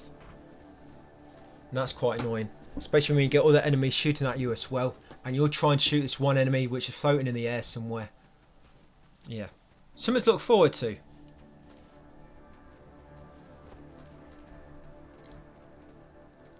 Right, let's get him. Eventually he'll go down the bottom.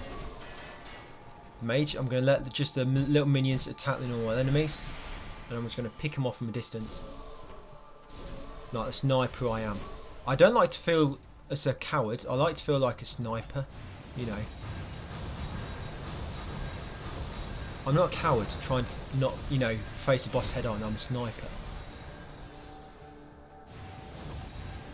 You know, being a sniper takes lots of accuracy and precision, lots of patience as well.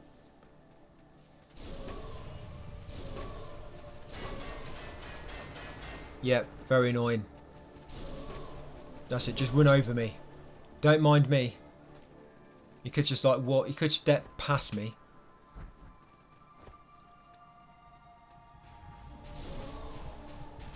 Right, I think it's warped down to the bottom now. Almost. Oh, here he is, back down here. Yeah, if you don't deal enough damage quick enough, I think they just warp back to like a previous spawn spot, which they warped to earlier. Right, yeah, take no chances. Time to spam the darts. Oh yeah, careful, you don't fall off there. Trying to tombstone there into water. I just forgot there was no water there. Right, obelisk and a white orb beside it. That's safe, thank you. Rest and resupply. Right, let's restock. Unlock the obelisk, take your stock out, and then close it back up. Make sure you lock it with your simple key. Right, yep. So again, snipe. We are the sniper class. Now, what you do not want, you do not. Oh, it's another mage, of course. Yeah, there's another mage here. So the boss fight's going to be just down here. But you want to make sure there's no enemies with you, because it will mess it up. But I think we're going to be in trouble here, because I'm actually really close to the boss arena where it's going to trigger. But I've got all these minions. Oh, it's gone there now. Yeah, so make sure there's no other enemies following you. Right, and you can see I'm actually walking into the boss arena. I'm not running, I'm walking. That's in order to keep my stamina at max. Right, so that way you can just start spamming it before the fight even starts, and hopefully get rid of most of the HP. Nice, almost killed him already. I don't know why I rolled into that. Oh, but I got him anyway. That's why, because I knew he was going to die, and I wanted to close the gap quicker so I can finish him. Right, you get the Chronomancer. So loot this body. You know them corpses which are left kneeling afterwards, them little mini corpses. You can actually torch them with some dialogue, but it's not really necessary for anything. So I just leave them to collapse themselves and die of their wounds. Right, you got another obelisk, identical to the other side, but down here you got a bag of goodies. Beloved idol, beloved by many, and now it belongs to you.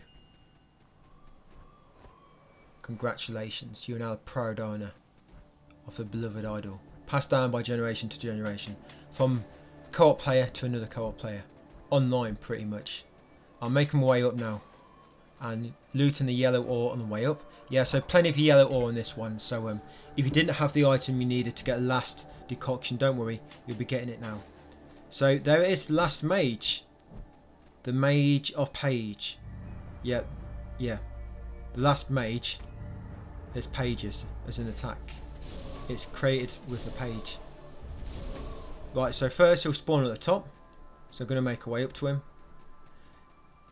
And there's actually one thing I want to say. So yeah, this mage, he'll spawn at the top, and just to the not far from where we are, you can actually, there's actual grapple points beneath me as well. Can you see them? You can grapple to a place. Oh my lord! Praise the sun.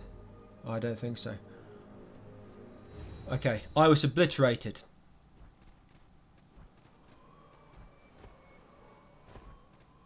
Yeah, the grapple hooks will take you into like a small, well, it's sort of like a large room, above the area. Not at the top, above the bottom of the area. Above the bottom of the area, there's like a room. You can grapple over to it.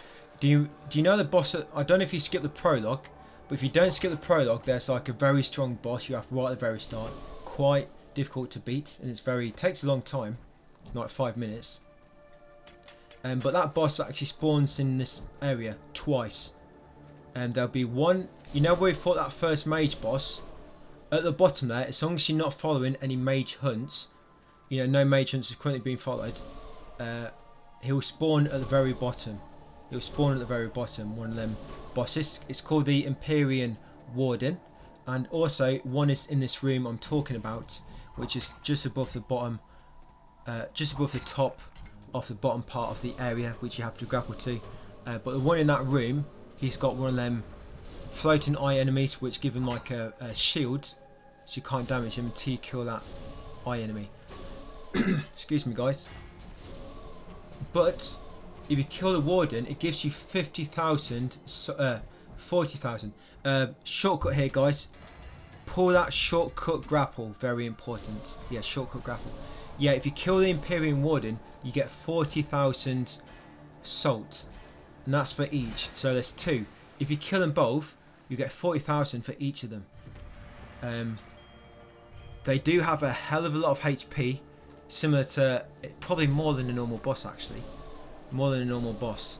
And they have a lot of poise, so it'll actually be 2 ice darts that stun them, not 1. Yeah, it takes 2 to stun them. But if you use your ice darts, keep it at range, and obviously use your ranged weapon afterwards, you can normally get them without too much trouble.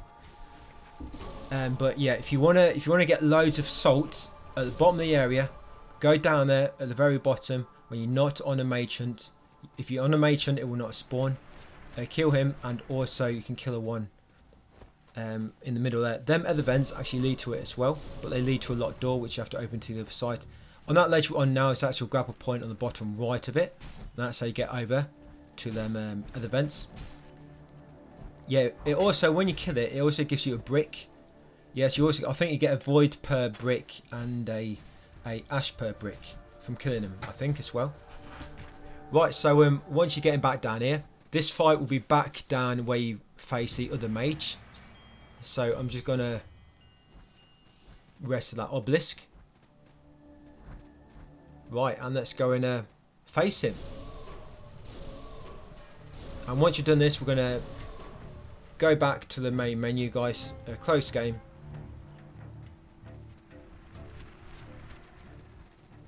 And reload back over to Pardon's Veil.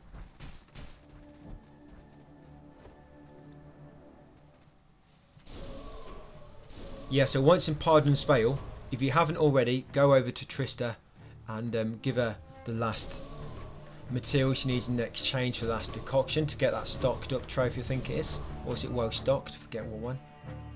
But when we walk back this time, yeah, so kill this guy. We're going to obviously buy all the Irona ore from Arnold. You shouldn't have to buy any more haze spiral. If you just bought 50, that should be plenty. Yeah, we'll level up, and once you get to 40 resolve, we start putting stuff into vitality. Yep, I'm dead. I remember this. He did that twice in a row and killed me.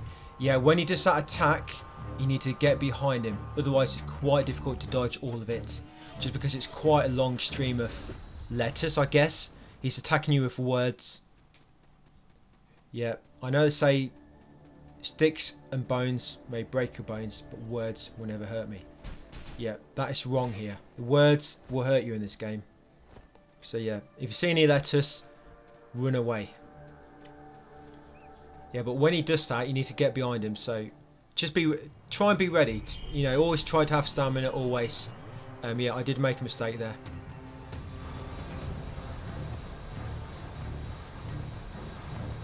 Yeah, so if you see him coming, if you see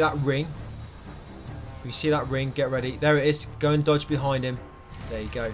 That's how you dodge it. Did he just summon 2 of them in a row? The sneaky devil.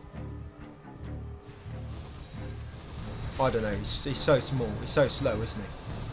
Oh, got him. I think some other enemies came in to try and help me, but they distracted him. Nice one, guys. Yeah, so yeah, quit the game. That's it. No more named mages. We've got them all. How many of them did we have to fight? No, I do not like the named mage concept at all. I don't like it. It would have been much better if it's just loads of different bosses around the map. Having to chase them all over the place. Yeah. Backtracking is one thing, but chasing enemies around the map, pain in the ass. I don't like that at all. But apparently it's like Monster Hunter. Things I've never played a Monster Hunter game. Is that what Monster Hunter are like? You're just chasing enemies around everywhere? Or do they mean in the sense that, you know, you have to kill big bosses for different loot to craft stuff, and then bosses you can like obviously farm them and climb them and whatnot. I don't know. Is that what you have to do in Monster Hunter? Just chase bosses around the map? Never played it. Never played the series. Yeah, so once I've got 40 resolve, and there it is, start leveling up vitality, guys. Shining vitality. If you're unable to reach any vitalities without buying skills which you don't need, then you should have plenty of grey starstones. Just purchase a skill which you don't need, get to the shining vitality, unlock that, and then go back and do a refund on the skill which you didn't need to get your black starstone back.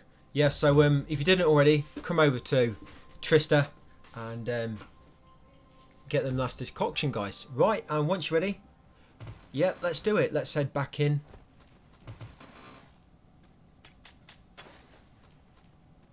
Head back into Elder Cops. 30 minutes left. Last stretch. The final countdown. Da -da -da -da. Yep, final countdown. 30 minutes. Set your stopwatch. Okay, so, yep, I died a few times. There's a little cut there. I would say a little cut, but I probably had to cut out about maybe 10 minutes. Yep, there's my text on screen for my no commentary guide, just to let the people know who might have been a bit skeptical. Is this guy glitching? This ain't a proper platinum speedrun. He's glitched. No, I just cut out some deaths because he wants to watch me keep dying. I was actually going to leave the actual death in, you know, just a few seconds of me dying, just as a little montage, just show you what can happen if you go wrong. Yes, these enemies, them fine enemies, you need to get rid of them as soon as you can. But you see what I'm trying to do here. Yeah, you can try and kill all the enemies as you go past them, as I'm doing now. But yeah, them enemies will lob like a fire dart at you and it'll burn you. But you always need to try and kill them floating blue guys. Try to kill them straight away, because if not, they'll teleport you towards them, and they'll teleport you to the chair. It's not all bad, because when they teleport you, you sort of sit in a chair, so these you get to rest for a few seconds. But the chair is on fire, and it'll burn you. And normally, if one of them catches you, it spawns you right in the middle of tons of enemies, and you just get comboed to death. But the annoying thing is you have a lot of platforming in this area, and straight after platforming you'll land right next to some of them blue enemies that float in and teleport you, and amongst some other enemies as well. It gets very, very tight. So yeah, this is me taking my time. So you can see, even if you take your time, you can still die pretty quickly. Here. There's two over here, two enemies.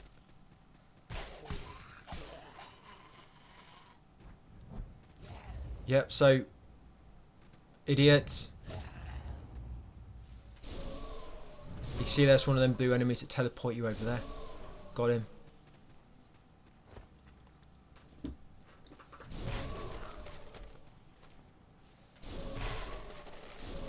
Thing is, the guys with the chandeliers have a lot of HP.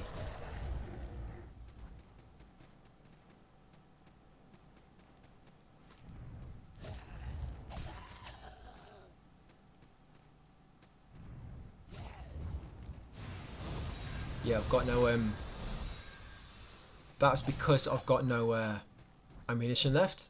I can just restock. Now I think I die here actually. I'm restocking now. Holding circle, remember? It doesn't explain how to do that, but it does if you go into the ammunition tab on the inventory. I think it does say hold circle to restock. Yeah, look how crazy this is going. Look, I know, wow. See, even if you try taking your time, what is annoying is you take your time killing all them enemies, and then you just get completely destroyed by a really unfair enemy placement. Right, so, but this is one I do it in. So you can see in this one, I sort of just run straight there, run straight past enemies. And look at these enemies, like lady jumping to me from across the screen. Them spider-like enemies. Right, so I always kill these two, and then I always kill the blue enemies, these floating guys that teleport you. Right, so you can lure this guy away. If you try and run past him but don't lure him away, he will sort of kill you while you're trying to kill the other enemies. So lure him away. You've got time to come up here. If you don't fall down, kill them. Kill that one, and you can sort of dodge past him. And then come up here again. Just can try and dodge past them. You don't have to dodge straight away. Try to wait for them to attack. Seems to be better. But just don't stay still for too long. Get that one.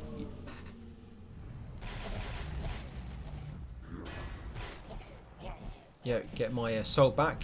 Yeah, it's gone pretty well so far. Again, this is a very annoying bit. If you miss there, if you miss him with that first projectile, you're likely dead, like I did on that failed attempt beforehand. Loot this bag for golden moral.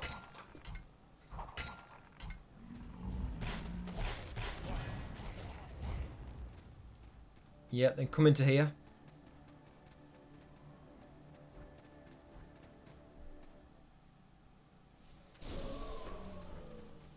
Yeah, we've got that one. And once you land over here, I think there's another one. Yeah, there we go. Annoying, very annoying. Yeah, just trying to dodge through them. I got quite lucky there, I think. I don't know. Is it skill? I don't know. So again, I'm just going to get rid of that one. I'm going to jump up here. Now what you can do here, you see the chandelier guy, you can lure him up to you. Let him jump up to you here, gets him out of the way for platforming. Yes, you lure him up to you. There you go. And then it's a bit safer to get past. You get him quickly, get past this guy. Yeah, if you lure that first one out of the way, it makes that bit a lot easier. Right up here, got an obelisk. Yeah, we did it.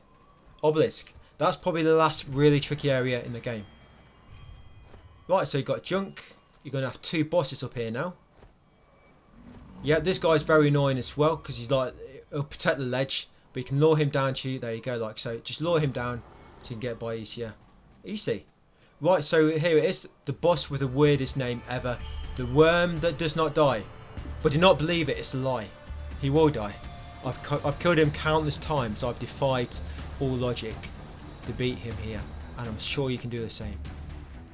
He thinks he's safe. Look at him just walking into my ice darts.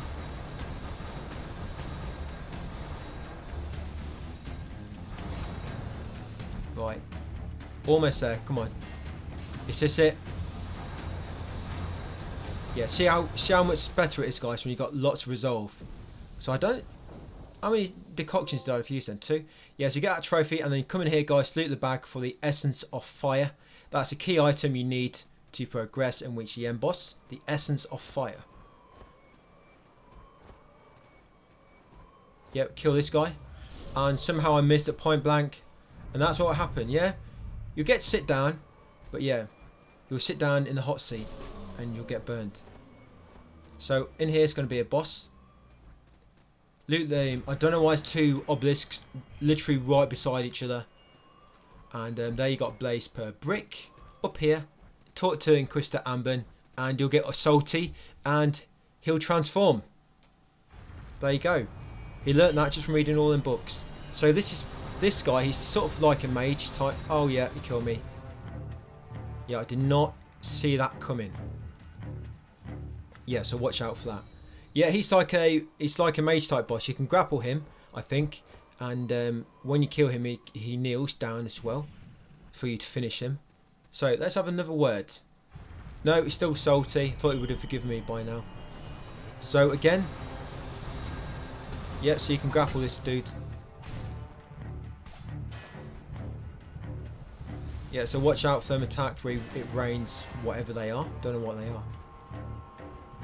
Right, so I've got full stamina. That's it, let's stun lock him to death. He's gone, you're gone, mate. Yeah, finish him. Right, 2 bosses done in like a few minutes, nice. Right, you'll get the set from him. And you get a trophy, the Scholar.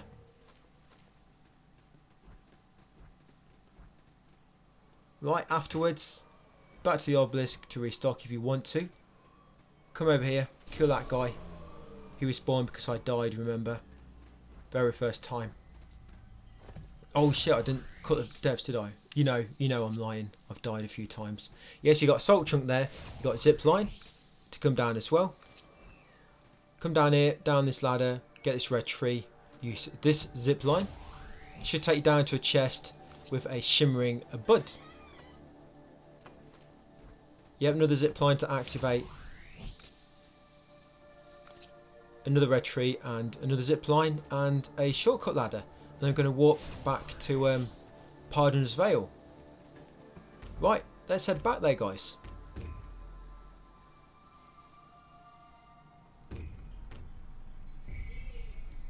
Yeah, so back here, same as normal. Yeah, same as normal, literally same as normal. Do I need to say anything more? So now we are heading. We're going to head back into Eldercops. We're going to do the last part of the area, the region. We have to get the Essence of Sky. Yeah, you got the Essence of Fire, and now we need to get the Essence of Sky. You need they sort of act as keys, and you need them to reach the last boss. But once you're ready to go to the last boss, we need to make a backup save. But before we do that, because we're not going to be, because we finished the game pretty much, we're not going to be doing any more looting. So if you have not fully upgraded all your consumables, you're going to need to go and farm it. But I'm going to show you a few good spots to do it, so do not worry. We're all looking after each other here. Got a few good spots to farm. Yep, so I'm just going to use a bit of salt here to level up a bit more. There you go. I can get to 79. Yep, Shining Vitality. Like I say, like I said earlier, you might have to unlock a skill you don't want in order to reach one you do want. If you do have to do that after activating the skill you do want, just go back to the one you don't want, refund it so you can go back to the one you do want. Did that make sense? I think it did. Right, so once you're done, you probably can't really upgrade anything else except for maybe your armor, perhaps, in terms of Ashper. Oh yeah, no. Yep, okay, that's it. Yep, let's do it, guys. You get the frost per brick in the next part of the region, actually, which we're going to now. Oh yeah, Shimmering Bud, we can upgrade that a bit more. I need a lot. Look how much 10 divines I need. I think I need like, I don't actually need any more fine leather, do I? It's weird on this. Obviously I've been through this quite a few times, but some games I've literally had all the 10 divines straight away, but needed loads of fine leather.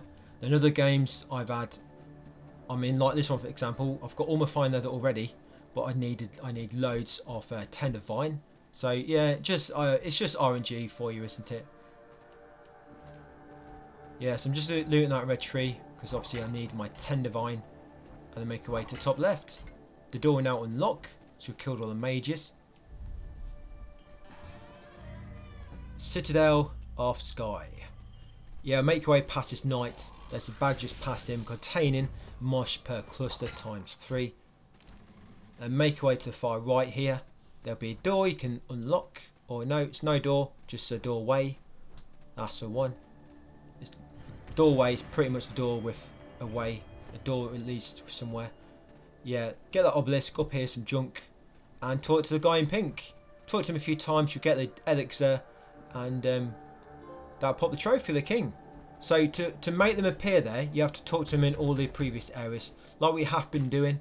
So if you've not appeared there, it's because you've missed talking to them somewhere else. If you look in my text guide, you can just probably type in any search term you're looking for and go straight there, and you can just check anything if you miss them. At like for example, you could type in Alnor, A-L-N-O-R, and it'll show you every instance where we spoke to him, and you can try to obviously work out which one you missed. That'll work with anything. Yeah, so we make our way up this side of the tower next to get the essence of Sky. It's a, yeah, Sky. I've got fire.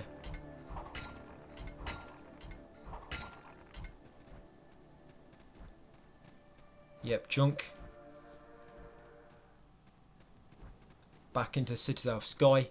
On this ledge, on there you got ash per cluster times 3. I'm going to have no voice left tomorrow, I can feel it now.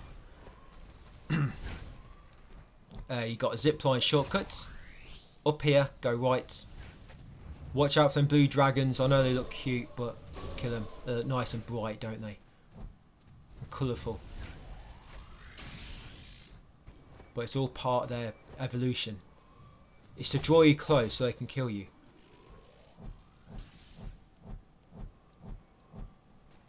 Yep, here, straight with the other vent. Be quick, that spinning thing's going to fire projectiles. Yep, as soon as you see these guys, kill them. Yep, like so. Get out my face. Blue dragon type enemy. Right, the zip line, you want to use it and go down so it'll take you to an obelisk. Yep, there we go. And a shortcut door. Open it. And then go back up the zip line. And just up on this top left platform is a rock pile. Now wait, a projectile should come there. It is. Because when you go up the zip line, I think you pass a trap and it knows where you are. Yeah, so you got a bag here. And you got a junk in a bag with a golden morrow. We need that. Remember, you need the golden morrow for one of the upgrades for consumables. So make your way over here and then quickly back to the left. That's it. Got an obelisk and a rock pile. Well, the latter was before the former, actually. Don't worry about that door there. It leads. You get there from at the top, but I don't go that way just because it's nothing of great importance. So the icon of Pandomium. Icon of Pandomium. Yeah. So this guy. It seems to be like you're not stunning him, but he's not attacking. I think what happens is when he comes close to you, he's coming to melee you. But each time you're attacking with the ice darts, it is actually stunning him. Even though it doesn't, he's not actually got an animation which looks like he's being stunned. I think it does.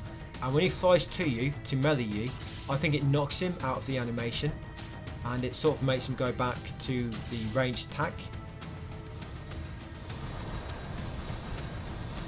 I think I die here. Yep, I do, I remember that.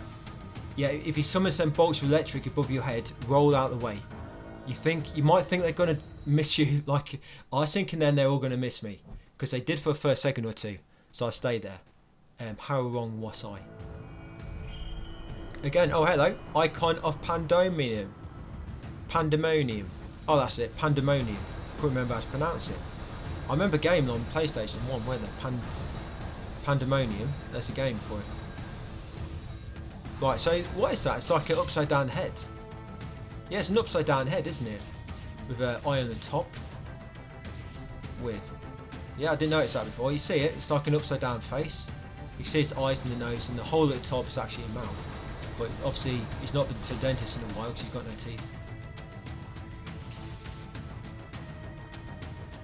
Right, yeah, so he's coming in for melee attack now, but I think if you hit him with an ice dart, it will stun him back into the range attacks. And they are actually stopping him from attacking. Right, so once you killed him, loot obviously what he drops, and come and loot the Essence of Sky from that bag, which I just got the Essence of Sky, guys. Then come over here, loot the Frost per brick from that bag. Now you can fully upgrade the Channeling Rod or the Glacial Stave, I guess. And then come down here, activate the zipline shortcuts on your way down. One of these should take you down to a chest with a shimmering bud. There it is, the last one, very last one, there we go. And you've got zipline here as well. Now we're going to head into the Imperfect Shrine. Far, far from perfect. Yeah, just drop off here, grapple across to the blue door. Now, blue doors, you use the Essence of Sky to unlock. And the red doors, yep, you guessed it, Essence of Sky as well. No, Essence of Fire. I got you for a second, didn't I? Yeah, so once you get in here, to make your way up, get this soul chunk, grapple across. What we're doing now, we're not going to kill the boss yet, don't worry. I know we do need to make a backup for those of you that know about that already. But all I'm doing now, I'm activating the shortcut ladders, just so we can get up a little bit quicker. Because we've got to come up here twice for 2 different endings. We've got to come all the way up here twice. So you can either leave the shortcuts and just make your way all the way up it twice without the shortcuts, or you can just come up here a little bit, activate the shortcuts, and then yeah, I think it's probably about the same time, but doing it this way, it just lets you get a few more materials to keep. So obviously if you're backing up your save, you're losing anything you do after the backup and when you restore it. So once you triggered both of them shortcut ladders, you looted the ore and the junk, you can make your way down, and over here is a brick, golden per brick. Just ignore the mage, come down here, there'll be a yellow ore. Over here, guys, activate shortcut ladder. Do not fall down here. If you fall down here, you're gonna have to come all the way back up. Wouldn't be very nice. But yeah, once you activated that shortcut ladder, guys, we are ready to complete the game, get 2 missable endings. But all we've got to do now is we have to make sure we've unlocked every other trophy before we back up. All we've got to do now, I've got to fully upgrade everything.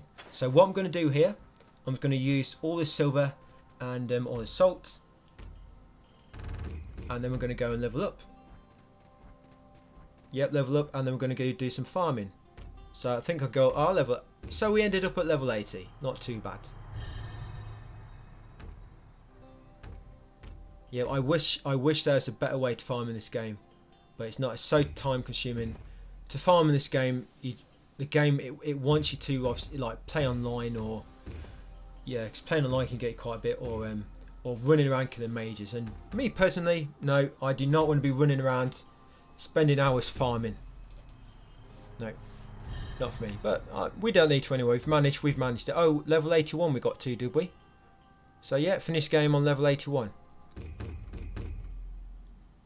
You can actually farm the last boss, by the way. The last boss, you can actually farm him, because when you kill him, you get 20,000 salt, right? But normally you're locked into an ending. Then you can't do anything. You have to interact with this tree and pick an ending.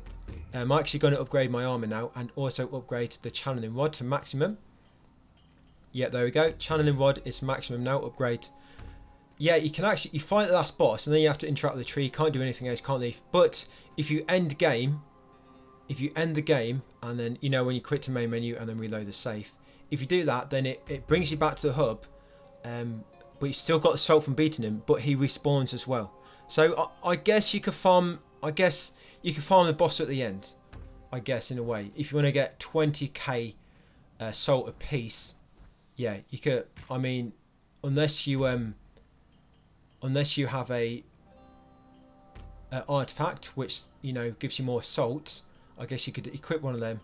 But yeah, you could, I guess, farm the last boss. It will give you 20k salt a piece more if you've got more salt finding equipment on. But anyway, yeah, farming time, guys. I'll show a few spots as listed there. So we're going to go completely naked. Yeah, just help us move a bit quicker. and hopefully distract the enemies for a moment, allowing us to get the first hit in. So the first place you want to farm is some desolate plains in Bulgaran. Yeah, if you want to farm 10 divine, this is the best spot. Just right in this start, there's 3 red plants. Just get the first one, then the next 2, and then let them kill you. It will respawn you back at the save point, and then you just repeat. Just keep doing this until you've got all the 10 divine you need. Yep, so again, you'll just die. Just grab that first plant to the right, and then go left to get the other 2. Then get killed and just restart. Yeah, keep doing that until you've got all the 10 divine that you need. I think I need 15 10 divine, but I don't need any fine leather. Yep, there we go, got one there. Like I said, it's a little bit random, so what you want to do as well is make sure you've got the creeping ring equipped. That will increase your item find rate, and also make sure you've got equipped any artifacts which increase your item find rate as well. Yep, and then the next spot is, I'm just going to show you a spot, the best place, what I think, to farm fine leather, if you're going to farm that. So the place I farm leather is in Ashbourne village, and it's actually in the bottom right. I need to make my way down there. So we actually go down into the, forget the name of it. Yes, you can actually get red herb from there. And a junk. That can be another place to farm. So you've got 2 red herbs there and the junk. You know, so you could get the 2 red plants, get the junk, and then die. And yeah, that's just another way to farm if you wanted. But that first spot, a desolate plain, that's the best place for 10 divine. Yeah, so forgetting the junk, forgetting the fine leather. You come down here.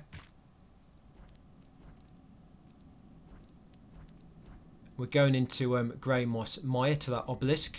So that's where we want to respawn when we die. Yeah, so down here, then go left.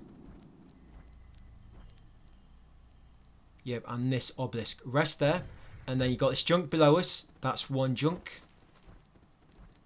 Through here quickly. You got a junk below here. You got a second junk there. I've not tried this at every single spot, by the way, in the game. I've just gone with a few spots. And I remember this one. And then you've got a 3rd spot over here. And you can use this green soldier to kill yourself really fast. That's it. So 3 junks. Let the soldier kill you. That's it. The majority of what you need, it should be 10 divine. Yep, and that's where to farm. Yep, find leather, guys. So I'll just show you one more time. And then once you've done that, this is when you need to back up your save. Very, very important. Yeah, once you've done this, obviously just make sure you're ready. Equip your armor ready so you're good to go. Equip the Mindstone ring. You will not need to worry about item finding no more. So you can unequip the creeping ring. And yeah, just make sure you're ready to engage the boss. So each time you reload, you don't have to worry about equipping everything again.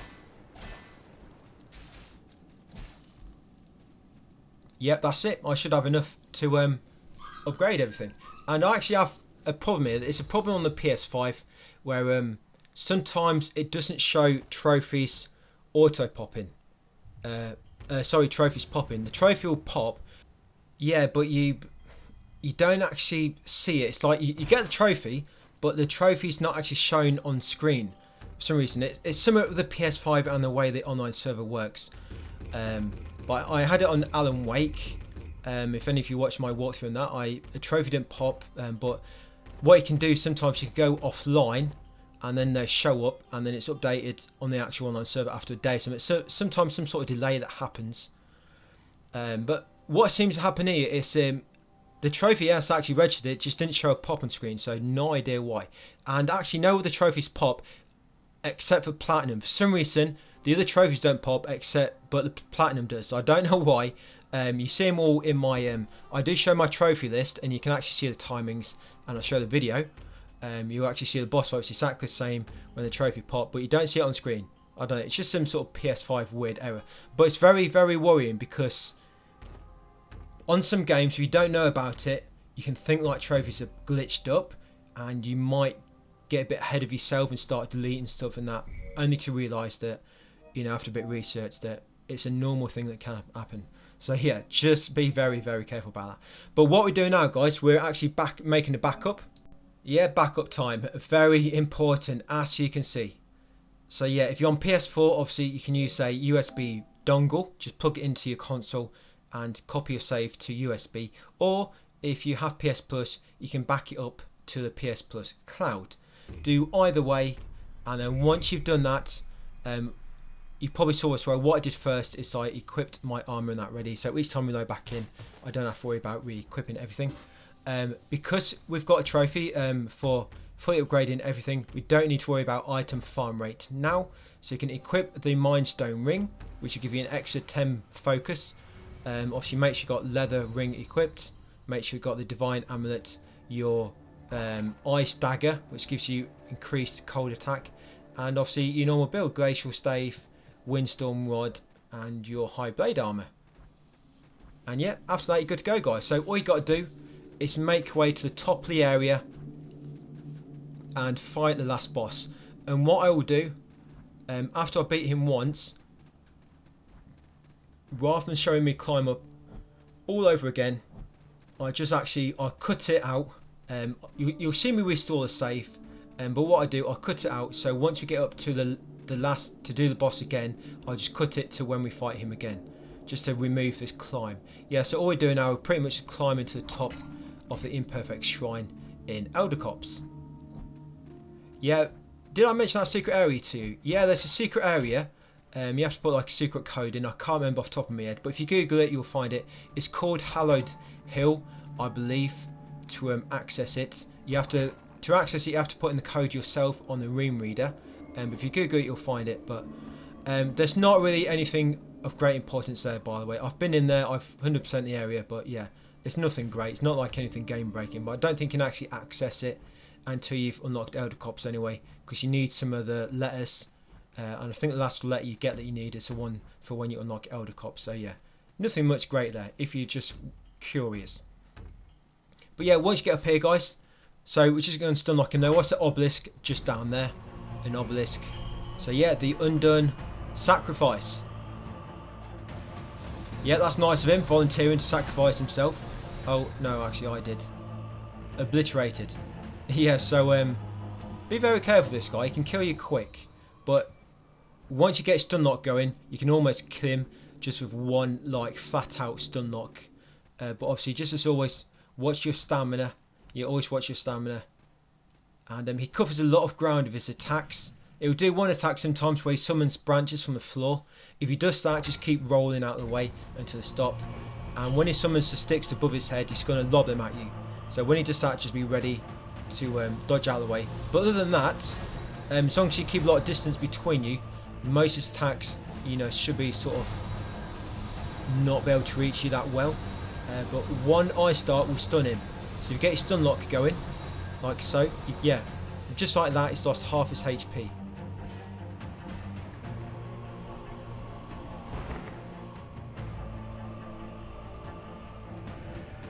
Yeah, so again, once you've recovered, you should be able to, so if you dodge away till you fully recovered your focus, you should be able to stun lock him again to 0 HP, hopefully. There we go. And because he acts as sort of like a mage, you go and finish him.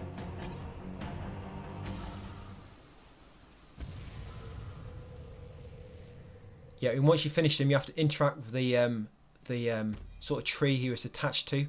And you want to choose there's two ways you can pick. You can choose to devour or choose to climb. Each one will unlock a different ending trophy. Yes, you didn't see it pop because for some reason the pop's not appearing. But to choose do nothing will literally do that. Do nothing.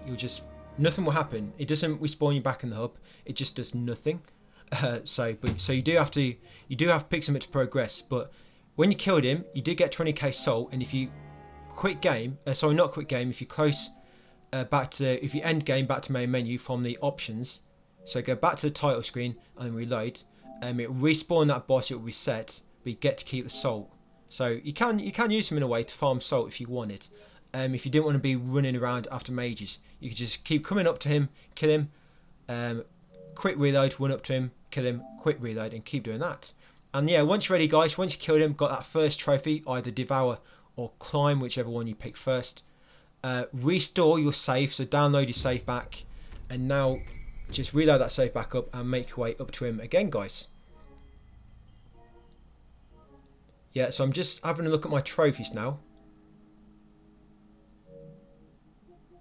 See why they didn't pop, to make sure everything's okay. New, yeah. So that's one I just got, Devour, take your place. The sacrifice, that's for beating him as well. As you can see, it's exactly what we just did then. I don't know why the trophies didn't pop on screen. Weird. Yeah, it's exactly the same way. I don't know why it didn't show up on screen.